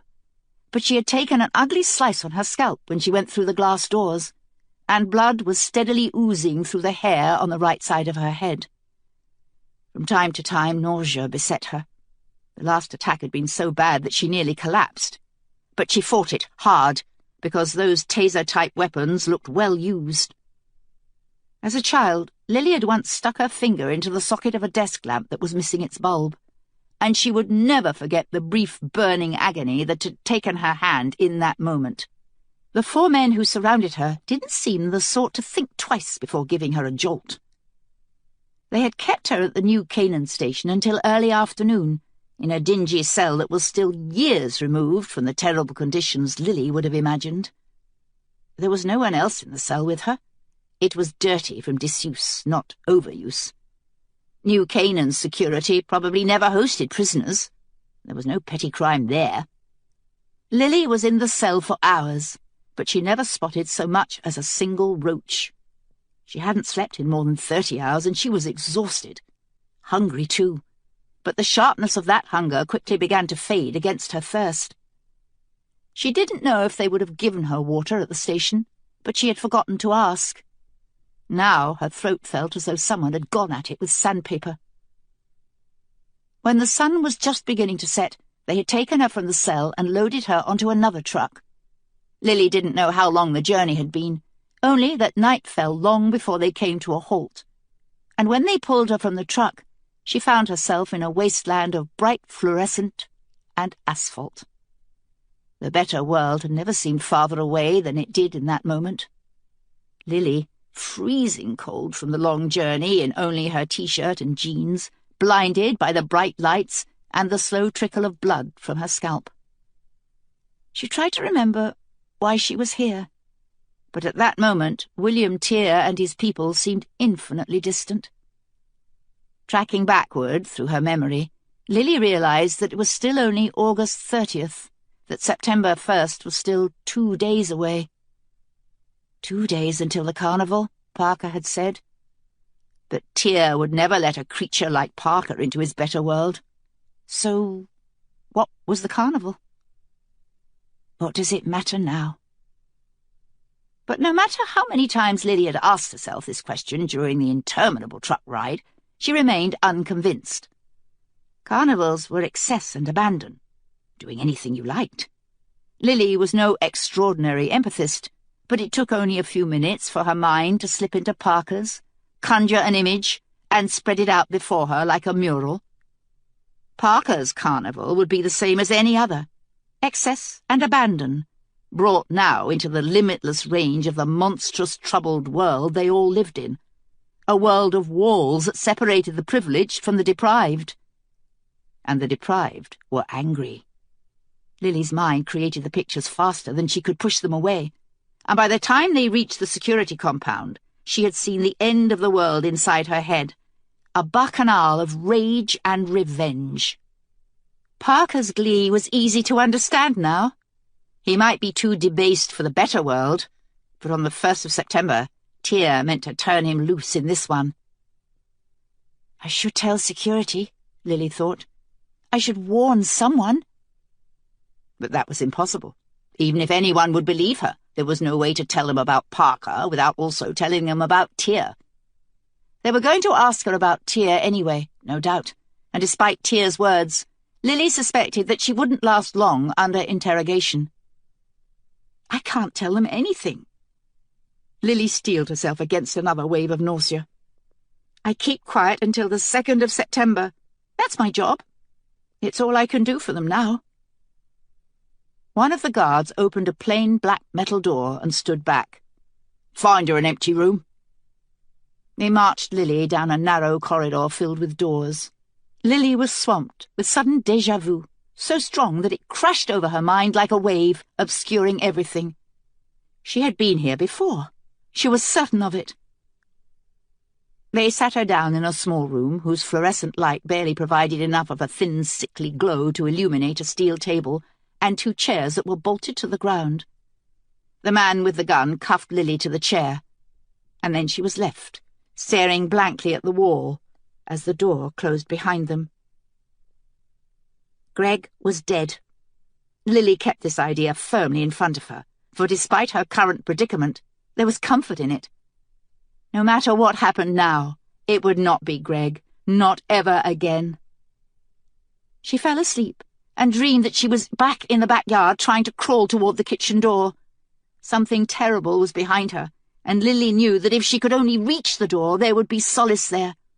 She was searching for the door handle when a hand grabbed her ankle, making her scream. The backyard blew apart, and now she was in the long, door-filled corridor again, stumbling along, lost. The light was a dim orange, not fluorescence, but torchlight. And Greg was no longer important.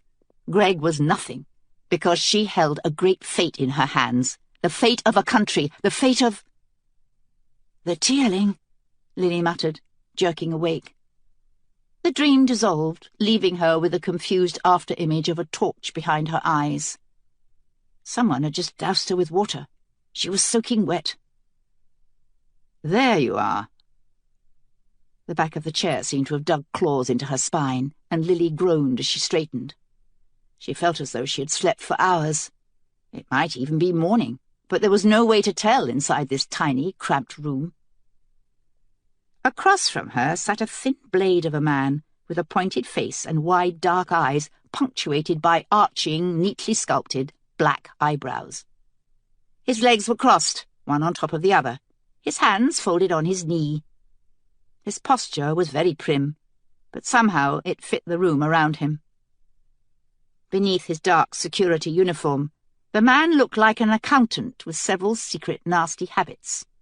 He had brought up a screen on the table beneath him, and Lily saw her own upside-down face peering at her from the steel surface. "Lily Mayhew, née Freeman. You had a busy day?" Lily merely stared at him, her face blank and bewildered, though the sense of futility struck her again. She couldn't act for shit. "Where is this place?"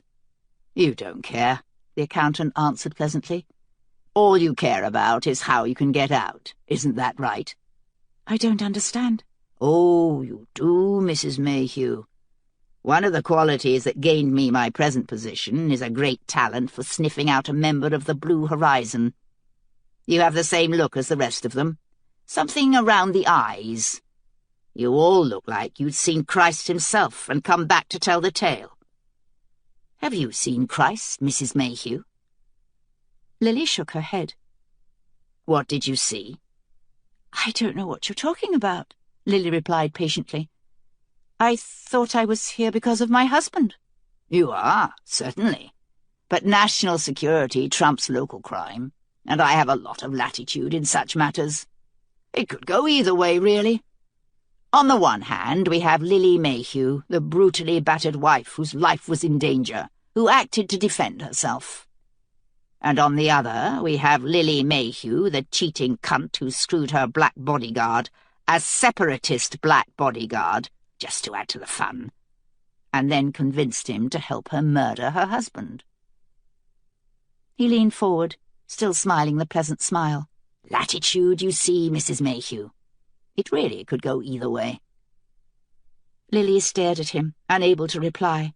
Everything inside her seemed to be frozen. Screw Jonathan? Did he really say that? "Now me, I'm not interested in your husband. In fact, I too thought Greg was an asshole.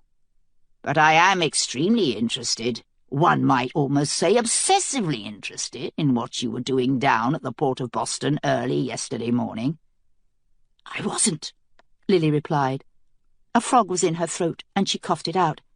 "I was heading that way, but I got carjacked on Highway 84, just over the state line into Massachusetts." The accountant's smile widened, and he shook his head.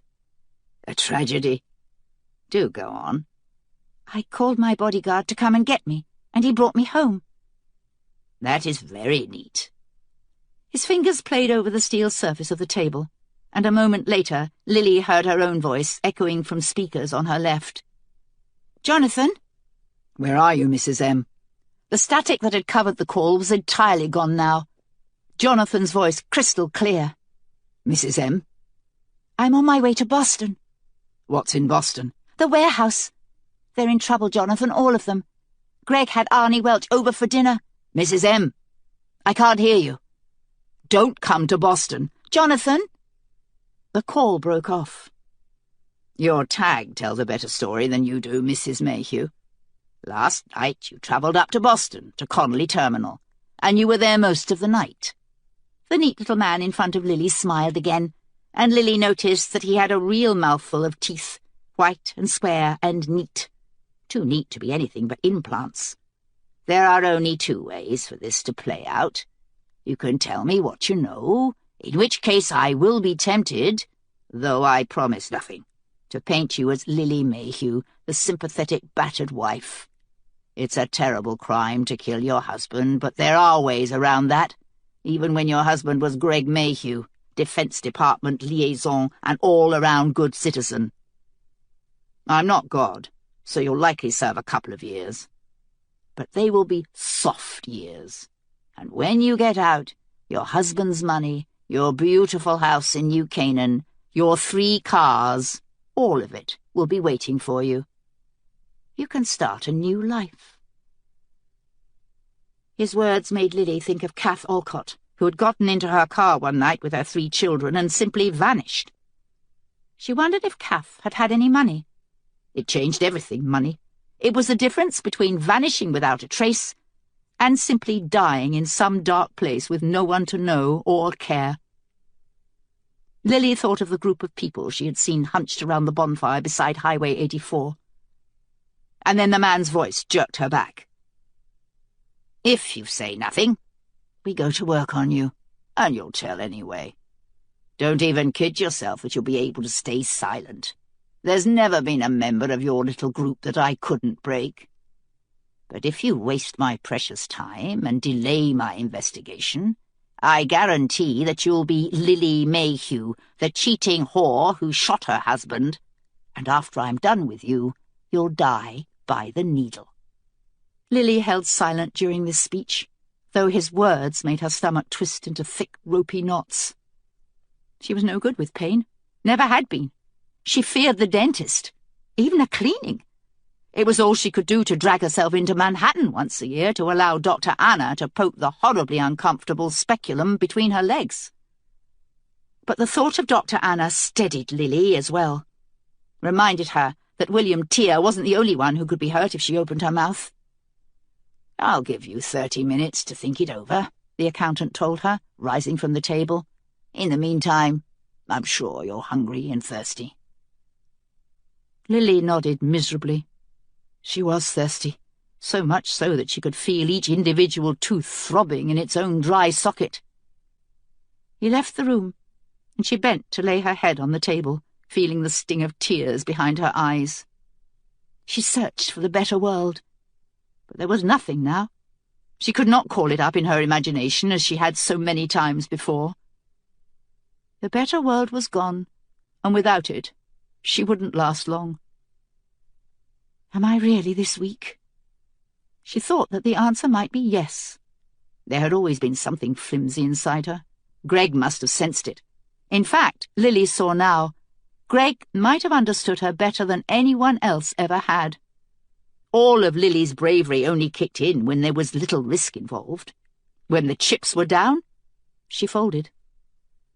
She thought of being alone in their enormous house, of having all of that space to herself to do as she pleased, without Greg's shadow lurking around every corner. It would be an amazing thing.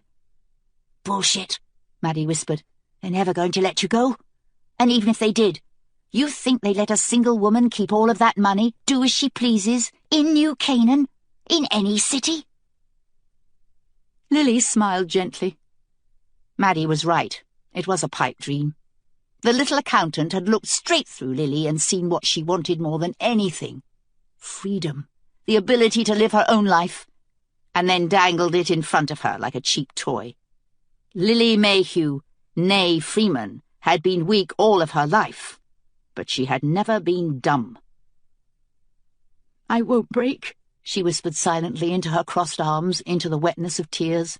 "Please, just this once. Let me not break." The door opened with a hollow clang, and a hulking man with a soldier's buzz cut came in, carrying a tray. Lily sat up eagerly, hating herself, but she was too hungry and thirsty to stage a hunger strike. She guzzled the water, then attacked the meat, a cold lump of unidentifiable off-white gristle that didn't seem to taste like anything at all. The food only made her more hungry, and then it was done. She pushed the tray to one side, staring at the grey cement walls around her. The accountant had told her to think it over, but now she could think of nothing but all of them. Tear, Dorian, Jonathan. Where were they now? "With the ships," her mind answered. "Wherever the ships are, that's where they'll be." Lily felt certain that this was true. Tear would let Parker loose. And now Lily saw exactly how Parker fit in with the program. He was a distraction, a smokescreen for security. While Parker was wreaking havoc, Tear's people would board the ships, and then they would leave. Leave for where? There's nowhere to go. Do you really think he'll sail off the edge of the earth and straight into paradise? Lily did. The image was eerily persuasive, an entire flotilla of ships, all of them heading toward an unknown horizon where the sun was just beginning to rise. This vision didn't feel like Lily's. Rather, it was as though someone else was dreaming inside her head. Did any of them know what was on the other side of that horizon? No. Lily felt certain they had no idea. They would probably end up sinking in the middle of the ocean. Did she really want to face everything that the accountant threatened? For that? Tear, Dorian, Jonathan. The door clanged open again. The accountant had returned, and he stood over her, smiling broadly, his hands tucked behind his back. "Well, Lily, what's it to be?" She looked up at him, sweat misting her brow, her guts sick with anticipation. But the words came out strong and clear, not her own words, and Lily suddenly felt as though there was another woman inside her, someone trying to hold her together, to get her through. "Fuck it! Let's go!" Chapter 13. September 1st. Faustus. "Come, I think hell's a fable." Mephistopheles. "Aye. Think so still, until experience change thy mind." Dr. Faustus, Christopher Marlowe, Pre-Crossing, Angleterre. When Kelsey broke free this time, Mace was with her. Both of his arms were locked around her waist, dragging her back, and Kelsey saw that she'd been heading toward the great double doors at the far end of her audience chamber. "Was I going somewhere?" "God knows, lady." I was, but where? The answer came. Her mother's face, beautiful and thoughtless. Mace released her, and she gestured toward the door. "Come on, Lazarus. Let's go down to the portrait gallery." "Now?" "Now. Just you and me." Penn's face stiffened, but at a nod from Mace, he faded back toward the hallway. Kelsey couldn't afford to worry about Penn's feelings now. She checked her watch and found that it was past 1 in the morning. She was running out of time. By unspoken consent, they did not take Mace's tunnel this time. Instead, Kelsey marched out her front door, down the long hallway that fronted the Queen's wing, and into the keep proper. They had run out of extra rooms long ago, and now even the corridors were lined with people, most of whom seemed to be wide awake. The smell of unwashed bodies was dreadful. As Kelsey went by, they bowed, murmured, reached to touch the hem of her dress, and she nodded in acknowledgement, barely seeing them, secure in the knowledge that if anyone tried anything, she could end him in an instant. An old woman blessed Kelsey as she went by, and Kelsey glimpsed an ancient rosary wrapped around her gnarled fingers. The Holy Father would scream if he knew that one of those was still knocking around. No one in the Arvarth wanted sinners to be able to tell their own grace. Seeing the milky cataract that covered one of the woman's eyes, Kelsey reached out and grasped her hand before moving on. The flesh there felt bone-dry like scales, and Kelsey was relieved to let it go. "May great God protect and keep you, Majesty," the woman rasped behind her, and Kelsey felt something turn over inside her. Did they not know that she was going to die today? How could they not know that?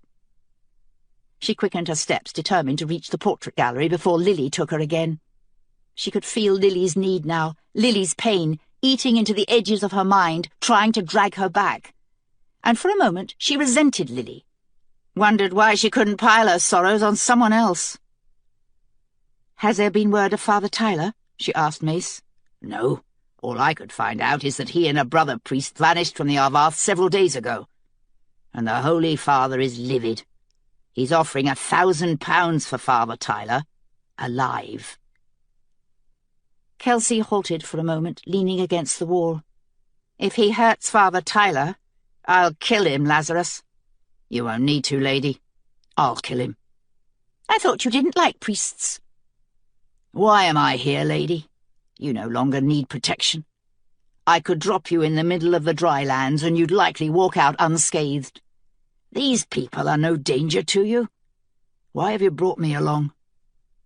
"We started out together." They rounded a corner and began to descend a new staircase, this one smaller than the main stair, and circular where the main was square. People had crowded onto both the top and the bottom of the staircase, but they scrambled out of the way as Kelsey approached. "You started off with all of us." "No.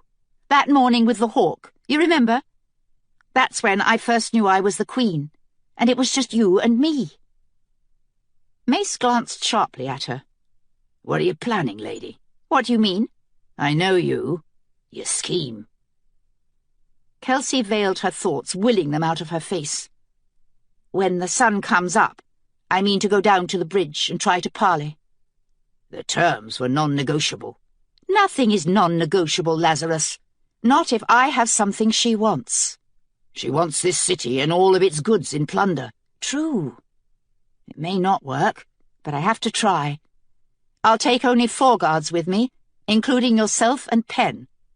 Choose the other 2. "Perhaps not Pen." She halted, turning to face him. They were near the bottom of the staircase now, only a few turns to go, and Kelsey lowered her voice, mindful of the people who were undoubtedly below. "Something to say, Lazarus?" "Come now, lady, a besotted man makes a poor close guard." "Pen's not besotted." The corners of Mace's mouth twitched. "What?" "For a woman with remarkably clear vision in most areas, lady, you are stone-blind in others." "My private life is not your business." "But Pen's professional life is, and just because I'll tolerate some things in the safety of the Queen's wing, doesn't mean I'll tolerate them elsewhere." "Fine. It's up to you whether he comes or not." But Kelsey winced at the thought of Pen's reaction to being left behind. Was Mace right? Was Pen in love with her?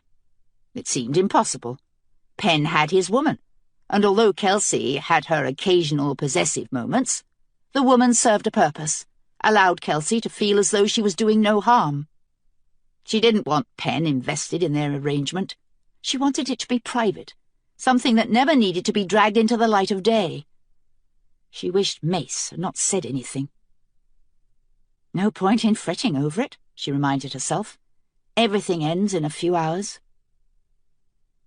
The portrait gallery was full of people, at least several families sleeping on the stone floor. But a few sharp bellows from Mace did the trick. Parents scrambled to their feet, grabbed their children, and were gone. Kelsey shut the door at the far end of the gallery, and then it was just the 2 of them again, Mace and Kelsey, the way it had been at the beginning. Kelsey went to stare at her mother's portrait. If her mother had been standing before her, Kelsey would have grabbed her by the throat, torn her hair out by the roots until she screamed for mercy. But how much of their current nightmare was really her mother's fault? Kelsey thought longingly of those early days in the keep, days when blame had been clear-cut. Why did she give me away, Lazarus? To protect you. Bullshit. Look at her. That's not the face of an altruist. Sending me away for fostering was utterly out of character. Did she hate me? No. Then why? What is the point of this little expedition, lady? To whip yourself with your mother? Oh, hell, Lazarus, Kelsey replied wearily. If you're not going to talk to me, then go back upstairs. I can't leave you down here. Of course you can. As you pointed out yourself, no one here can harm me. Your mother thought the same thing. Queen Alyssa, nothing but trash in the finest silk. Look at her. Call her all the names you like, lady. She still won't be the villain you wish her to be. Kelsey whirled to stare at him. Are you my father, Lazarus? Mace's mouth twisted. No, lady. I wish I was. I wanted to be, but I am not. Then who is? Has it ever occurred to you that you might not want to know? No, that had not occurred. For a moment, Kelsey pondered the worst people it could be. Arlen Thorne? The Holy Father? Her uncle? Anything seemed possible. And did blood really matter so much? She had never cared about her father's identity. Her mother was the important one, the one who had wrecked a kingdom. Kelsey stopped pacing, looked up and found the portrait of the beautiful queen staring down at her. The favoured child sat on her lap, smiling brightly, no dark corners. And behind the beautiful queen's skirts was the other, the dark child, the bastard, not loved and not special. Parentage did matter, Kelsey realised, even if it shouldn't. Pain stabbed into her vitals and she cried out, doubling over. It felt as though someone had kicked her right in the guts. Lady? Another blow, and now Kelsey shrieked, cradling her stomach. Mace reached her in 2 steps, but he could do nothing. Lady, what is it? Are you ill? Injured? No, not me. For Kelsey suddenly knew. Somewhere, centuries away, Lily was paying the price for her silence. Lily needed her now, but Kelsey shied away, cowering inside her own mind. She wasn't sure she could face Lily's punishment. She didn't know how she would come out of this thing on the other side. Would she have to feel Lily die? Would she die herself? Lazarus? She looked up at Mace, seeing both sides balanced in equal measure, the angry boy who had emerged from the unimaginable hell beneath the gut, and the man who had given his life in service to 2 queens. If something happens to me— Like what? If something happens, she overrode him, you will do several things. For me. She paused, gasping. Bright, searing pain scorched her palm, and Kelsey screamed, clenching her hand into a fist and pounding it against her leg. Mace moved toward her, and she held up her other hand to halt him, gritting her teeth, fighting through it, blind with tears. What's doing this to you, lady? Your sapphires? It doesn't matter.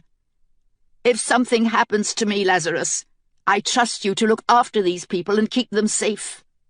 They fear you. Hell, they fear you more than they fear me. Not any more, lady. Kelsey ignored his comment. The pain in her palm had lost its sharp edge now, but it still throbbed hotly in time with her pulse. Kelsey closed her eyes and saw a small metal rectangle gleaming in the bright white light, recognizable only through Lily's memories. A cigarette lighter. Someone had held Lily's hand to the flame. Not someone, Kelsey thought. The accountant. A man of whom Arlen Thorne would have thoroughly approved. And Kelsey wondered suddenly whether humanity ever actually changed. Did people grow and learn at all as the centuries passed? Or was humanity merely like the tide, enlightenment advancing and then retreating as circumstances shifted? The most defining characteristic of the species might be lapse. What else, lady? She straightened and unclenched her fist, ignoring the mouth of seared flesh that seemed to open up in her palm. If he's still alive, you will find Father Tyler and keep him safe from the Arvath. Done. Last, you will do me a favour. What's that, lady? Clean out and seal off the creche. Mace's eyes narrowed. Why, lady? This is my kingdom, Lazarus. I will have no dark sub-basements here. Through Lily's eyes, Kelsey saw the warren of fluorescent hallways inside the security compound, the endless doors, each of them hiding agony. Her palm throbbed. No secret places where awful things go on, things that no one wants to acknowledge in the light of day. It's too high a price, even for freedom. Clean it out.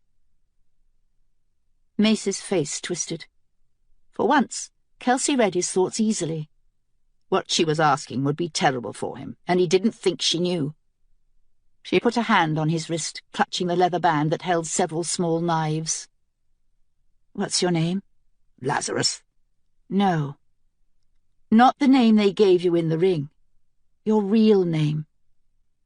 He stared at her, stricken. "Who?" "What's your name?"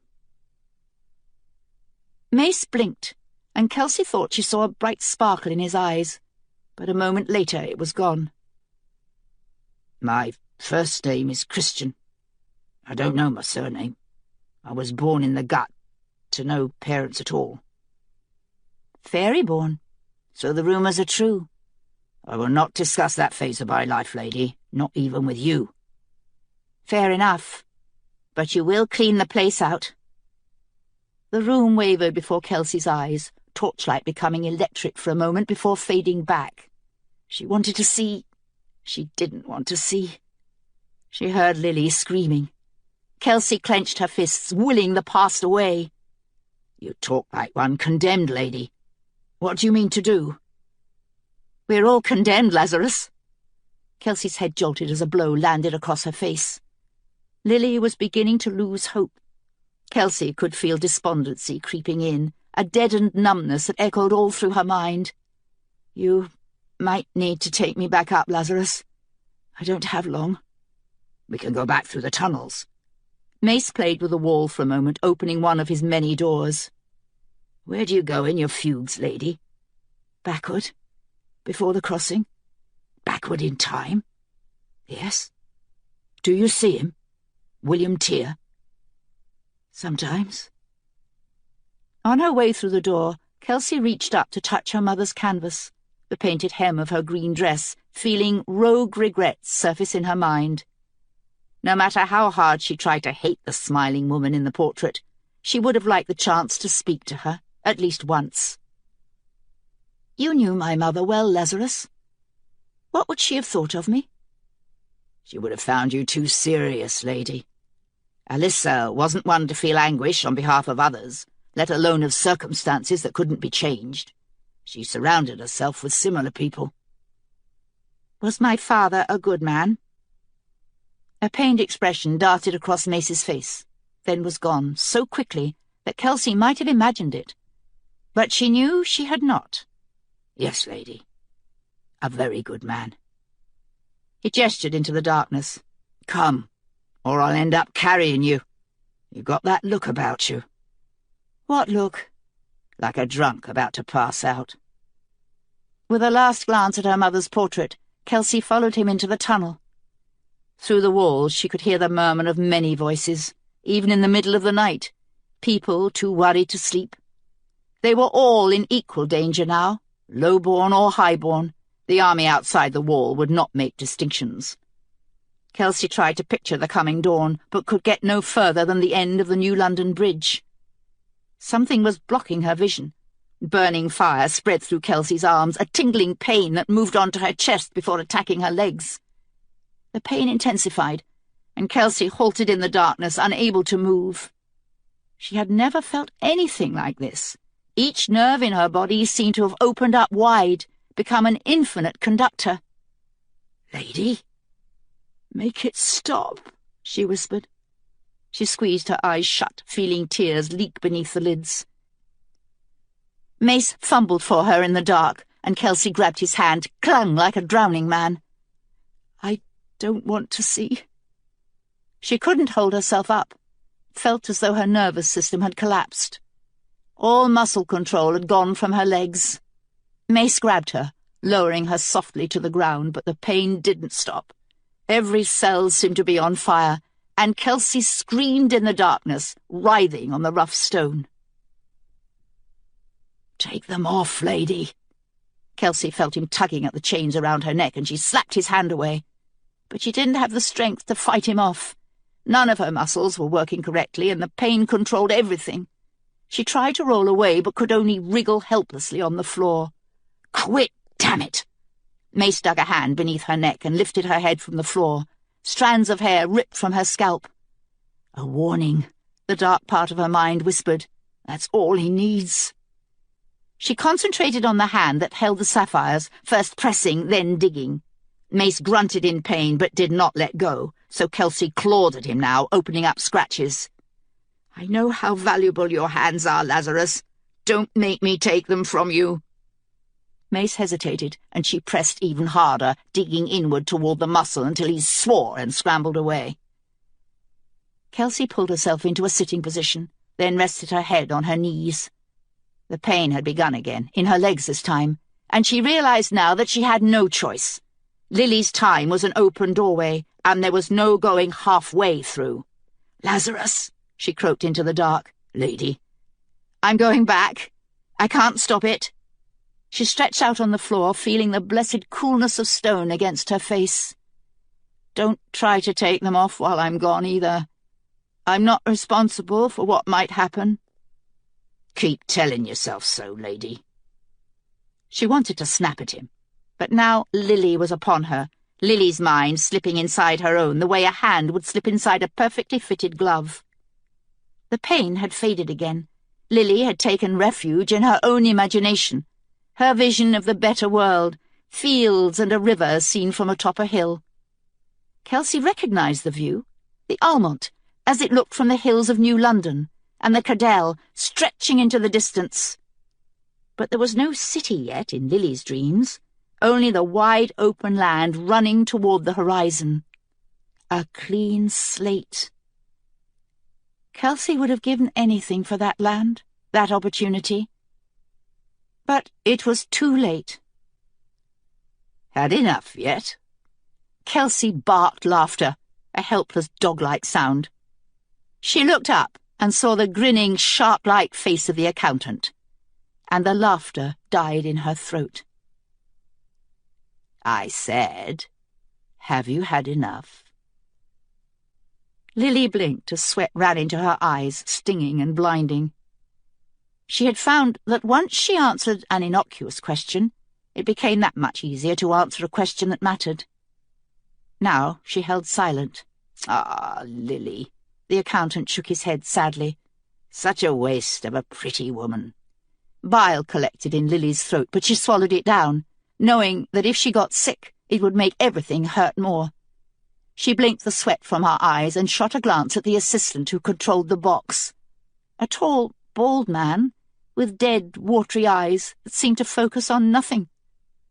The assistant had come and gone many times, bringing pieces of equipment or notes which the accountant would read quickly, his eyes advancing and then returning in a precise typewriter fashion before handing the note back.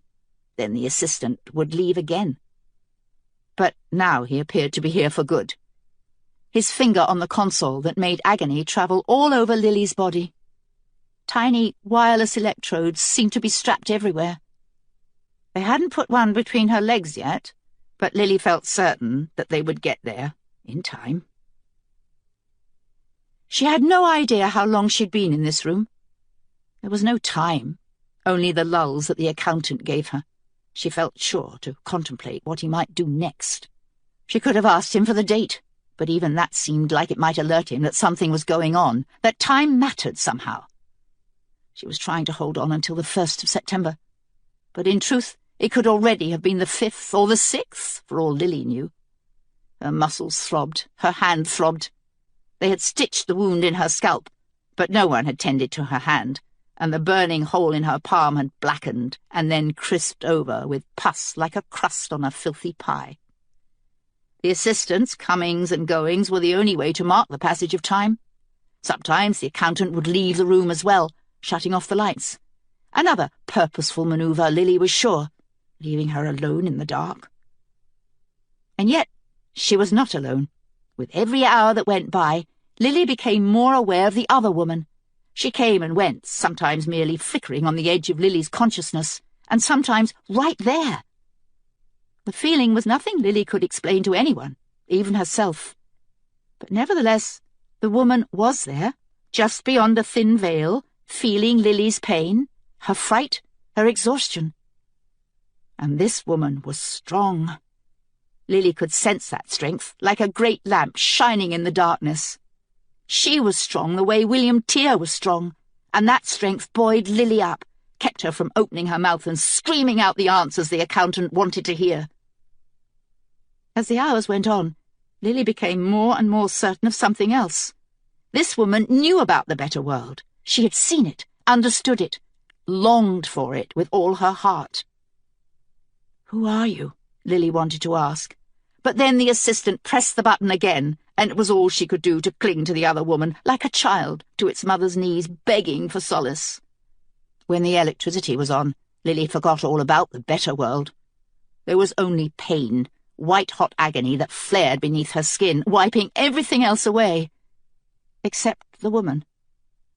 Lily tried to think of Maddie, Dorian, Jonathan, Tear, but she could feel herself wearing down. Several times the pain had ceased just when she was at the point of begging them to stop. She thought of her old life when she used to be afraid of bee stings, and the thought made her giggle, a dark and senseless giggle that died on its way to the walls of the room.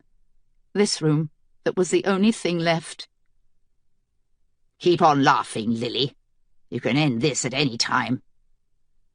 The accountant's voice betrayed irritation. He was growing tired, Lily thought, and this gave birth to new hope. At some point, wouldn't he have to go away and sleep? They could give her to someone else, of course, another interrogator, but the accountant didn't strike her as the sort who would let go. He was a hunter, waiting patiently for the moment when she would break. And he wouldn't want the satisfaction of that moment to go to anyone else, not when he had done so much to loosen the lid. The pain stopped, and Lily's entire body sagged with relief. Earlier, she had been trying to think of positive things to cling to, and at this odd moment, one occurred to her. She didn't have children. If she had, these people would certainly have made use of them by now. She wondered whether Mom was in some kind of custody, whether they had come to the nice suburban neighbourhood in Media and hauled Mom away. "Come on now, Lily. You know you'll give it up sooner or later. Why prolong this? Wouldn't you like some food? Wouldn't you like me to let you sleep?" Lily said nothing, noting with relief that the assistant was standing up and leaving the console. The accountant was a busy man. His assistant was constantly fetching him messages, and Lily thought he must have many other projects. But God help her, she had his full attention now. Behind the glasses, those round, bird-like eyes pinned her where she sat. "Tell me a little something, Lily, and I'll give you a break for a while. Just tell me why you went to the Connolly terminal the other night." Lily felt her consciousness beginning to waver. Her vision had blurred again. There could be no harm in answering the accountant's question. After all, he already knew, didn't he? "Focus!" Lily's mind sharpened for a moment. Those words were not Dorian's, not Maddie's. And now she realized that she was actually hearing the other woman, her thoughts inside Lily's mind so tightly wrapped that Lily might have mistaken them for her own. The other night. It definitely wasn't August 30th anymore. Had William Tear and his people gotten away? Lily would have given her life for the correct date, but she couldn't ask. The assistant left the room, the door booming closed, and for no reason at all, Lily suddenly thought of her father, who had died years ago. Dad had hated President Frewell, hated the proliferation of security offices in each city and town. But there was no organised resistance then. Dad had been a fighter, with nothing to fight for. No one to fight with. Dad would have liked William Tear, Lily realised now, her eyes stinging with tears. Dad would have fought for him. Last chance, my girl. There would be no respite. Lily clenched her toes in preparation, grabbing the arms of the chair. The accountant sat down and smiled pleasantly at her, a predator's smile in a bureaucrat's face, then clucked in mock concern. Tell me, Lily, whatever turned a nice woman like you into a cunt like this?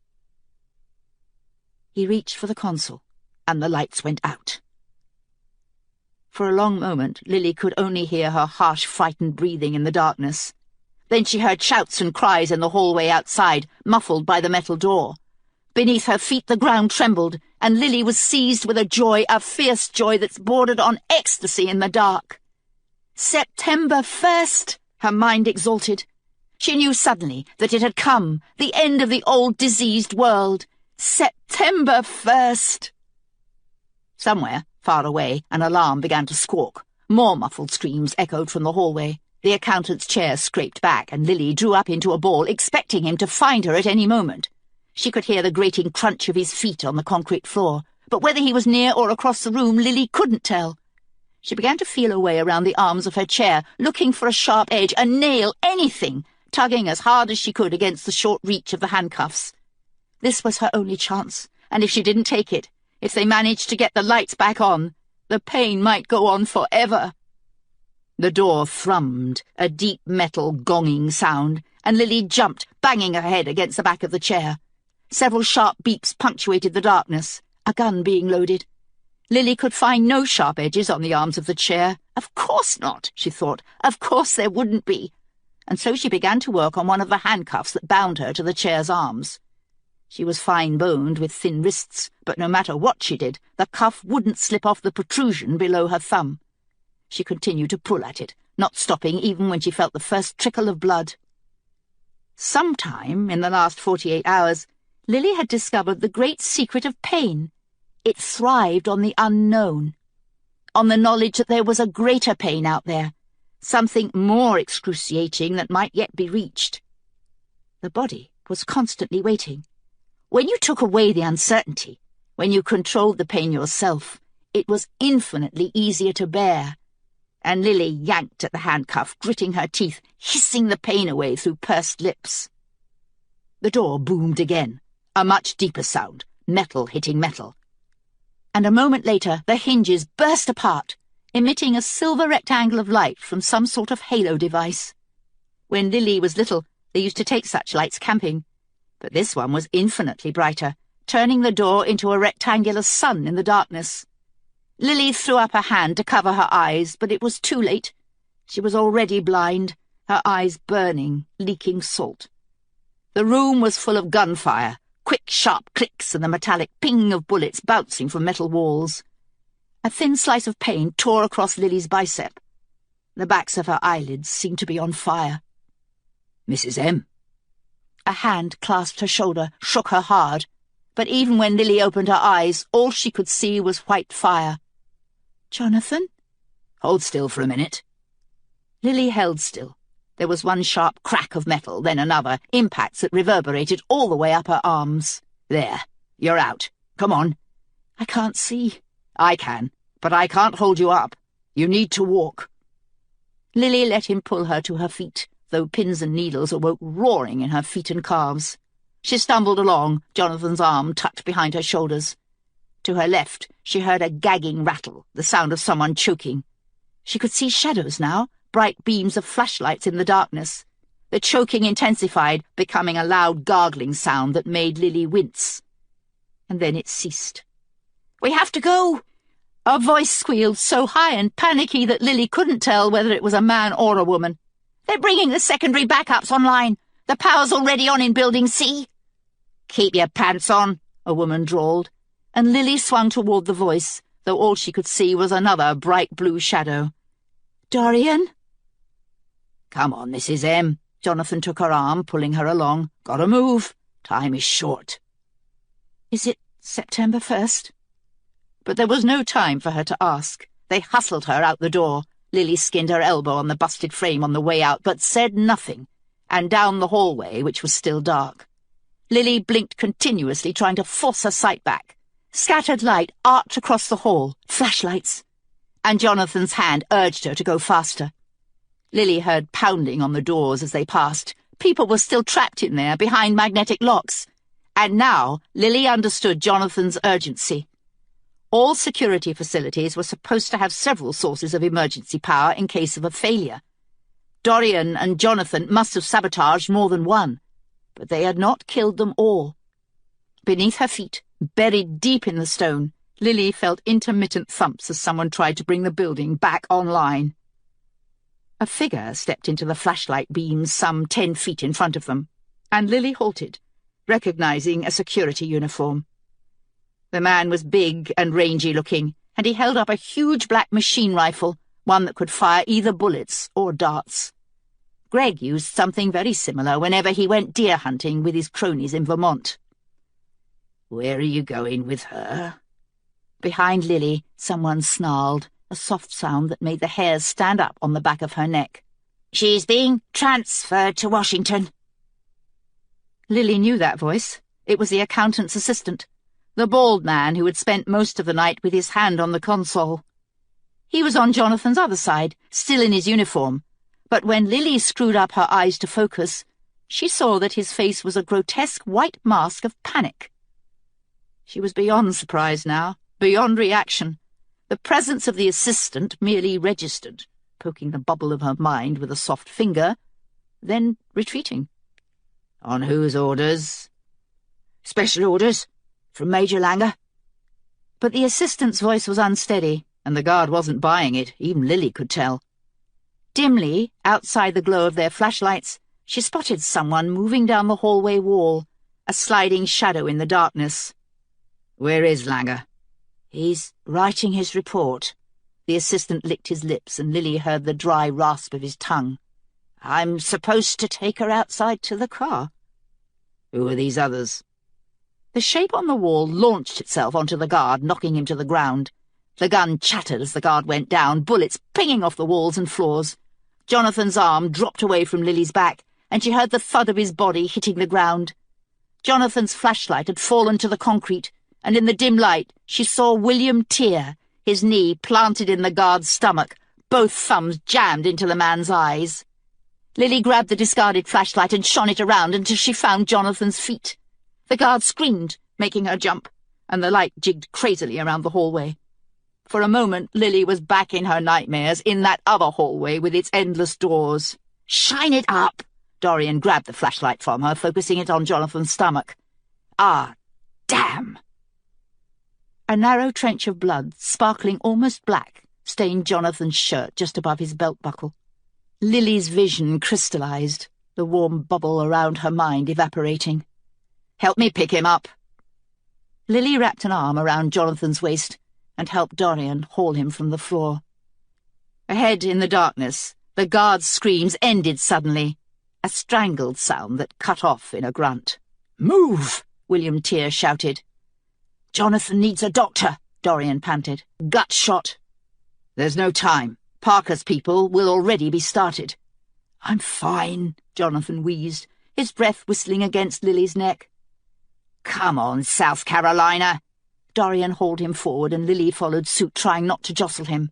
"You, Salter," Tear snapped. "Get the door open." The assistant rushed past Lily, his flashlight bobbing with each stride toward the door at the end of the hallway. Just as he reached it, the lights came back on in a bright flash, blinding them all. Lily stumbled, nearly pitching Jonathan forward to the floor. "Move!" Tear roared. "We're out of time." The assistant had the door open. Lily and Dorian hauled Jonathan forward, out into the cool night, and up the long metal staircase. It seemed like years since Lily had arrived at this place, and for a moment she wanted nothing so much as to sink down and fall asleep on the steps. Better world be damned. But then she felt resistance, even from her own limbs. The other woman was there, pushing her up the steps. At the top was a parked car, a sleek silver Lexus with a security shield on the hood. The rest of the buildings in the compound were still dark, but even as Lily watched, one bank of lights came back on, far across the pavement. "Boss," Dorian muttered. "she's still tagged. We'll deal with it in the car. Get Jonathan in." The assistant, Salter, was waiting by the open passenger side door, his face both terrified and pathetically eager. As they approached, he bugled, "The better world!" "Shut up," Tear hissed. "I helped." "So you did." Tear passed Jonathan to Lily. She saw the glint of murder in Tear's eyes, but said nothing, merely opened the rear door and helped Dorian maneuver Jonathan into the back seat.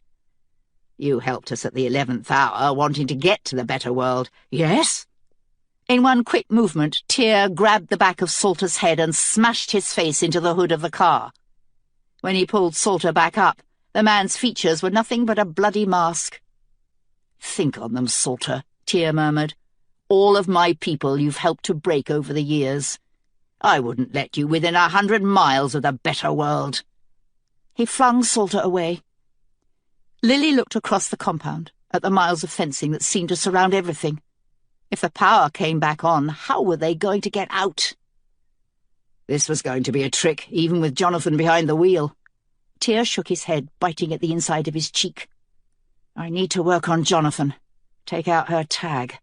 Dory, can you drive?" "I'll get us there." "Get in." Tear slipped into the back seat. Lily opened the passenger door, then froze as an explosion ripped through the tree line on her left, several miles beyond the security compound.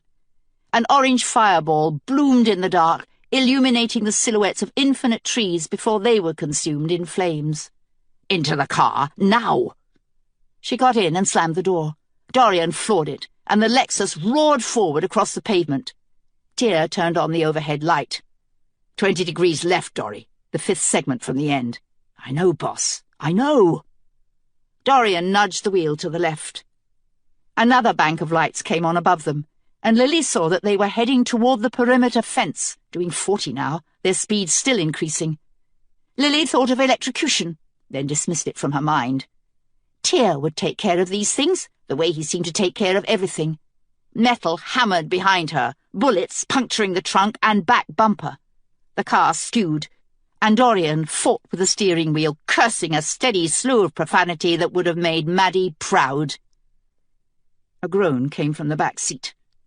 Tear had produced his little black bag and was kneeling on the floorboards, bent over Jonathan's midsection.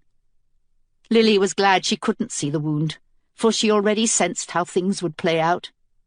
Jonathan had saved her, twice now, and in return she had gotten him killed. "It's bad." Tear shook his head. "Have to wait until we're on the highway, until we're steady." He moved Jonathan's legs and perched on the seat. "Lily, lean forward." Lily started, realizing that he had used her first name, carelessly, just the way he would speak to Dorian or Jonathan. She wanted to smile, but then she felt Tear rip her shirt down the back. The car hit the fence. All security fences were supposed to be titanium, but this section seemed to crumple away from the posts as though it had been weakened somehow. Dorian yanked the wheel left, and the car peeled sideways, skidding, and then they were on the egress road, speeding away. Lily turned and saw the compound through the rear windshield, a white wash of light and stone and steel shrinking behind them. Then she jumped, startled, as something cold was smeared across her shoulder blade. "I usually give a local for this, Lily, but I'm going to need my whole supply for Jonathan. Can you be brave?" Lily giggled, but it came out as a croak. Brave had been many, many hours ago. She didn't know where she was now, wandering in uncharted territory. She gritted her teeth, readying herself, and tried to think of something else. "Why did you kill the assistant?" "Salter. You know men like Salter, Lily. He's the sort who can think of an excuse for almost anything he's done. Salter thought that one good deed could make up for a lifetime of terrible acts." "Can't it?" Lily shut her eyes as something thin and cold pierced the skin of her shoulder blade. She didn't know why they had rescued her. Would they let her come with them to the better world? She hadn't even done one good deed. Not really. The pain was bad, but she pursed her lips. What if even a small wrong move could tip the balance?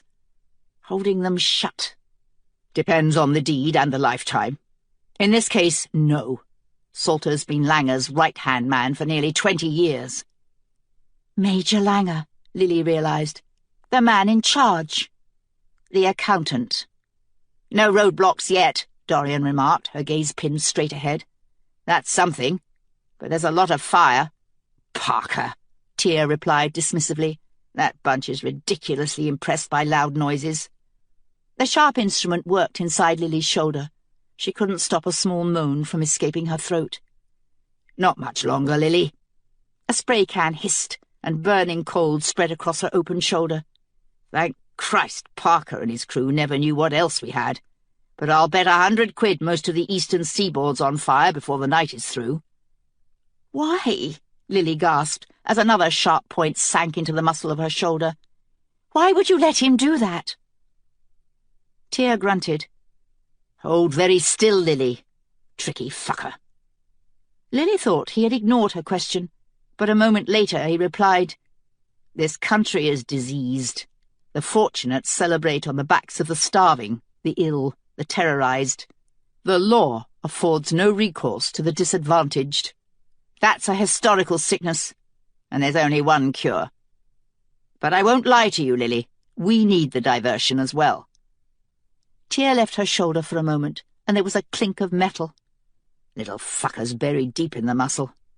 Inept doctor. Must have hurt like mad when they put it in. Lily blinked in surprise, realising that she didn't remember having her tag implanted. It had been done sometime during her childhood, she knew, but now the tag seemed like something that had always been there, a natural part of her anatomy. She had learned to be tagged, in the same way they had all learned to be under constant surveillance, not to speak of the disappeared. A historical sickness. Why did you get me out? The better world is not free, Lily. I test my people. Dory, keep it steady here. Sir! There was a final deep stab into Lily's muscle, and she screeched against her clamped teeth. Another cold tug, and the invasion finally withdrew. Tear presented the tag for Lily's inspection. A tiny piece of metal, so tiny that it would have fit comfortably on her pinky fingernail.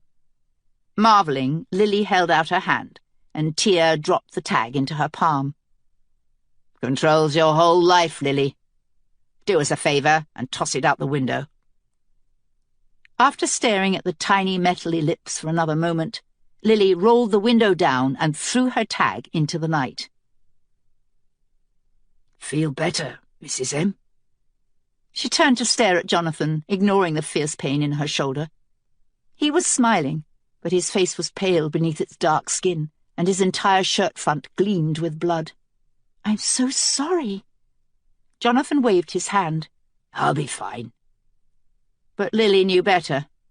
Saying sorry again seemed ridiculously inadequate, and so she didn't repeat it, only turned to stare out the windshield, hating herself. The night landscape bloomed with fire from horizon to horizon, many towns burning behind their walls. Something else was different, but it wasn't until they got on the freeway heading south that Lily was able to pinpoint the difference. She hadn't seen a single electric light since they'd left the security compound. You shut down the power. Every cell, Tear replied, digging in his medical bag. It's not coming back on either. The east is dark, all the way from New Hampshire to Virginia. How's our time, Dory? 10 minutes ahead of schedule. Stay on public highways. With any luck, Parker's people will be looking for bigger game on the private roads. Tear began to bandage Lily's shoulder, applying some sort of salve. It stung, but Lily barely noticed. She was too busy staring out the window, her eyes full of orange flame. Carnival, she thought. She didn't want to imagine what was happening out there, in the world beyond this car. Everyone she knew lived behind a wall. Her mother, her friends. Lily suddenly felt that she was staying afloat atop a pile of corpses. That this guilt would stay with her, with all of them. Even Tear, poisoning what it touched. Poisoning the better world. None of us escape, Lily realised bleakly. Then shut her eyes, wincing at the sounds from the back seat, as Tear went to work on Jonathan. None of us is clean. Kelsey woke to find herself in the dark, lying on a cold stone floor. Her shoulder was aching, but whether it was Lily's memories or her own old wound, she didn't know. She felt cheated. How could she be here now without seeing the end of the story? "Lazarus!" There was no answer. Kelsey scrambled to her feet and then fell down again, scraping her knees on the stone. The darkness felt as though it stretched forever around her. "Lazarus!" she screamed. "Thank fucking Christ!" Mace shouted. His voice was distant, muted by dead space. "Keep talking, lady." "Here?"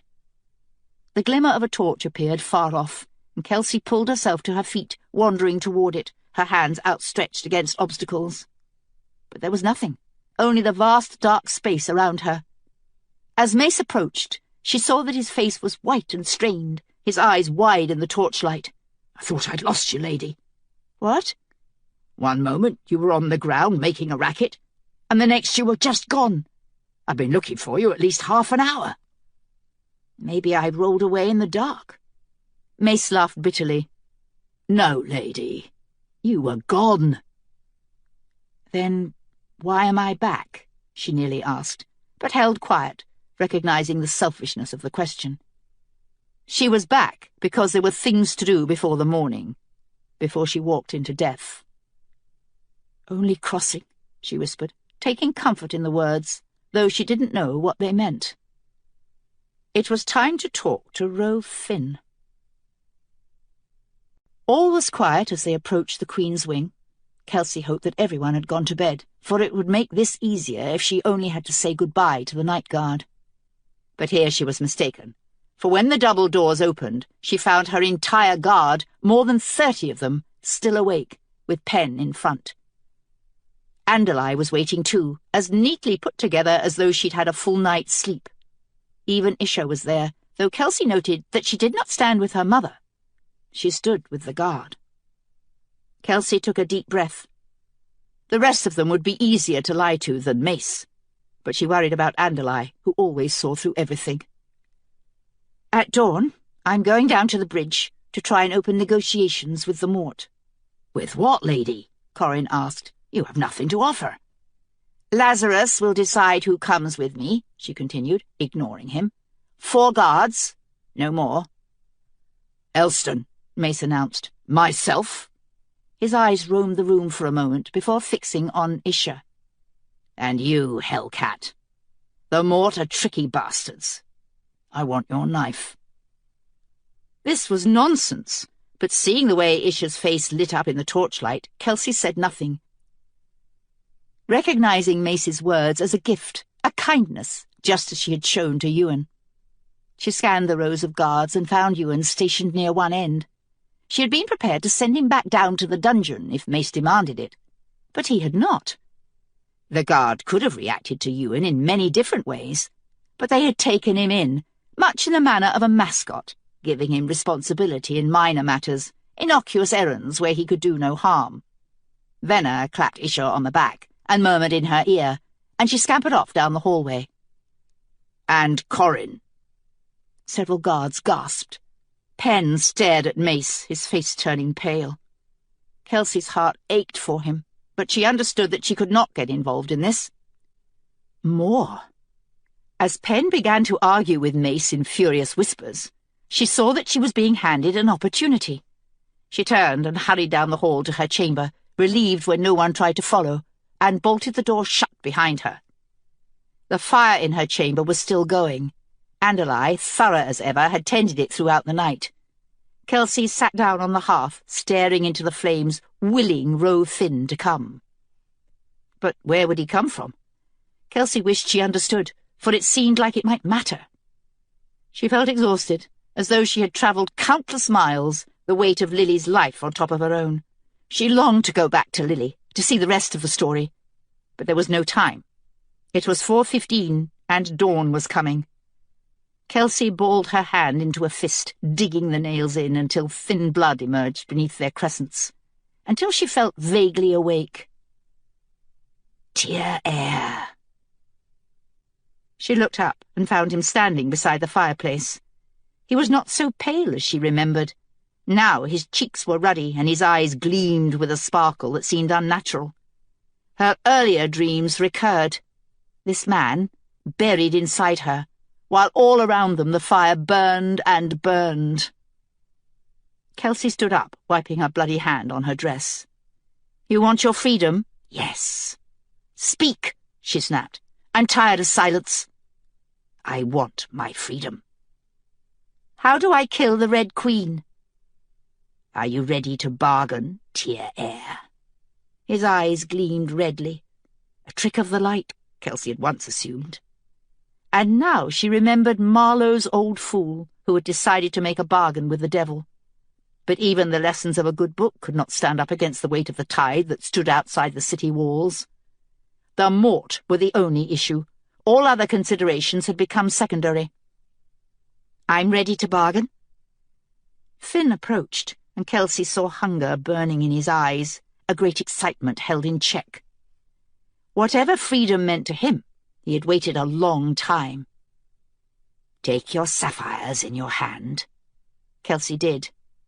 "Now say, 'I forgive you, Roland Finn.'" "Forgive you for what?" "Does it matter?" "Yes." "You are difficult, Tear-Air." "How is it true forgiveness if I don't know what I'm forgiving you for?" Finn paused, his face thoughtful, and Kelsey felt a moment's satisfaction. For months she'd been flying blind in regard to her sapphires. Finn might know more than she did, but he didn't have all the information either. "Perhaps you're right," he admitted. "I will tell you then. Long ago, I did your family a great wrong." "What wrong?" Finn blinked, and Kelsey realized, astonished, that each word was costing him something.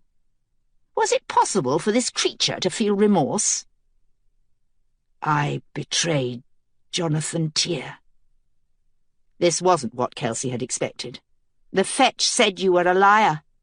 His eyes narrowed. "Let me tell you something about the man called Fetch, girl. I see your wish to wound him, and believe me, he is vulnerable. Ask him about his role in the Tear assassination. See if he has any defense." Kelsey recoiled. "I grow weary, Tear-Air. Do we have a deal or not?" "You first," she replied, forcing the fetch from her head. "How do I kill the Red Queen?" "Give me your word that you will set me free afterward. I have watched you for a long time, Tear-Air. I know your word is good." The words reminded her of Thorn. There was something wrong here, something Kelsey was missing. If Finn had been involved in the Tear assassination, what did that have to do with Kelsey? All of the Tears were dead. The mort, her mind insisted. Think of the mort. She needed time to make a good decision, but all time had run out. If there was even a possibility of killing the Red Queen, didn't that outweigh whatever threat this creature might represent? Kelsey wondered if it had been this way for her mother. Two terrible options, the mort at the very gates, and Alyssa, blinded by the immediate danger into making the worst decision possible. "I see," Kelsey whispered silently, the words falling into some dim corner of her mind. "I see now how it was for you." "I promise to set you free." Finn smiled, vulpine. "A good bargain, Tear-Air. Your Mort Queen came to me a long time ago, nearly a century now.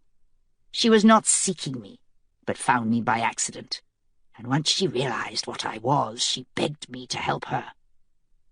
"Help her do what?" "Become immortal.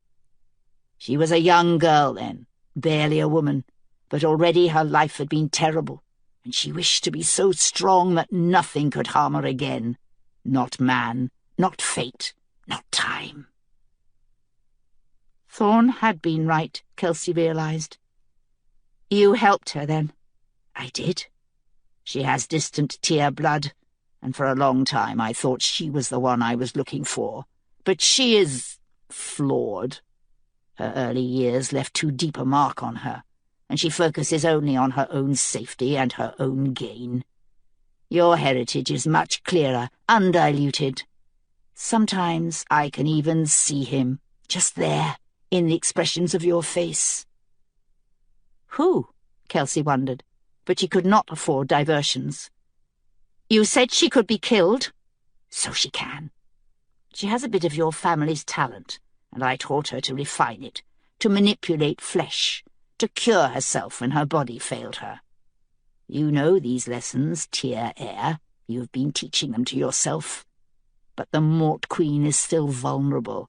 Her mind is vulnerable, because deep inside her mind will always be that young girl who came to me, frightened and starving, and alone. She cannot eradicate her childhood, as hard as she might try. It defines her." Kelsey twitched, suddenly angry.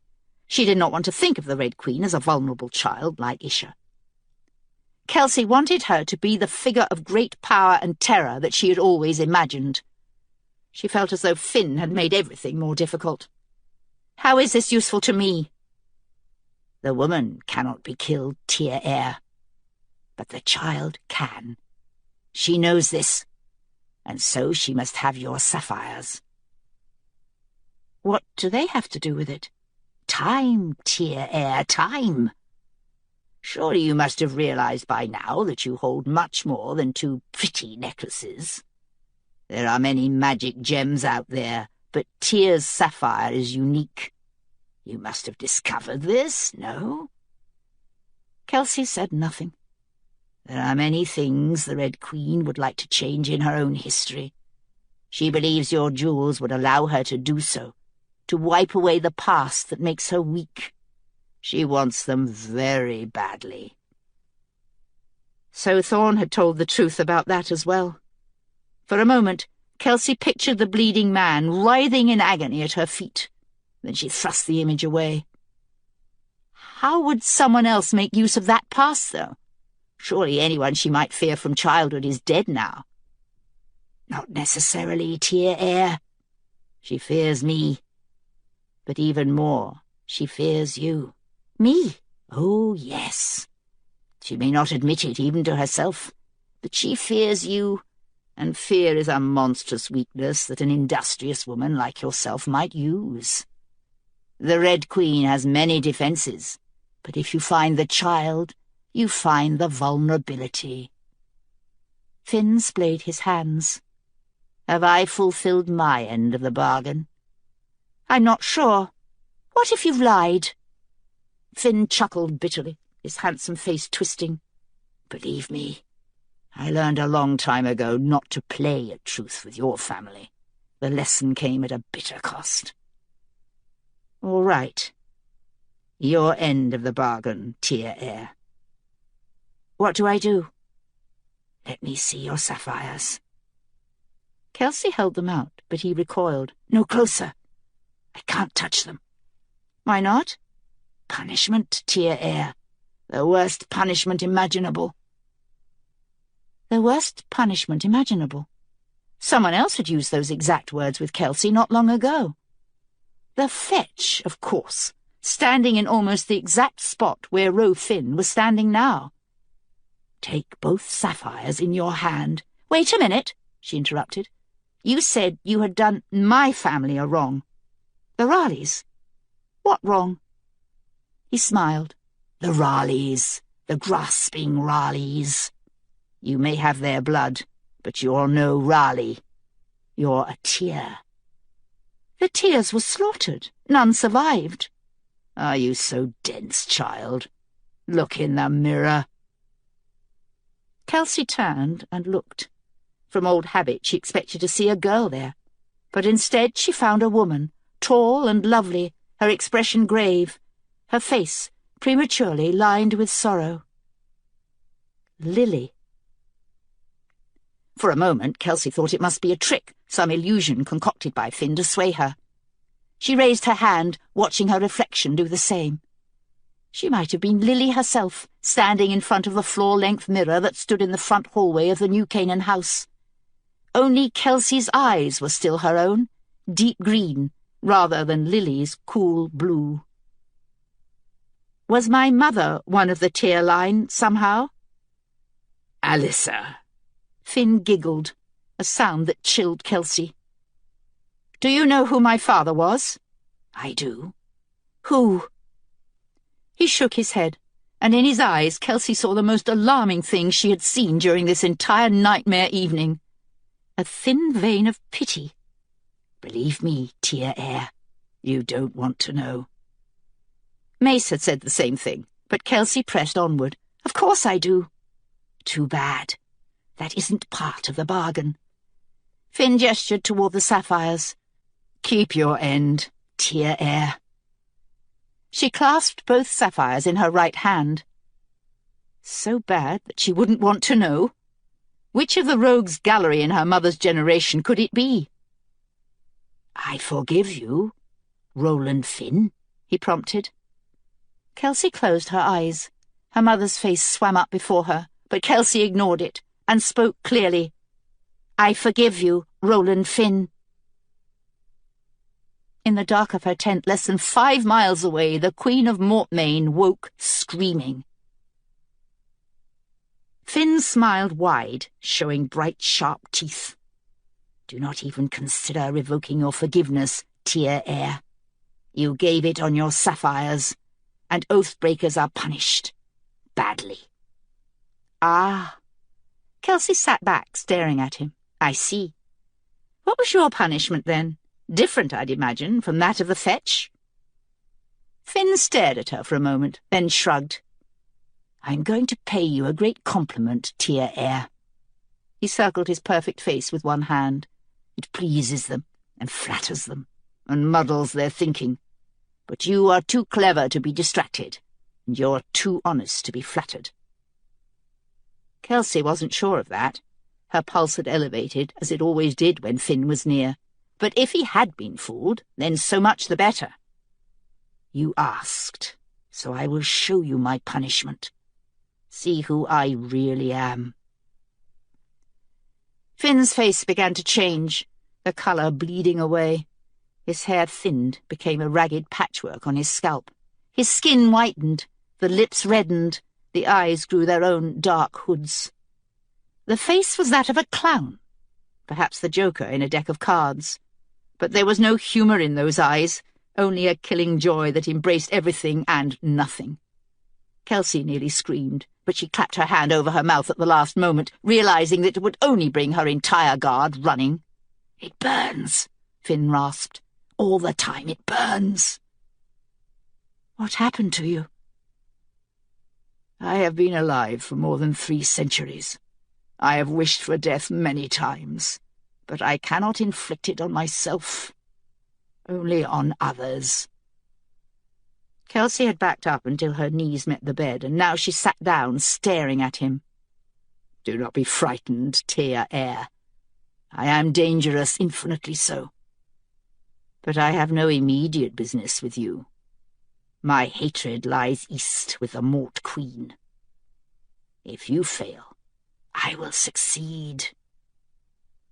He moved toward the fireplace, and Kelsey felt relieved. But just at the hearth, he turned back to her, his red eyes burning. I have no feeling, Tear, not for any living thing in this world. But at this moment, you have my gratitude, and perhaps even respect. Do not get in my way. That depends on where your way leads you. Stay out of the Tearling. Finn's smile widened. I promise nothing. You have been warned. He retreated back into the fireplace, damping the flames, and Kelsey's stomach knotted in anxiety as she watched him go. Finn's form faded until there was nothing, only the sinking sense that she had not avoided Alyssa's bargain after all, that the deal she had just made might turn out to be even worse. Too late now. It was nearly dawn. Kelsey wondered where Lily was now. What was she doing? Had they launched the ships? To where? How had Tyr been able to protect his tiny kingdom of travellers from the collapsing world around them? The pre-crossing Earth had held more than 20 billion people, but no one had followed them to the new world. How had Tyr gotten away? Only crossing, Kelsey whispered again, savouring the words like a talisman. Finn had said that Tyr's jewel dealt in time. Had Tyr been able to see the future, anticipate obstacles? No, that was too simple. An undiscovered landmass in the middle of the Atlantic. That seemed unlikely, if not impossible. Yet they had sailed thousands of miles, crossing God's ocean to land on the western shores of the New World. Time, Tyr heir. Time. Finn's voice echoed in her head, and Kelsey looked up, startled, as a vision took shape before her. There were no certainties here. There never were where her sapphires were concerned. But she thought she understood, if only dimly, what had happened. Tyr's people had travelled thousands of miles across the ocean, yes. But the real journey was not in distance. The real crossing was time. An hour later, cleaned up and dressed, Kelsey went to Arliss's office, where he handed her a sheet of paper without comment. She turned it over and found, charmed, that Arliss had taken some pains with his handwriting, pushing his normally straggling letters into upright legibility. He hadn't waited for her approval of the language. Beside him was a steadily growing stack of copies. Bill of Regency. Her Majesty Kelsey Raleigh Glynn, 7th Queen of the Tearling, hereby relinquishes her office and places it in the hands of Lazarus of the Mace, Captain of the Queen's Guard, his heirs and assigns, to act as regent of Her Majesty's government. Should Her Majesty die or become incapacitated while this Bill of Regency is in effect, the aforementioned transfer of office shall become permanent, and the regent shall be declared ruler of the Tearling. All acts by the regent will be taken in Her Majesty's name, and according to Her Majesty's laws. That's good, Kelsey muttered. I forgot to tell you that. But any such acts may be repudiated by decree of Her Majesty upon resumption of her throne. Kelsey looked up at Arliss. A resumption clause? Andalai told me to put it in. How did Andalai know? She just knew, Queenie, same as she always does. Kelsey looked back down at the bill.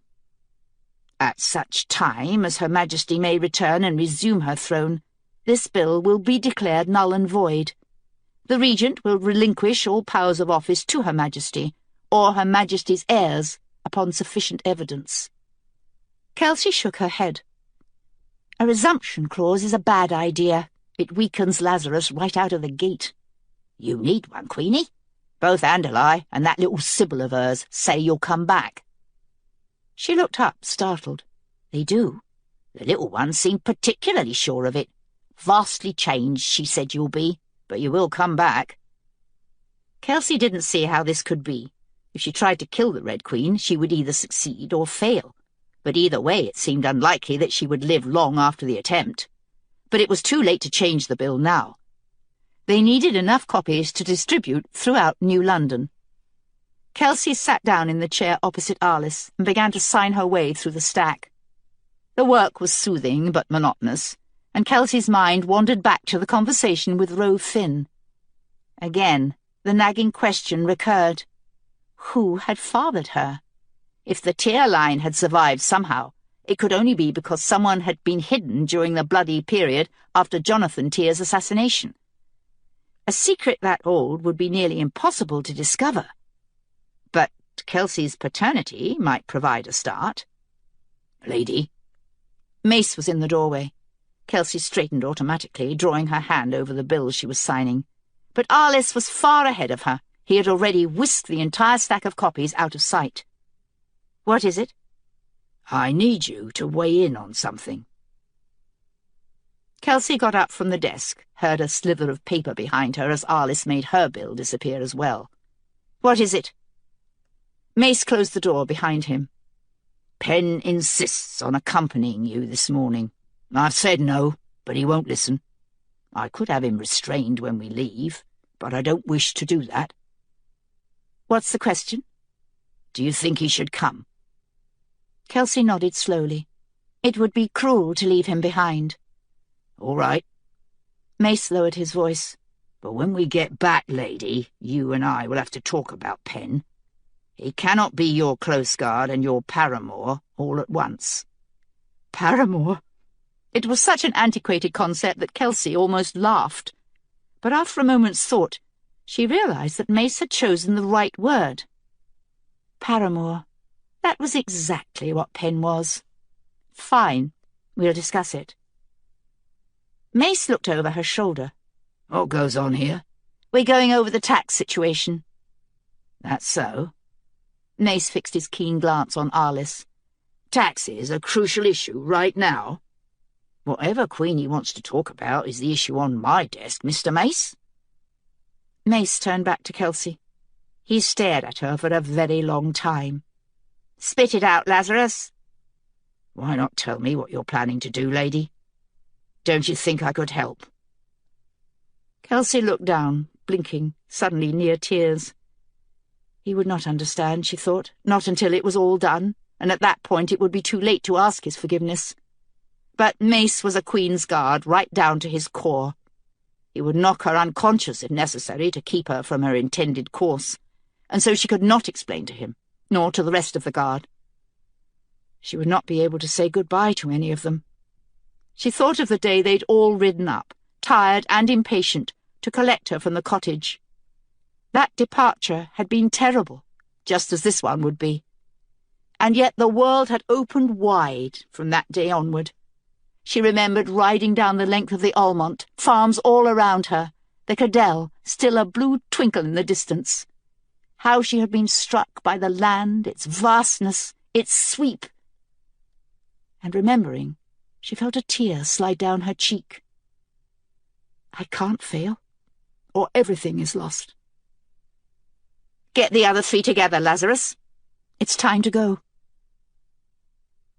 Later, thinking on that ride, Isha would only remember that it should have been raining.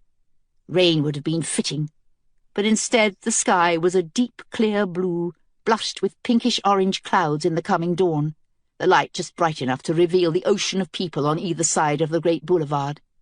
New London was bursting at the seams, and although it wasn't yet 6 in the morning, the entire city seemed to have crowded into the streets. Despite the 3 guards with her, Isha felt very small and alone, and she was frightened. Not of death, but of failure. Last month, the Mace had given her a horse, a pretty young stallion that Isha had named Sam, and Fell had been teaching her to ride. But riding a horse was much more difficult than working with a knife or sword, and Isha did not deceive herself that she was proficient. At any moment she felt Sam might throw her, and she would rather die than have that happen now in front of all these people, in front of the Mace, who had chosen her to come along on this dangerous errand. Isha's weapons were currently stowed in her belt, but if anyone so much as made a move in the direction of the Queen, she could be off the horse with her knife ready in 2 seconds flat. The Queen rode tall and straight between the 4 of them, the dim light of dawn gleaming dully off her silver tiara. She looked very regal to Isha, very much as a queen should when going out to negotiate with her enemy. But the Queen's hands were clenched on the reins, her knuckles fiercely white, and Isha understood that all was not as it seemed. Before they left the keep, the Mace had drawn the 3 of them aside, speaking in a low voice. She's up to something. Watch her close. You see any sign that she's going to bolt, raise the alarm and grab her. She can't take all 4 of us at once. Isha didn't know what to make of this order, or truly of the Queen herself. She knew from Mammon and the guard that the Queen sometimes went into a trance, but nothing could have prepared her for last night. The Queen, shambling from one room to another, her eyes sometimes closed, sometimes open, as she staggered forward, holding conversations with no one, even bumping into walls. The Mace had cautioned them not to worry, to simply let her be, and left her in the care of Pen. But Isha did worry. In her own way, the Queen reminded her of Glee, who would wander in the same manner, following things that weren't there, tormented by some other world that none of them could see. Sometimes Glee herself wasn't entirely there, and Isha had thought more than once that one day Glee might simply disappear, vanishing into her unseen world. Perhaps the Mace was worried that the Queen might do the same.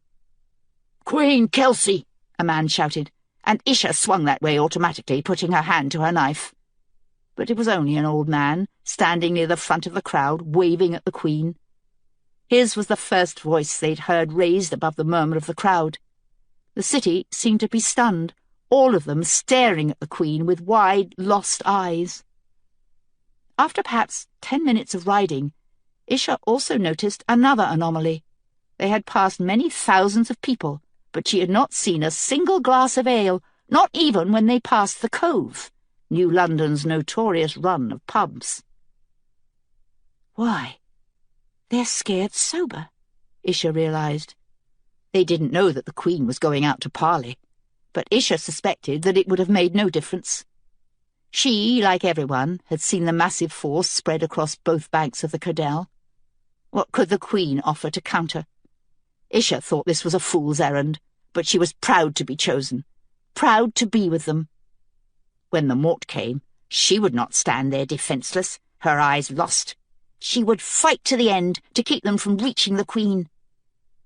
As the Cove ended, her heart froze. For a moment she thought she had seen Dar, his tall form and black burning eyes in the centre of the crowd. But when the people shifted again, he was gone. The boulevard took its final turn, and the New London Bridge appeared, a long stretch of stone before them. The vast crowds of people on either side began to melt away, and Isha finally relaxed as the 5 of them guided their horses onto the bridge. Ahead reared the barricade. Isha was no engineer, but she saw the problem immediately. The barricade was nothing more than a hastily constructed mess of furniture, and what appeared to be planks of lumber piled on both sides of the bridge. A thin aisle ran down the middle, so narrow that it would allow passage only in single file. But the entire structure was unwieldy. The low walls that bordered the bridge would not support the barricade's height. The mace said that the Mort had brought battering rams, and from the look of things, one good blow from a ram would send half the barricade straight over the side of the bridge and into the Cadell. The Queen had clearly come to the same conclusion, for she chuckled darkly at the mess before them. "Not going to hold, is it?" "Not a chance, lady," the mace replied. "There's only one way to properly defend a bridge. Hall's done his best with what he had, but a stiff breeze will take his barricade down." Isha wondered what the one way could be, but General Hall had emerged from the barricade now, and she kept quiet. Hall had been in and out of the keep several times in the past week, and Isha liked to hear him speak, businesslike and to the point, with no nonsense or extraneous words. The mace said that Hall had done hero's work to hold the Mort back until all of the refugees were inside the city. For a moment, Isha worried that the general would ask what she was doing here with the guard, but his eyes merely noted her before moving on to the Queen. "Majesty." "General, I've come to open negotiations with the Mort. There's a contingent of them waiting on the far end of the bridge, but they're not dressed for embassy. They have 2 rams, and they're ready to begin." "Is Ducat there?" "Yes, he commands." The Queen nodded for a moment, her face deep in thought, then turned and looked back over the city walls behind them. Following her gaze, Isha saw that every available surface of the boundary wall was packed with people, all of them staring at the bridge. The Queen scanned the wall for a long moment before looking down again, and Isha knew that she had been searching for someone, a face she did not find. The Queen sighed, her eyes full of sorrow, a sadness that Isha recognized. She had seen it in Maman's eyes more times than she could number. "I'm sorry." The mace jerked at his horse's reins with one hand, reaching out for the Queen with the other, but then they both froze, horse and rider. A moment later, Isha felt her own muscles seize, an odd, sick feeling, as though a mild cramp had spread across her entire body.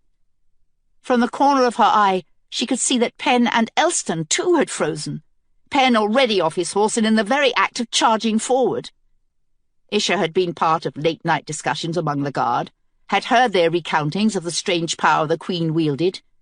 Each guard seemed to have his own conjecture on what the Queen's magic meant, how far it could go. But Isha had never heard of anything like this.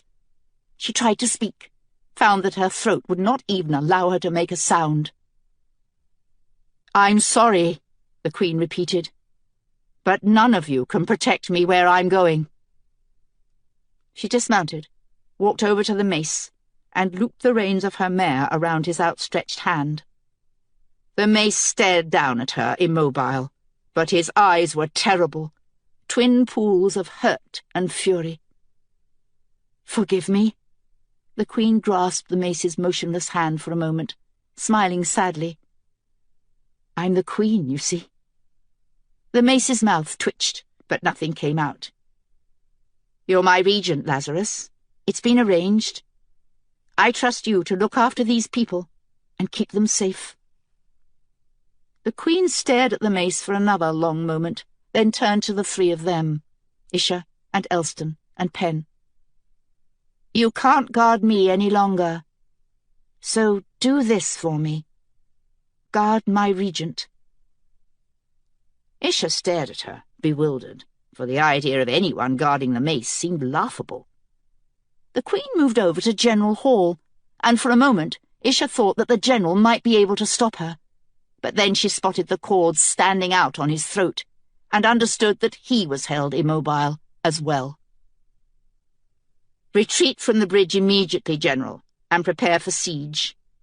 If the Mort don't come, you will know that I succeeded." Now she moved toward Penn, whose pleasant face had frozen in a rictus of agony. The Queen placed a light hand against his cheek for a moment. Isha saw her shoulders heave with a single deep breath, and then she turned and darted into the shadows of the barricade. In the Queen's wake, the guards could do nothing but stare at each other. Isha thought that she was the only one who remained calm. The eyes of the other three were wide with panic. Penn appeared to be the worst of all. He would have followed the Queen anywhere. Isha knew, and the Queen had known too. There were other soldiers in the barricade. Surely they would be able to stop her. But then, staring at the maze of debris, Isha realized how foolish that hope was. The Queen was powerful, more powerful than Mammon, maybe even as powerful as the Red Queen herself. No one would stop her, not if she didn't want to be stopped. Beneath Isha's feet, the ground began to shake. A moment later, she realized that she could move again, that the strange hold on her muscles had released. But the ground was now heaving so violently that she lost control of Sam and fell from his back, landing with a painful thud on the cobbles. "We can still catch her up," the mace shouted. "Come on!" Penn was already gone. He had left his horse behind and charged into the barricade. Isha pulled herself up from the ground, aware now of a deep, distant cracking, like thunder, to the east. She followed the mace and Elston into the barricade, trying to keep up with the grey of their cloaks, pulling her knife as she went. As always, the knife was a cold comfort in her hand, and only now, in her extremity, did Isha realize where that comfort sprang from. The hope that she would meet Dar. She hated Dar, and she loved him. But some day, somehow, she hoped to meet him with a knife in her hand. Another deep rumble of thunder slammed the bridge, jarring the stone beneath Isha's feet. She passed soldiers tucking into crevices in the debris, but there was no time to really see them. They were not important, not in the way the Queen was important. Isha pushed through, dodging the outthrust points of wood and chair legs. At last she emerged from the shadowy overhang of the eastern end of the barricade to find Mace, Penn, and Elston standing at a flat halt. Isha drew up beside them and gasped. At least 100 feet of the new London Bridge had vanished, leaving a cracked lip of rock, then nothing. Peering over the edge of the precipice, Isha saw several massive chunks of white stone far below, partially submerged in the rich blue waters of the Cadell. Their edges were ragged, as though a giant had torn the stone off in pieces with his bare hands. There was now an enormous gap in the bridge, stretching from the jagged edge at their feet all the way to the last column of support. Isha spotted the Queen, standing on the eastern edge of the precipice. Isha had good vision, and even from here she could see that the Queen's face was bone-white, that she looked ready to faint. The sun was just beginning to rise behind her, a nimbus of light playing around her head, and the Queen seemed very small. Isha wasn't a real Queen's Guard yet, but she thought she could understand, if only dimly, how the other three must feel. She hated seeing the Queen standing across that gulf, unprotected and alone. "Damn you, lady!" Penn shouted. Isha gasped, but the mace didn't say anything, so she knew she was supposed to pretend that she had not heard. "I am damned, Penn," the Queen shouted back. Isha snuck a cautious glance at the mace and winced at his expression. For the first time, she thought he looked old and used up. Only 3 days ago he had taught her how to take a sword to an attacker's knees, and applauded when she got it right. How could everything change so quickly? "I had no options, Lazarus," the Queen called across the chasm. "I never had any. You know that." She splayed her hands, then turned and walked away toward the eastern toll gate, beyond which a wave of black uniforms stood motionless and waiting. The Queen strode into the middle of them as though into a hive of bees, and was engulfed. The 4 of them could do nothing but watch silently, and a few minutes later, when the Mort lines reformed, the Queen was gone. Chapter 14. The Red Queen. Fortune favours the bold, history tells us. Therefore it behooves us to be as bold as possible. The Glyn Queen's words, as compiled by Father Tyler. Ever since they had left the keep, Kelsey had been fighting Lily off with a stick. She would begin going over her lines, what she would say to the Mort at the far end of the bridge, and then Lily would intrude, her grasping fingers of memory weaving through Kelsey's thoughts until the two seemed indistinguishable. Distant pops of gunfire, visions of a burning skyline, and the screams of the dying. But despite these things, Kelsey wished she could simply sink back into Lily's life. It was a troubled time that Lily lived in, troubled and terrible. But her choices were not Kelsey's. Lily's life demanded nothing but endurance. Kelsey looked up and saw white sails, riggings, a ship, people standing at the helm. She shook her head, but the vision remained in front of her, blurred slightly, as though overlaid with a veil of the thinnest material. For a moment, Kelsey felt as though she could reach out and tear that veil away, step through the centuries to stand beside Lily, to become Lily. Could I do that? She wondered, blinking up at the ship, its billowing sails white shadows in the night. Could I simply cross and not come back? For a moment this idea was so seductive that Kelsey had to battle it, the way she would have battled an opponent with a knife. She looked down at her sapphires, feeling as though she were really seeing them for the first time. For months, she had operated under the assumption that her sapphires were dead. But why? The dreams, the steady transformation of her own appearance, the cuts on her body, Lily's pain, Lily's life. These things had not come out of a vacuum. Kelsey took her jewels, one in each hand, and held them up to the light. Physically, they were identical, but she sensed great difference between them. If she only had time to sort it out! The sun was rising, but still she hesitated. "You're not dead," she marvelled, staring at the jewels in her hands. Lily's world pulled at her again, demanding that she return, that she watch the end of the story. But Kelsey dropped her jewels and began walking. The vision of the sails finally dimmed as she reached the toll gate at the eastern end of the bridge. The toll tables were all empty now. No one had entered or left New London via the bridge since the army took it over. Kelsey should have been exhausted, but she felt wide awake. The knoll beyond the toll gate was covered with Mort soldiers, all of them armed for battle, with swords and several knives at the belt. Even now, the sight of all that good steel hurt Kelsey deep inside. Her army, what remained of it anyway, had so few good weapons. At the head of the Mort column stood a man in full armour, partially balding, with sleepy eyes that threw Kelsey off for a moment. But the eyes behind the drooping lids were shrewd and pitiless, just as she remembered them through her spyglass. She greeted him in Mort. "General Ducat." "The Queen of the Tearling, I presume?" His eyes darted over her shoulder toward the bridge. "Have you come to beg my mistress for leniency?" You will not get it. I've come to speak to your mistress. It was a strange term to use, and Kelsey realised that Carlin's Mort lessons, good as they had been, might have skipped something in the way of idiom.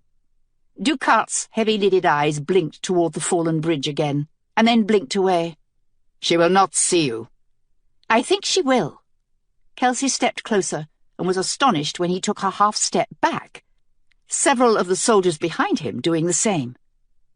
Could it be possible that they were afraid of her? It seemed ludicrous with the might of the Mort army lying just over the hill. Ducarte shouted in rapid-fire Mort, "Andrew, run and tell the Queen what goes on here." One of the men in the line turned and sprinted away over the crest of the hill, where the sky was rapidly turning from pink to orange. Dawn was here, and Kelsey suddenly found this delay intolerable, worse than the idea of her own death. Ducarte did not want negotiations, she saw now, not even if it would benefit Mortmain or his mistress. Ducarte wanted to march into New London, wanted to lay waste to all he found there. He was looking forward to the sack, looking forward to carnival.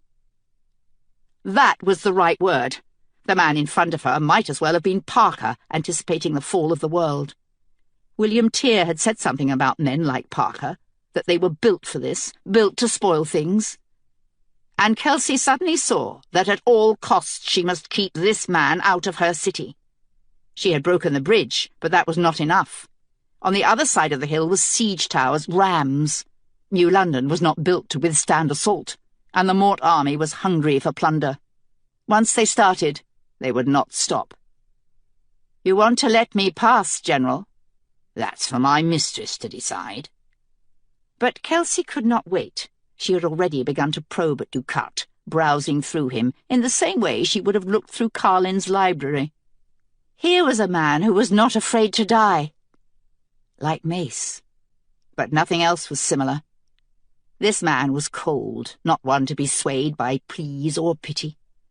Only pain and self-preservation would buy him, Kelsey decided. So she found the soft meat of his groin and dug in, hard. Ducarte cried out. Several of the men behind him stepped forward, but Kelsey shook her head. "Don't even think about it. Not unless you want a piece of the same." They backed away, and Kelsey saw that they were indeed afraid. She turned back to Ducarte, loosening her hold for a moment. "The longer you make me wait here, General, the more I feel a need for such diversions." Ducarte stared at her wide-eyed. Kelsey suspected that he had never been held powerless before. A famous interrogator, Ducarte. And that made her think of Langer, the accountant. Such people did not do well on the other side of the table. "I have business with your mistress. Let me pass." "She will not negotiate," he gasped. "Even I won't defy her. She is terrible." "Let me tell you a secret, General. I am worse." She gave his testes another hard squeeze, and Ducarte screamed, a high, womanish sound. Kelsey was almost enjoying herself now, a low, dirty sort of pleasure, just as she had felt during Fawn's execution. How easy and pleasant it was to punish those who deserved punishment. She could reduce this man to meat, and her own death would almost be worth it. "Kelsey," Carlin whispered behind her.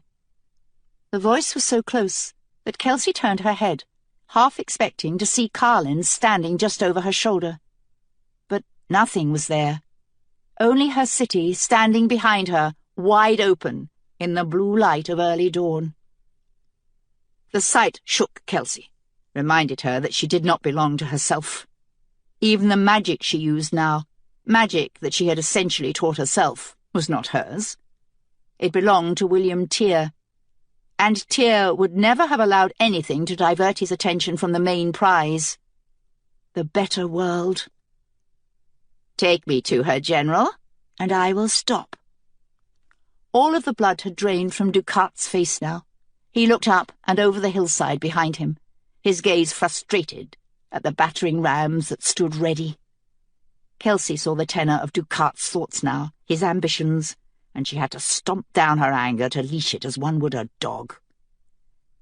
Take me to her now, General, or I swear to you, you will not be able to enjoy your siege. You will no longer be equipped to do so." Ducat swore, and then turned and began tromping back up the hill. Kelsey followed, surrounded by 6 of Ducat's men, a group that had the feeling of a guard. This gave Kelsey pause. Did Ducat really need a guard in his own encampment? He was not a man who inspired loyalty, but it seemed extraordinary that he could be that hated. Even this picked guard, Kelsey noticed, made sure to steer well clear of her, travelling perhaps 20 feet out to the side. They topped the hill, and Kelsey halted briefly, stunned by what she saw. Looking down at the Mort camp from the walls of New London was a very different proposition from seeing it up close. Black tents seemed to stretch for miles into the distance, and Kelsey's first thought was to wonder how they kept from overheating when the sun was up. Then she noticed the sheer, almost reflective nature of the fabric, and her earlier anger recurred. Always Mort Main had something new. As they entered the camp, the 6 men tightened up around her, and Kelsey saw the reasons soon enough. The path they were traversing passed between many tents, and the men lining either side looked at her like hungry dogs. Kelsey tried to prepare for violence, but didn't know what good it would do. The invisible wall she had sensed the other day was still there, protecting the camp. Did the woman never sleep? As they moved farther toward the centre, whispering became hissing, and the hissing gradually resolved itself into discreet comments that Kelsey wished she could unhear. "Dear bitch. When Our Lady is done with you, I'll use you until you break." Ducat made no sign that he had heard them. Kelsey straightened her shoulders and stared straight ahead, trying to remind herself that she had been threatened before, that people had been trying to kill her all of her life.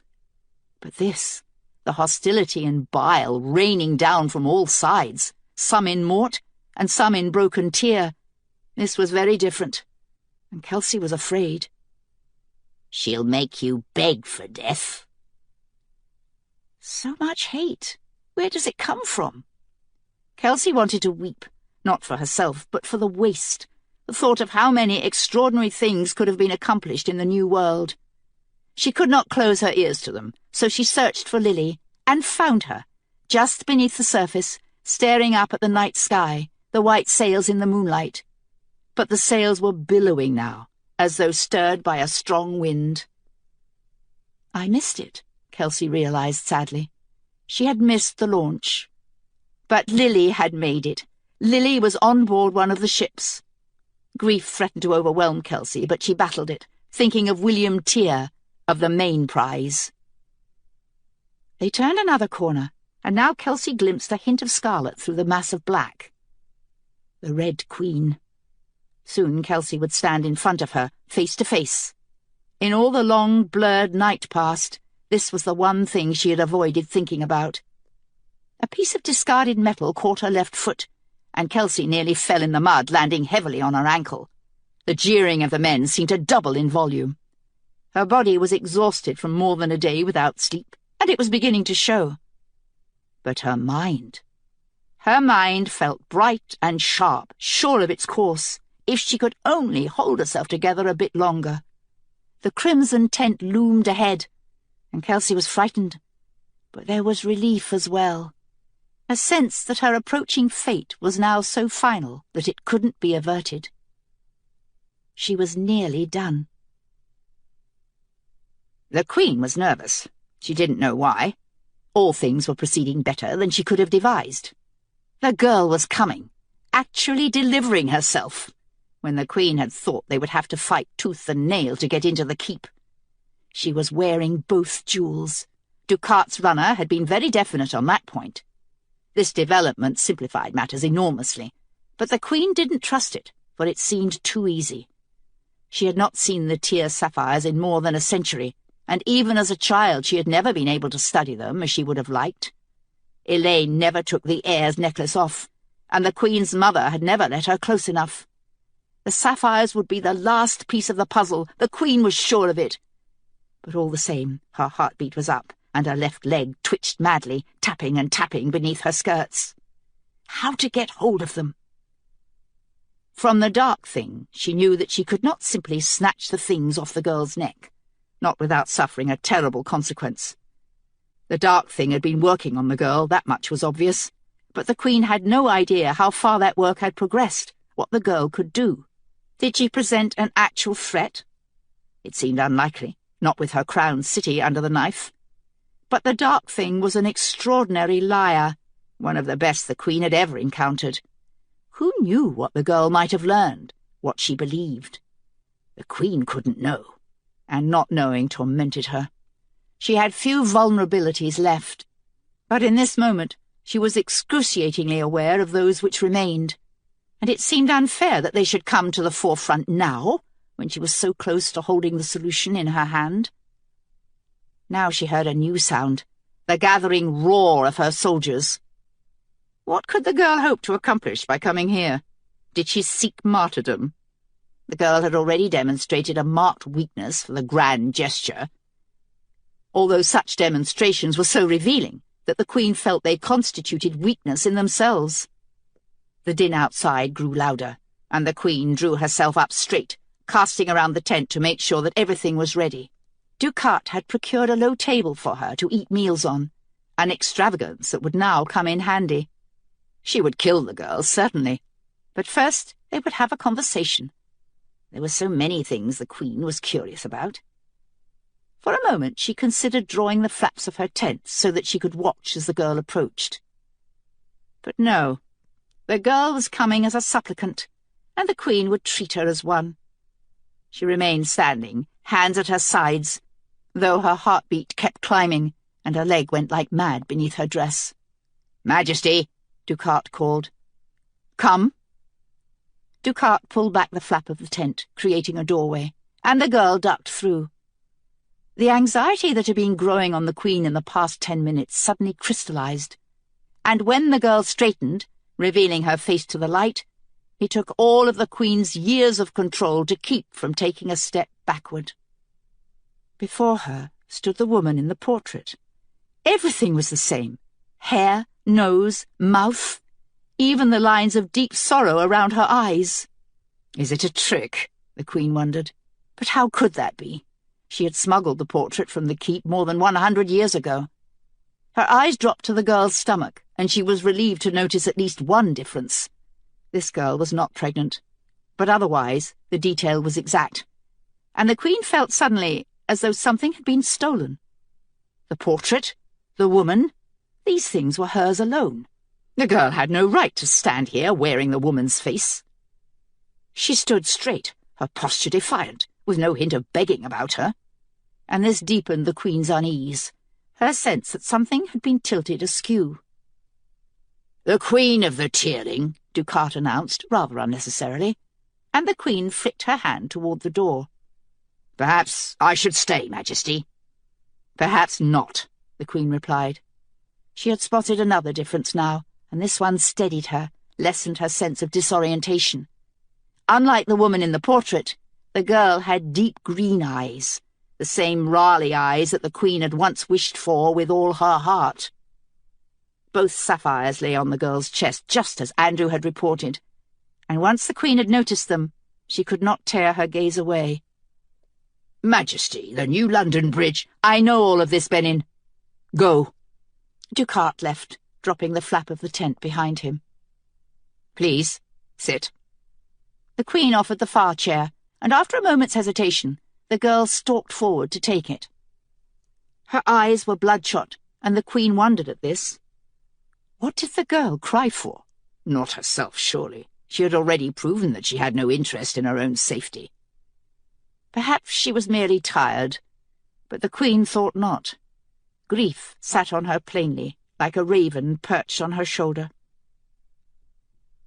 The girl was studying the Queen now, staring at each of her features in turn, as though trying to dissect her face and put it back together. She recognizes me, the Queen thought for a fearful moment. But how could she? How could anyone? This wasn't the woman from the portrait. This girl was only 19 years old. "How old are you, really?" the girl asked abruptly, in Mort. Good Mort, hers, with only the barest hint of an accent.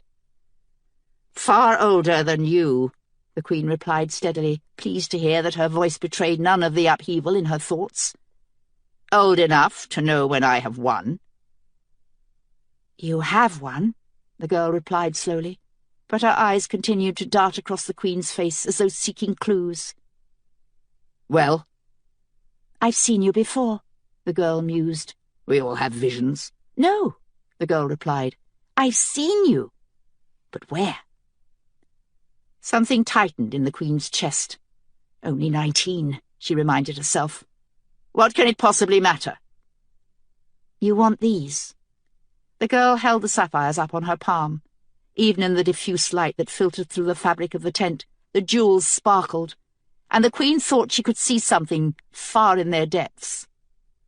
But then the girl shook them, and whatever she believed she had seen was gone. They are pretty jewels, certainly. They come with a price. Price? The Queen laughed, although even she could hear the slight edge in her laughter. You're in no position to bargain. Of course I am, the girl replied. Her green gaze speared the Queen with bright intelligence.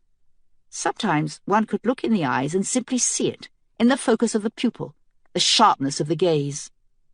You can kill me, Lady Crimson. You can invade my city and lay it waste.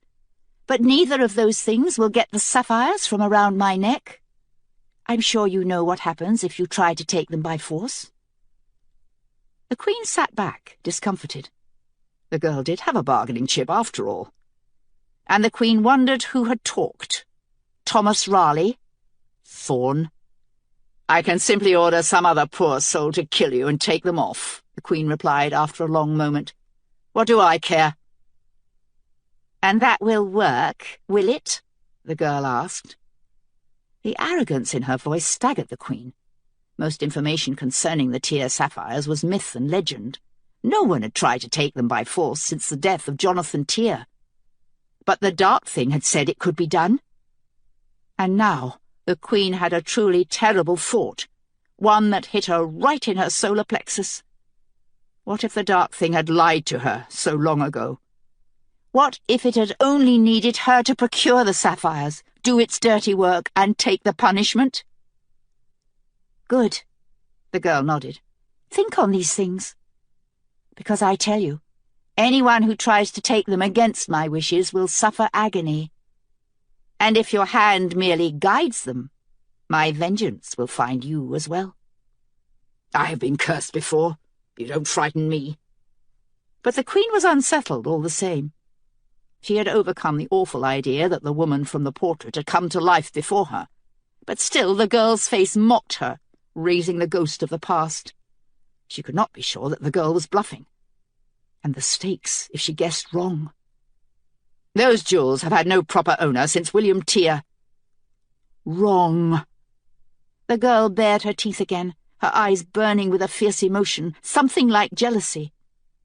They're mine. The Queen was appalled to find herself believing this nonsense. So little was known about the magic of jewels. Several special pieces had come out of the Carrerese mines over the years, but nothing with power even remotely comparable to that of the Tear sapphires. The Queen had never heard of a jewel bonding with a specific owner. So far as she knew, possession was everything in this game. But she also didn't think the girl was lying. Her gaze was too clear for that. And she didn't strike the Queen as much of a liar to begin with. I don't know, the Queen admitted to herself, and that was the crux of the problem. Uncertainties abounded here. She wanted to ask the girl about the dark thing, try to glean some further information about her abilities. But she was afraid to raise either issue, afraid to give the girl any more leverage. She was no fool, this one. She had come with a plan. I do know you. The Queen looked up, found the girl's eyes bright with revelation. In the portrait. The girl tipped her head to one side, fixing the Queen with a critical stare. The disfavoured child. The bastard. She was you. The Queen slapped the girl across the face, but she had only a moment to admire the welt she had made before she was seized as though with invisible hands and thrown across the room to land on the thick, sumptuous pallet she used as a bed. She had not been pushed so much as flung, and if she had landed with equal force against something of iron or steel, she would probably be dead. She sprang up, ready to fight, but the girl had remained at the table, motionless, the Queen's handprint ugly and stark on her cheek. I am in danger, the Queen realized suddenly. The thought was so novel that it took a moment to become frightening. Somehow the girl had reached right inside her, right through the defences that the Queen kept around her person at all times. How had she done that? The Queen rallied herself. She should return to the table.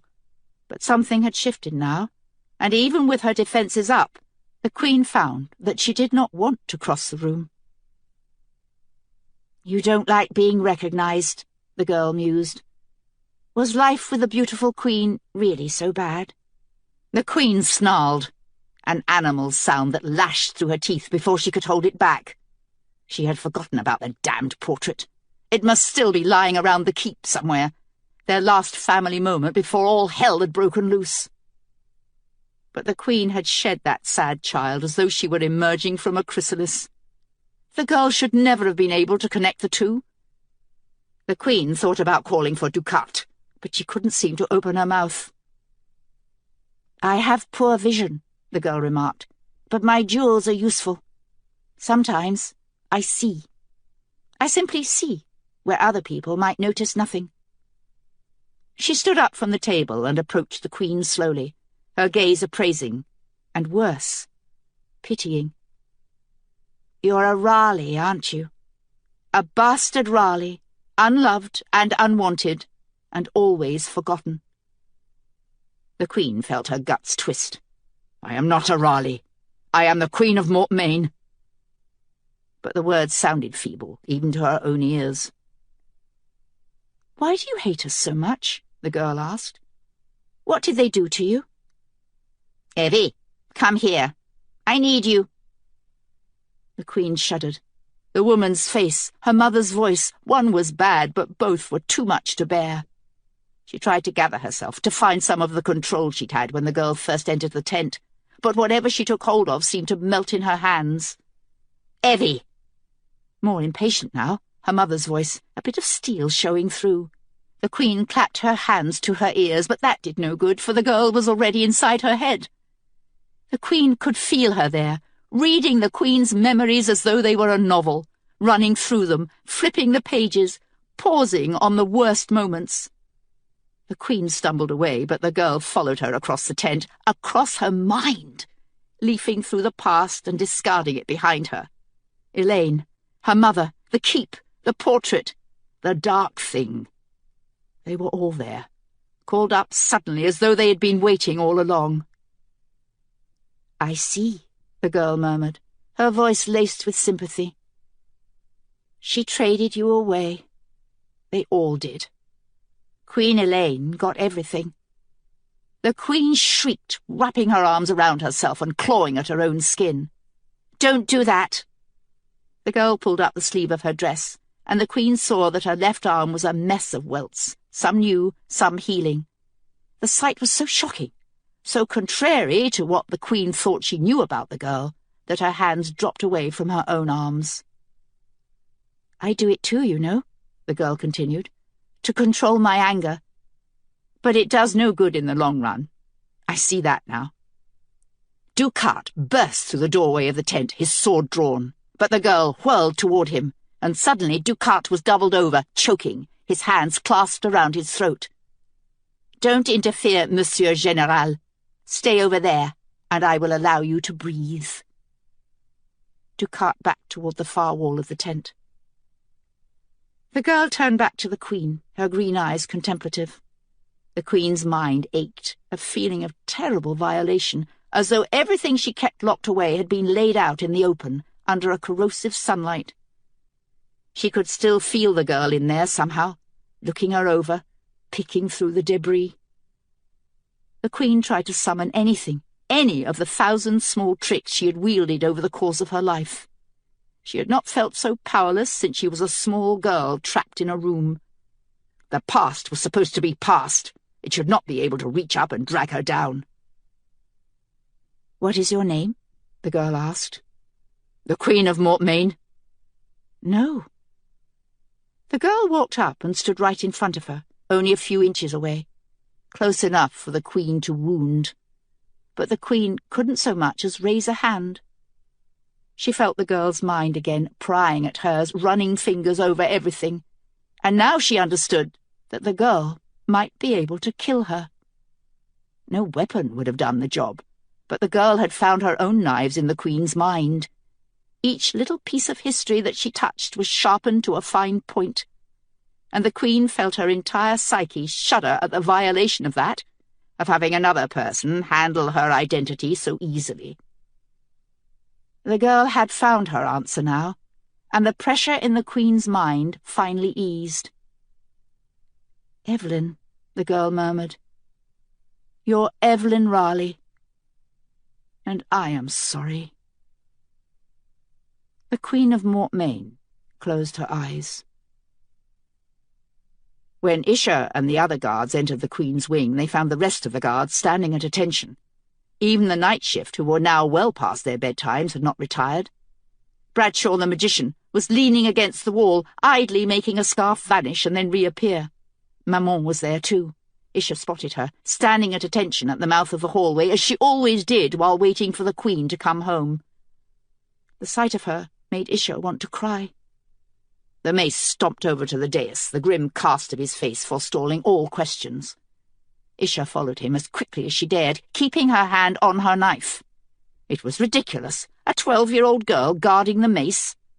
But the Queen had charged her to do so, and Isha would never forget that moment, not if she lived 100 years. Elston had taken the Queen's charge seriously as well. He followed the mace closely, alert for threats, and when he spotted Isha doing the same, he gave her a jagged, approving grin. Pen was no help. He wandered behind the mace as though lost. He had not wept, as Isha would have expected a lovesick man to do, but he was not with them either. It was Welmer who finally dared to ask, "Where's the Queen?" "Gone." "Dead?" The mace searched the room until he found Maman at the entrance to the hallway. She shook her head. "Not dead," the mace replied. "Just gone." Arliss was waiting at the foot of the dais. As the mace approached, Arliss handed him a sheet of paper and waited while the mace read. Even when the mace looked up at him with murderous eyes, Arliss did not flinch. "You knew?" Arliss nodded. "Why the hell? I don't work for you, Mr. Mace. I serve the Queen. On her orders, nearly 100 copies have already gone out. The thing's done. You're the regent." "Oh, God." The mace dropped the piece of paper and sat down on the third step of the dais, burying his head in his hands. "What will they do to her?" Welmer asked. "They'll take her to Domain." The voice was unfamiliar. Isha whipped around, drawing her knife.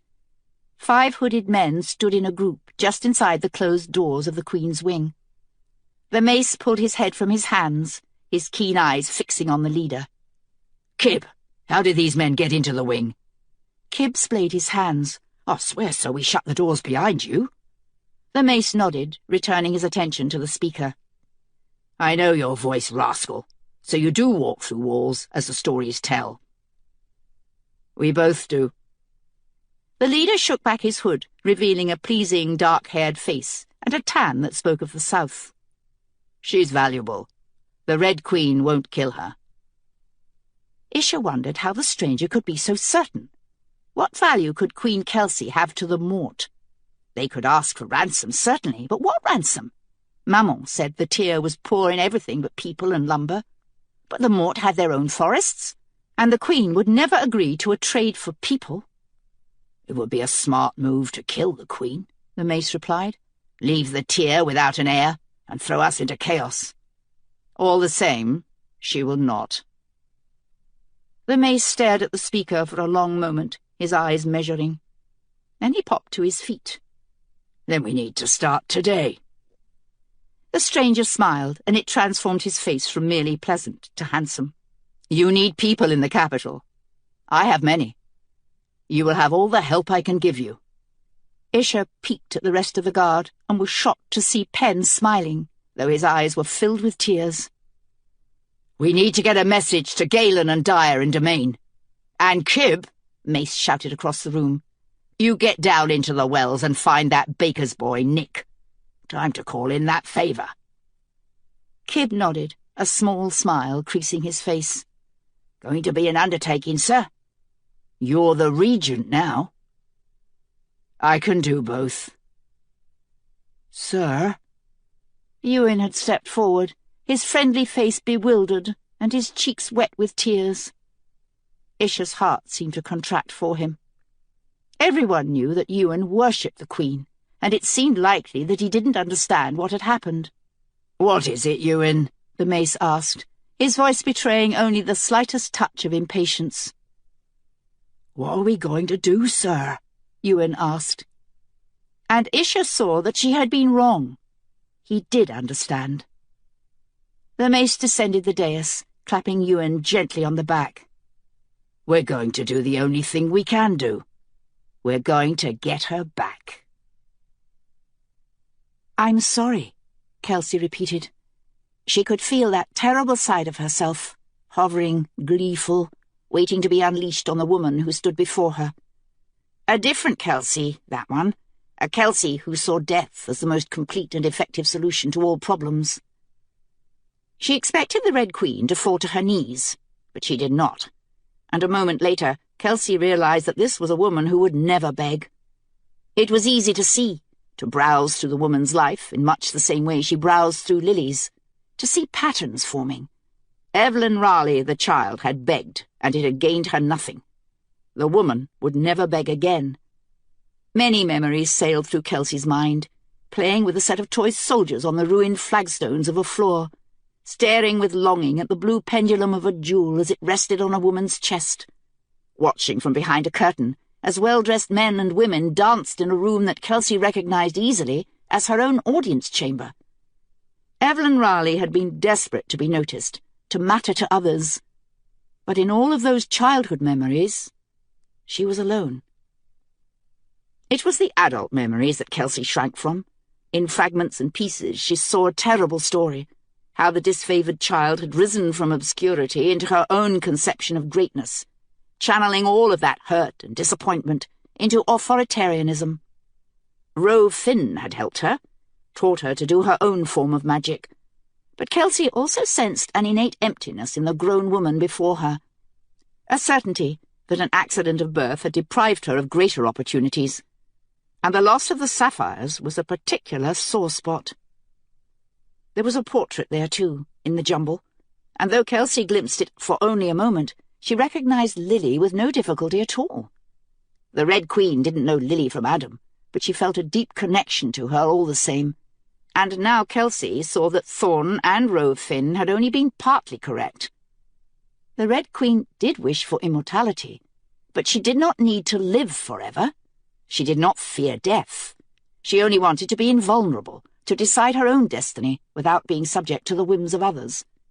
The child, Evelyn, had enjoyed no control over her own life. The Red Queen was determined to control it all. Kelsey took a step back, trying to disengage from this. A greater understanding of others was always valuable, so Carlin said, but understanding the Red Queen would not make the task at hand any easier.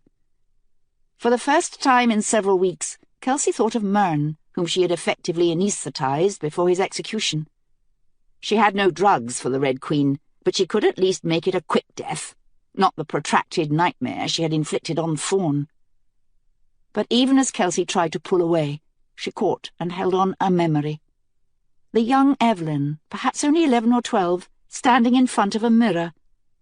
This memory was closely guarded, so closely that when Kelsey began to examine it, the Red Queen's entire body jerked in refusal, and she leapt at Kelsey, her hands hooked into claws.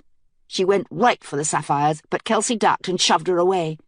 The Red Queen flew across the room, bouncing with a hiss off the wall of the tent. Kelsey followed her, still digging, for she sensed the pain that surrounded the memory, exacerbating it, like a wound that had never been cleaned. Evelyn stood in front of a mirror, staring at herself, in the throes of a terrible revelation. I will never be beautiful. Kelsey recoiled, feeling as though she'd been bitten, slapping the memory away from her as though it were a pernicious insect. But Evelyn's pain did not go easily. Kelsey felt as though it had embedded hooks in her mind. The woman in front of her was beautiful as Kelsey was now. But she had created that beauty, cobbled it together somehow, just as Kelsey had. Deep down, the plain girl still reigned supreme. The Red Queen had never been able to outdistance her, to leave her behind. And in this, Kelsey saw a terrible phantom outline of her own future. The Red Queen was leaning against the wall of the tent now, her breathing laboured. But she looked up at Kelsey with furious eyes. "Get out! You have no right!" Kelsey withdrew, disengaging from the woman's mind.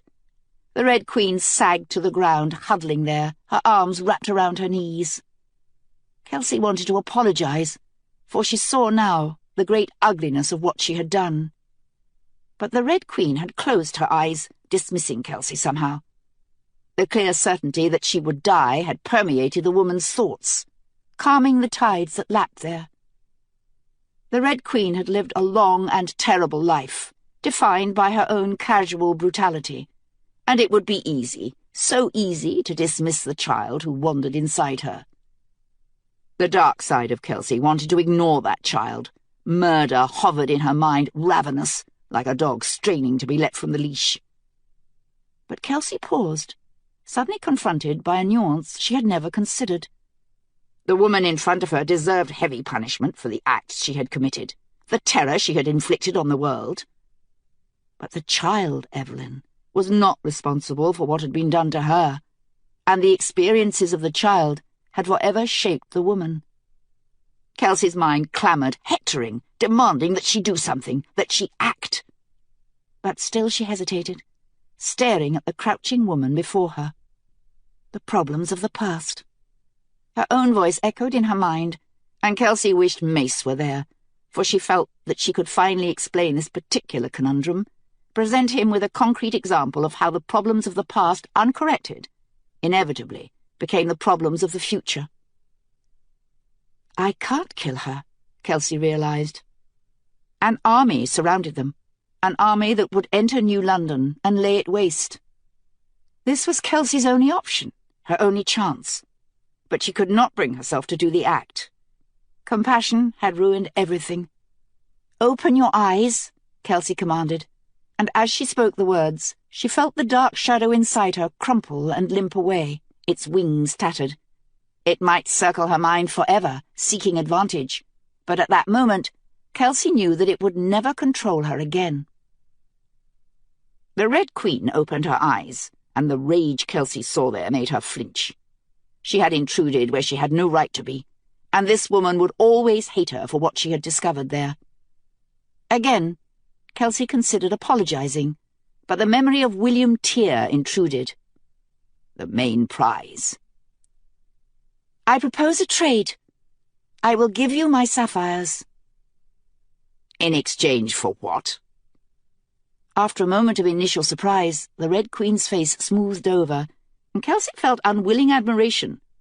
So she too had the power to wipe away the past when it served no purpose, when it would only be a distraction. Kelsey would earn no points for sparing the Red Queen's life, that expression said. This woman would drive a hard bargain. "Autonomy for the Tear?" The Queen chuckled, but sobered quickly when she saw Kelsey's expression. "You are serious." "Yes. I will give you the necklaces. Take them off willingly, and you will withdraw your army and not return for 5 years. During this time you will not place one toe in my kingdom. You will demand nothing.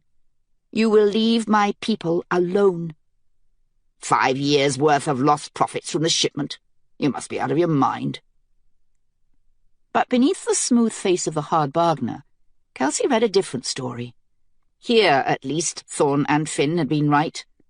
The Red Queen wanted the jewels very badly. "I promise you, if you refuse to trade with me, you will never have my sapphires. I may rot and wither to nothing, and you will still never be able to take them off me without facing the consequences. They belong to me. 5 years is too long. Majesty, Ducat blurted out. Kelsey had forgotten he was there, crouched in the far corner of the tent. You cannot. Shut up, Benin. Majesty, I will not. Ducat stood up, and Kelsey saw that he too was furious, but not with her. The army has been incredibly patient with the lack of plunder, but it cannot last forever. New London is their reward. Poorly defended, full of women and children. They have earned that. You'll get your 10%, Benin. I'll pay you out of my own pocket. Ducat shook his head. You will, Majesty, but that will not solve the issue. The army is already angry to be withdrawn at the moment of victory. Kelsey was on the point of silencing him. She did not need his interference, not when she sensed her opponent weakening. But there was no need. The Red Queen turned to face him, and Ducat blanched, falling silent. You think my army would defy me, Benin? No, Majesty, no. Ducat backpedaled. But they are already discontented. Poor morale makes poor soldiers. This is established. They will tamp down their discontent if they know what's good for them. The Red Queen turned back to Kelsey, her eyes gleaming, dark pupils flickering between Kelsey's face and the sapphires. 2 years. You must not want them very badly. 5 years is too long, the Red Queen repeated, a hint of sullenness in her voice. 3 years. Done. Kelsey held the jewels out, but kept the chains around her neck. Take hold of them. The Red Queen eyed her warily. Why? It's a trick I learned from our mutual friend. Kelsey smiled at her. I need to make sure you won't back out of the deal. The Red Queen's eyes widened, suddenly fearful, and Kelsey saw that she had meant to do exactly that. Ah, she was smart, this woman, clever enough to drive a hard bargain on a promise she meant to break. I know you now, Evelyn. 3 years, that's the honest bargain. Kelsey lifted the sapphires, offering them. Promise to leave my kingdom alone? The Red Queen took the sapphires on her palm, and Kelsey was relieved to see a myriad of conflicting emotions cross her face. Lust, anger, anxiety, regret. She knew about Roe Finn then. Perhaps she'd even seen his real face. Majesty, Ducat hissed, do not! The Red Queen's face twisted, and a moment later Ducat was curled in a fetal position, moaning on the floor. The woman's eyes were fixed on the sapphires now, and when Kelsey hunted for her pulse, she found it ratcheted sky-high. Lust had overtaken judgment. The Red Queen paused, clearly framing her words before she spoke.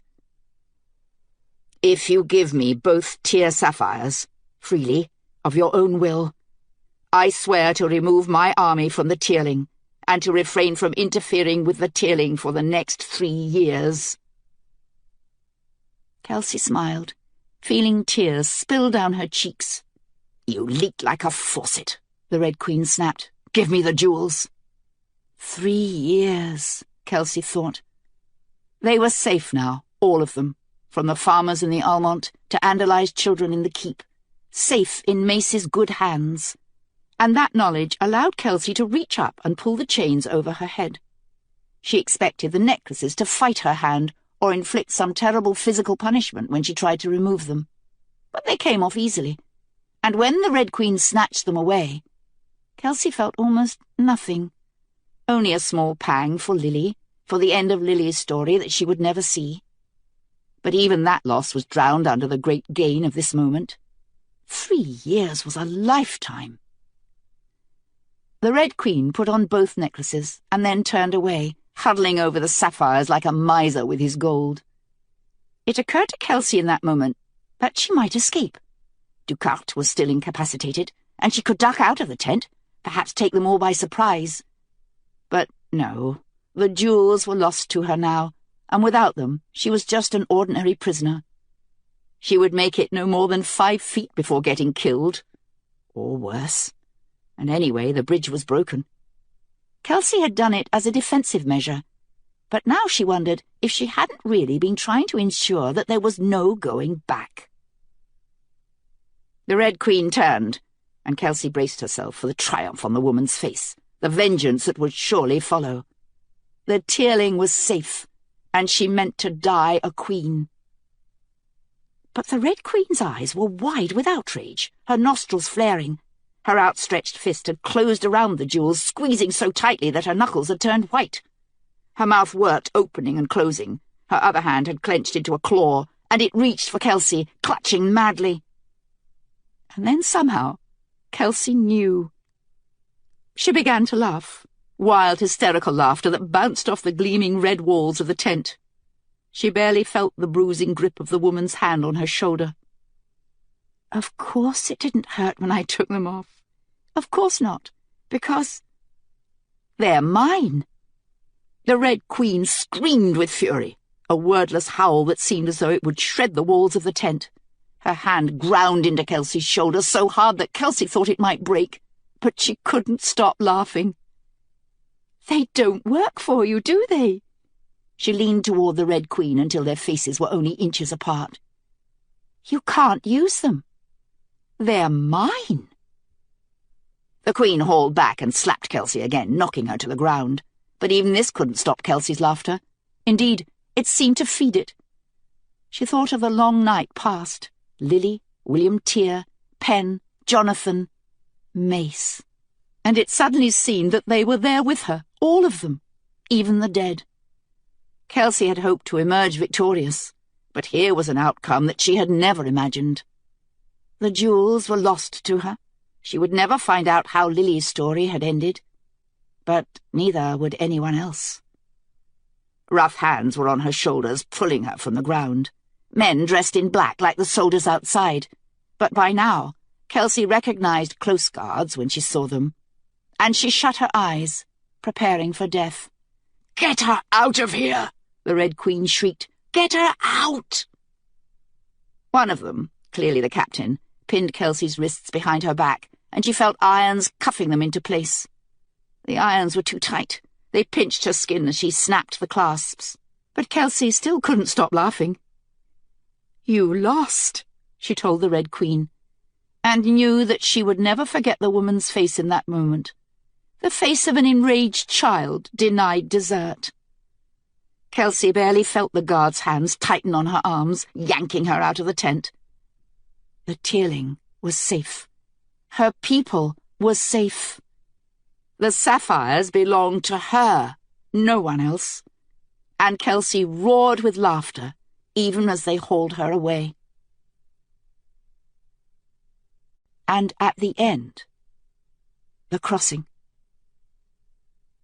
Lily clutched a line of rope on the railing, trying not to fall to the deck. The ship rocked wildly. The water was roiling, stirred by wind and the thunder of explosions on land.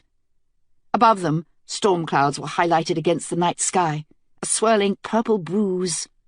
Lily had been on ships before, but those had been powerboats, yachts that had cut so smoothly through the waves that they barely felt as though they were moving at all. This was different, a terrible funhouse feeling, the ship's deck literally rocking beneath her feet as she clutched the rope, trying desperately to support Jonathan with her other arm.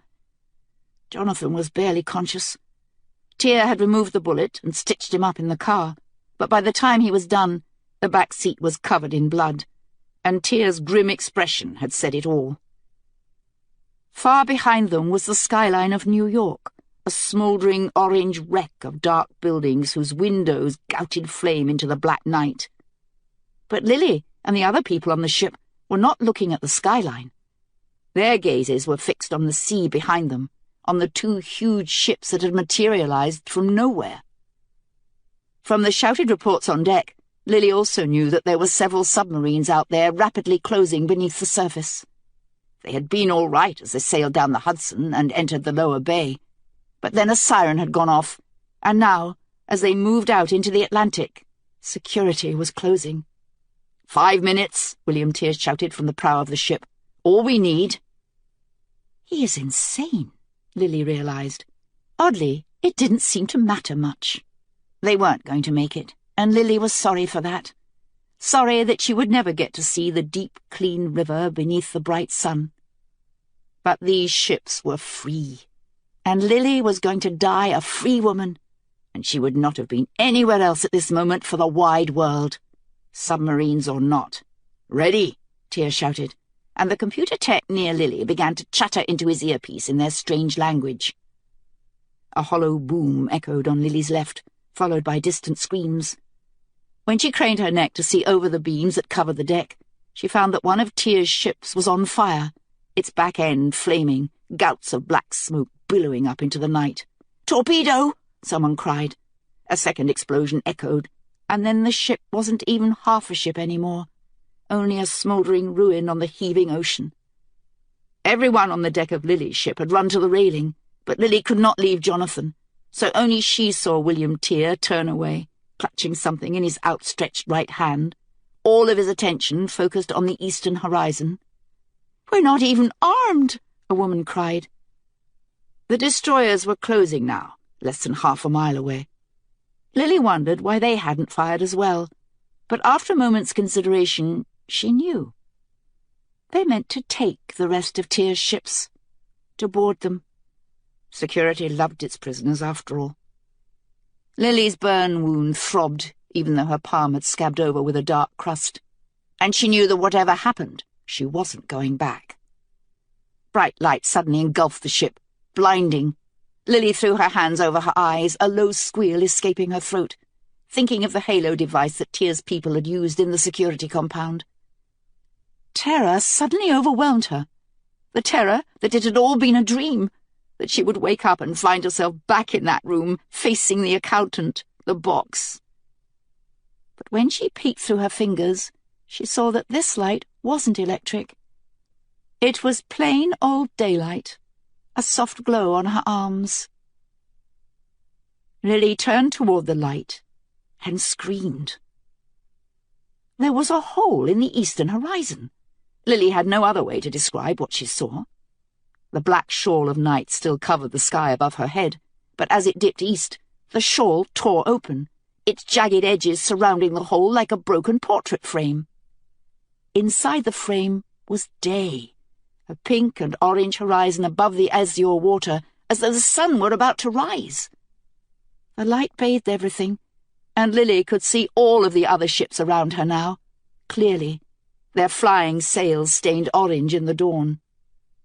Thunder boomed behind them, shaking the deck. "Get down!" a man cried, and Lily ducked, covering her head. But the whistling shot went right over them, over all of the ships, toward the hole in the horizon.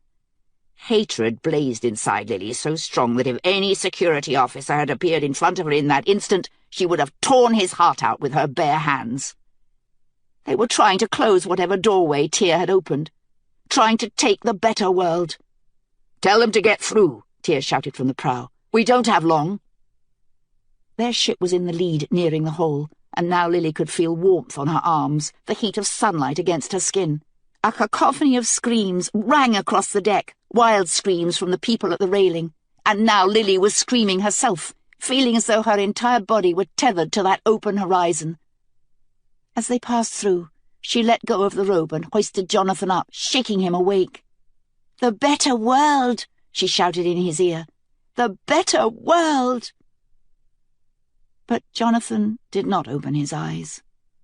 All around her, on the deck and on the other ships, Lily could hear them, her people, their cries of jubilation echoing across the open ocean. Behind them, the hole still remained, a dark stain through which nothing was visible against the western horizon.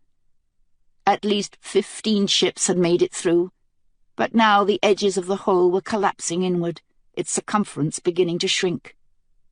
Lily didn't know if the last ships would make it.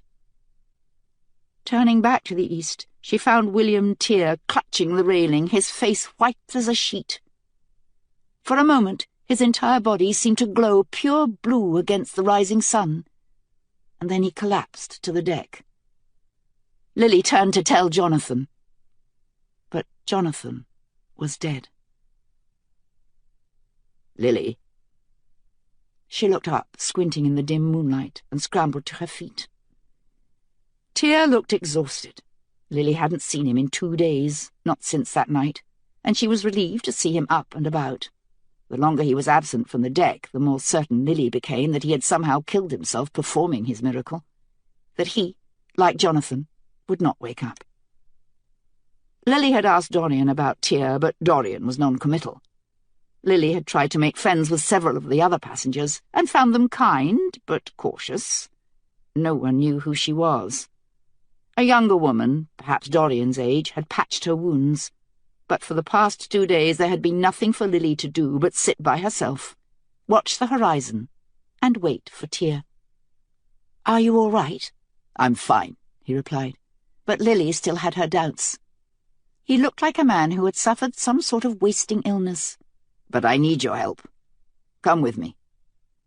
She followed him toward the stern, trying to tiptoe quietly among the sleeping people who covered the deck. Tear, as always, seemed to make no noise at all, and he led her down the ladder to the deep hold below decks. The hold had a strange medieval feel, for only lamps and firelight lit all of its rooms. No electric lights anywhere. A broad dormitory-like area lined with empty cots took up the bulk of the hold. There were over 100 people on this ship, but most of them didn't want to spend time inside. They preferred to stay on deck, their eyes scouring the horizon. Tear had prepared for this eventuality. At the far end of the dormitory was a room that contained not only plenty of food and water, but about 50 gallons of sunscreen. Lily thought this room was where they were going, but Tear bypassed it for the next, which was understood to be private, for his use only. As they walked in, Lily saw that the room's walls were lined with bookshelves, each of them filled with hundreds of books. But Lily had no time to marvel at these. In the centre of the room, Dorian was standing over a table, staring down at what could only be a body wrapped in a sheet, the shroud sewn together by hasty fingers. "It's time, Dory." She looked up, and Lily saw, even in the dim glow of firelight, that her eyes were reddened from long crying.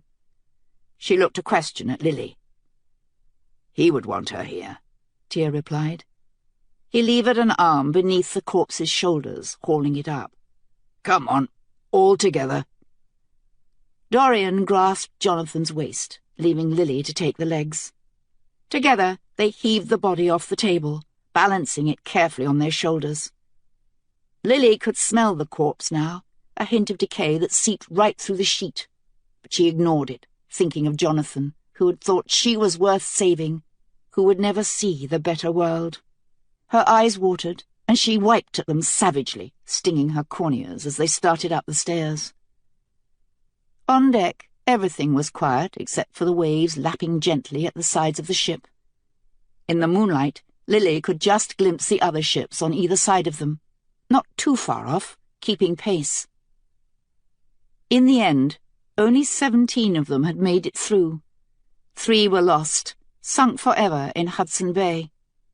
From overheard conversations, Lily knew that not all of the ships were packed with people, like this one. One ship carried livestock, cows, sheep, and goats. Another carried horses. Still another, its boards bleached nearly white, was carrying medical supplies and personnel. But all Lily could see now were the sails, little more than faint gleams under the dying moon. They carried Jonathan to the rear of the ship, a place where few people chose to sleep, because the rigging blocked the view of the eastern horizon. At Tear's direction, they balanced the body carefully on the railing. Lily's arms ached, but she gave no sign of it. The burn on her palm had broken open again, oozing pus, but she hid that as well, surreptitiously blotting it on her jeans. She wished she had some clean clothes. She hadn't showered in days. Other people were still wearing the same outfits as the night they'd launched. What would they do for clothing in the new world? There were so many uncertainties, and the only man who could answer them was Tear. But now wasn't the time. Beyond the helm, the eastern sky was turning pale, but when Lily peeked over the railing at the stern, she could see nothing but darkness. "Jonathan hated the water," Dorian remarked hoarsely, and Lily realized that she was crying again. "After what they did to him, he fucking hated it." "Not this water," Tear replied. Lily said nothing. They had known Jonathan well, both of them, and she had never even learned his last name. She wanted to think of something to say, something important, but when she closed her eyes, all she could see was Greg on his knees, Jonathan holding a pistol to his head. That was the greatest kindness anyone had ever done for Lily, but it wasn't an act she could tell Tear and Dorian about. So she remained silent, though tears had begun to work their way slowly down her cheeks. "Well, old friend," Tear finally said, "we're off to a good land. Let's hope you're already there." "Amen, South Carolina," Dorian added. And then, by unspoken consent, they lifted the body over the railing. Lily didn't help this time, only stood back. There was a muted splash, and then Jonathan was gone forever. Dorian waited another moment, then left without a word, walking quickly toward the stairs. "I killed him," Lily thought. "It was his choice," Tear repeated, making Lily wonder if she'd actually spoken out loud. She looked around, but they were still alone at the stern. "What happened? Where did we go?" "Nowhere, Lily. We crossed, that's all. That's how I've always thought of it." "Is it—" Lily forced herself to bring out the word. "Is it magic?"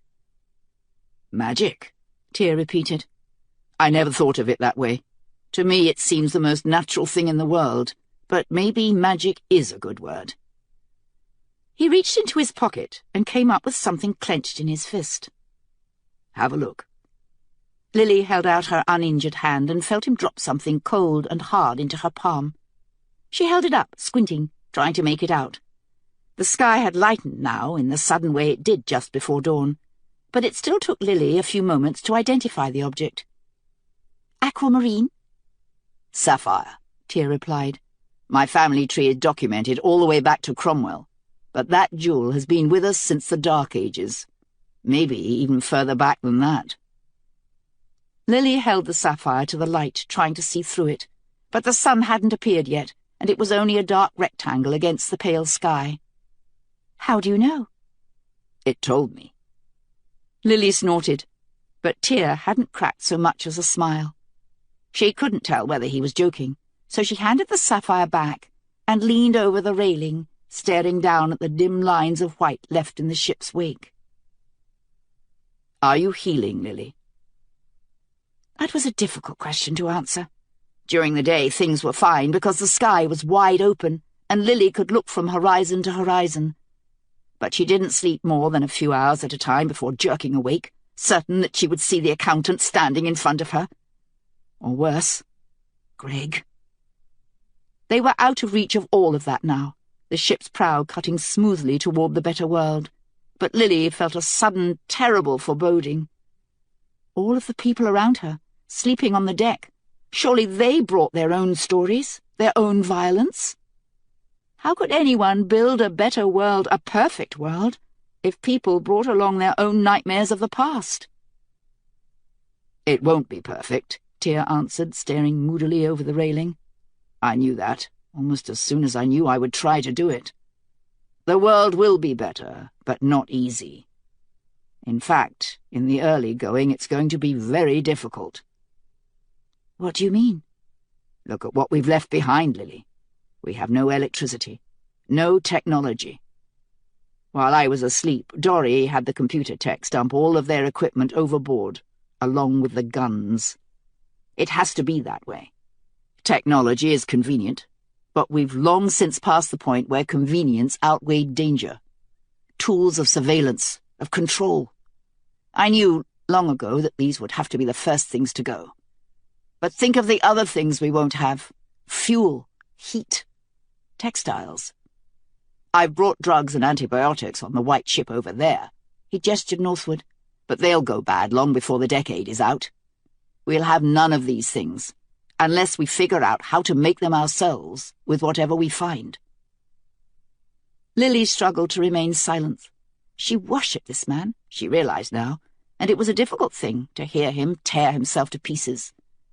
But she suspected that he could not voice these doubts to anyone else, Certainly not to all of the loyal people who had followed him for years. There will be animals in the New World for meat, but we're all going to have to learn to kill them without guns or machinery, to cook from scratch over an open fire. We'll have to grow food. We'll have to learn to build our own houses, make our own clothing. I have several people who know the process, from sheep to wool to weaving, but the rest we'll have to learn.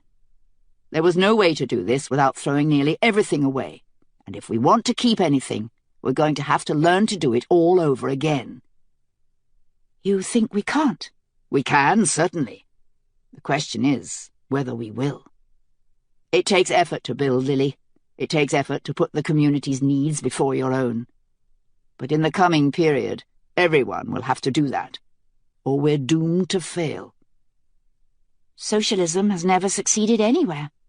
So we keep on trying. These are civic-minded people. They will raise civic-minded children. I chose them as such. Me as well? Tear smiled.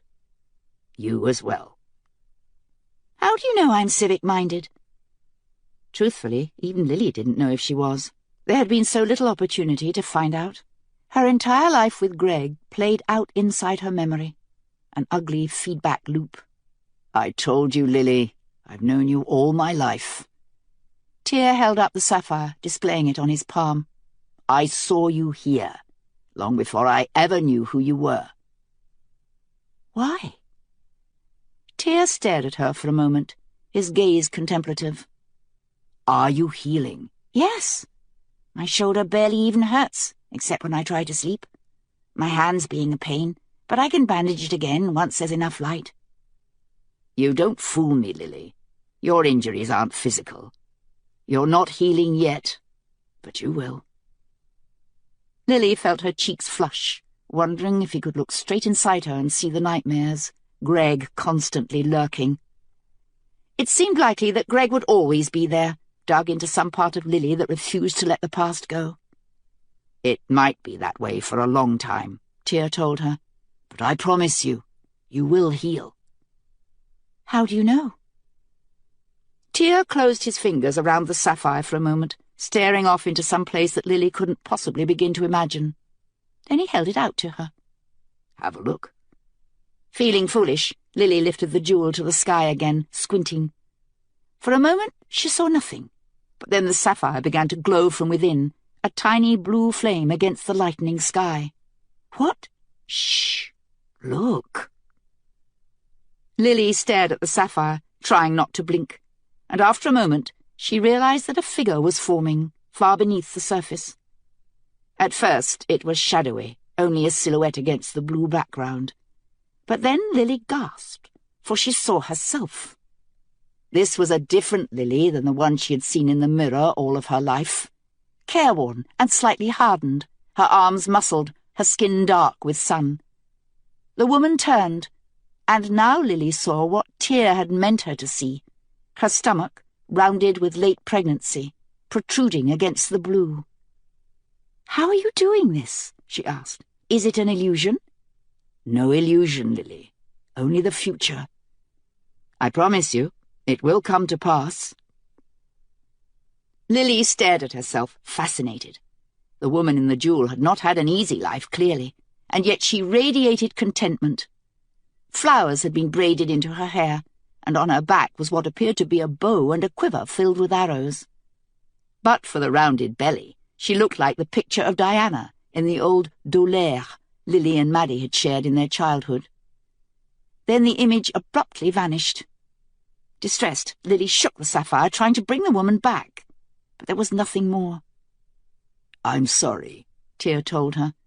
"Even the little things will tax me for a while." Lily stared at the sapphire for another long moment, and then handed it back to him. Something seemed to tug at her as the jewel left her fingers, and Lily had the odd sense that a piece of herself had gone with it. Seeing part of the future was almost worse than seeing none of it at all.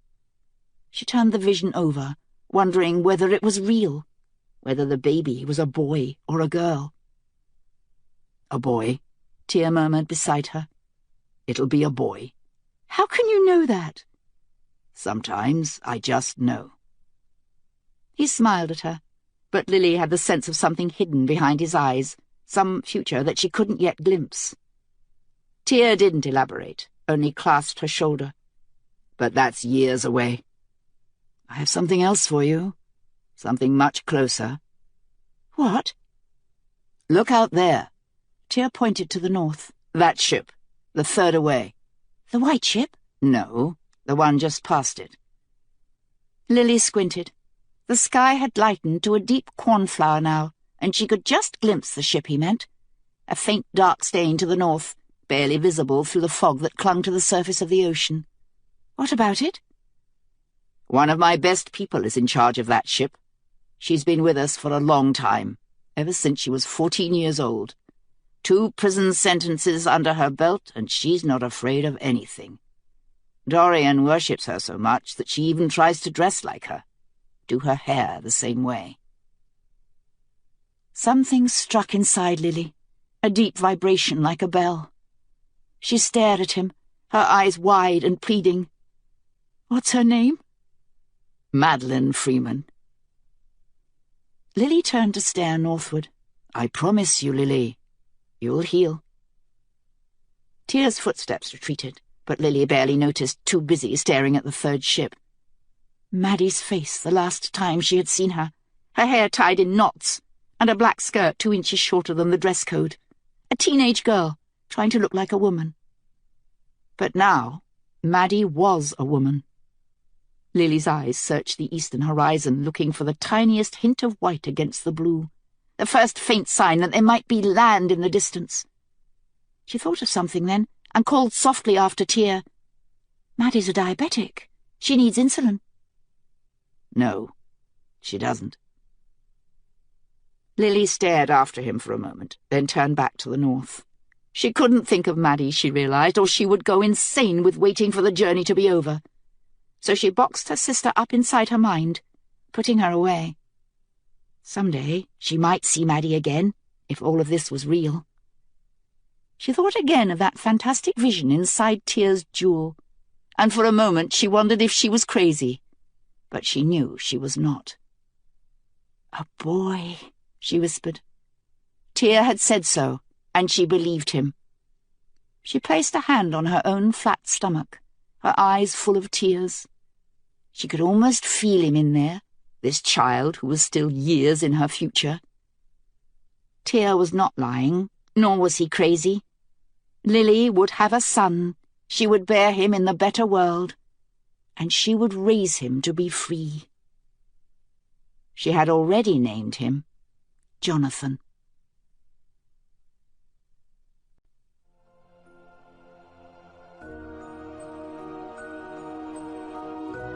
This is Davina Porter.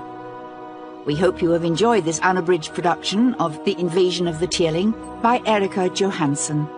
This program was produced by John Marshall Media. Executive producer, Katie Ostroka. Text copyright 2015 by Erika Johansen. Production copyright 2015 by HarperCollins Publishers. All rights reserved. Thank you for listening.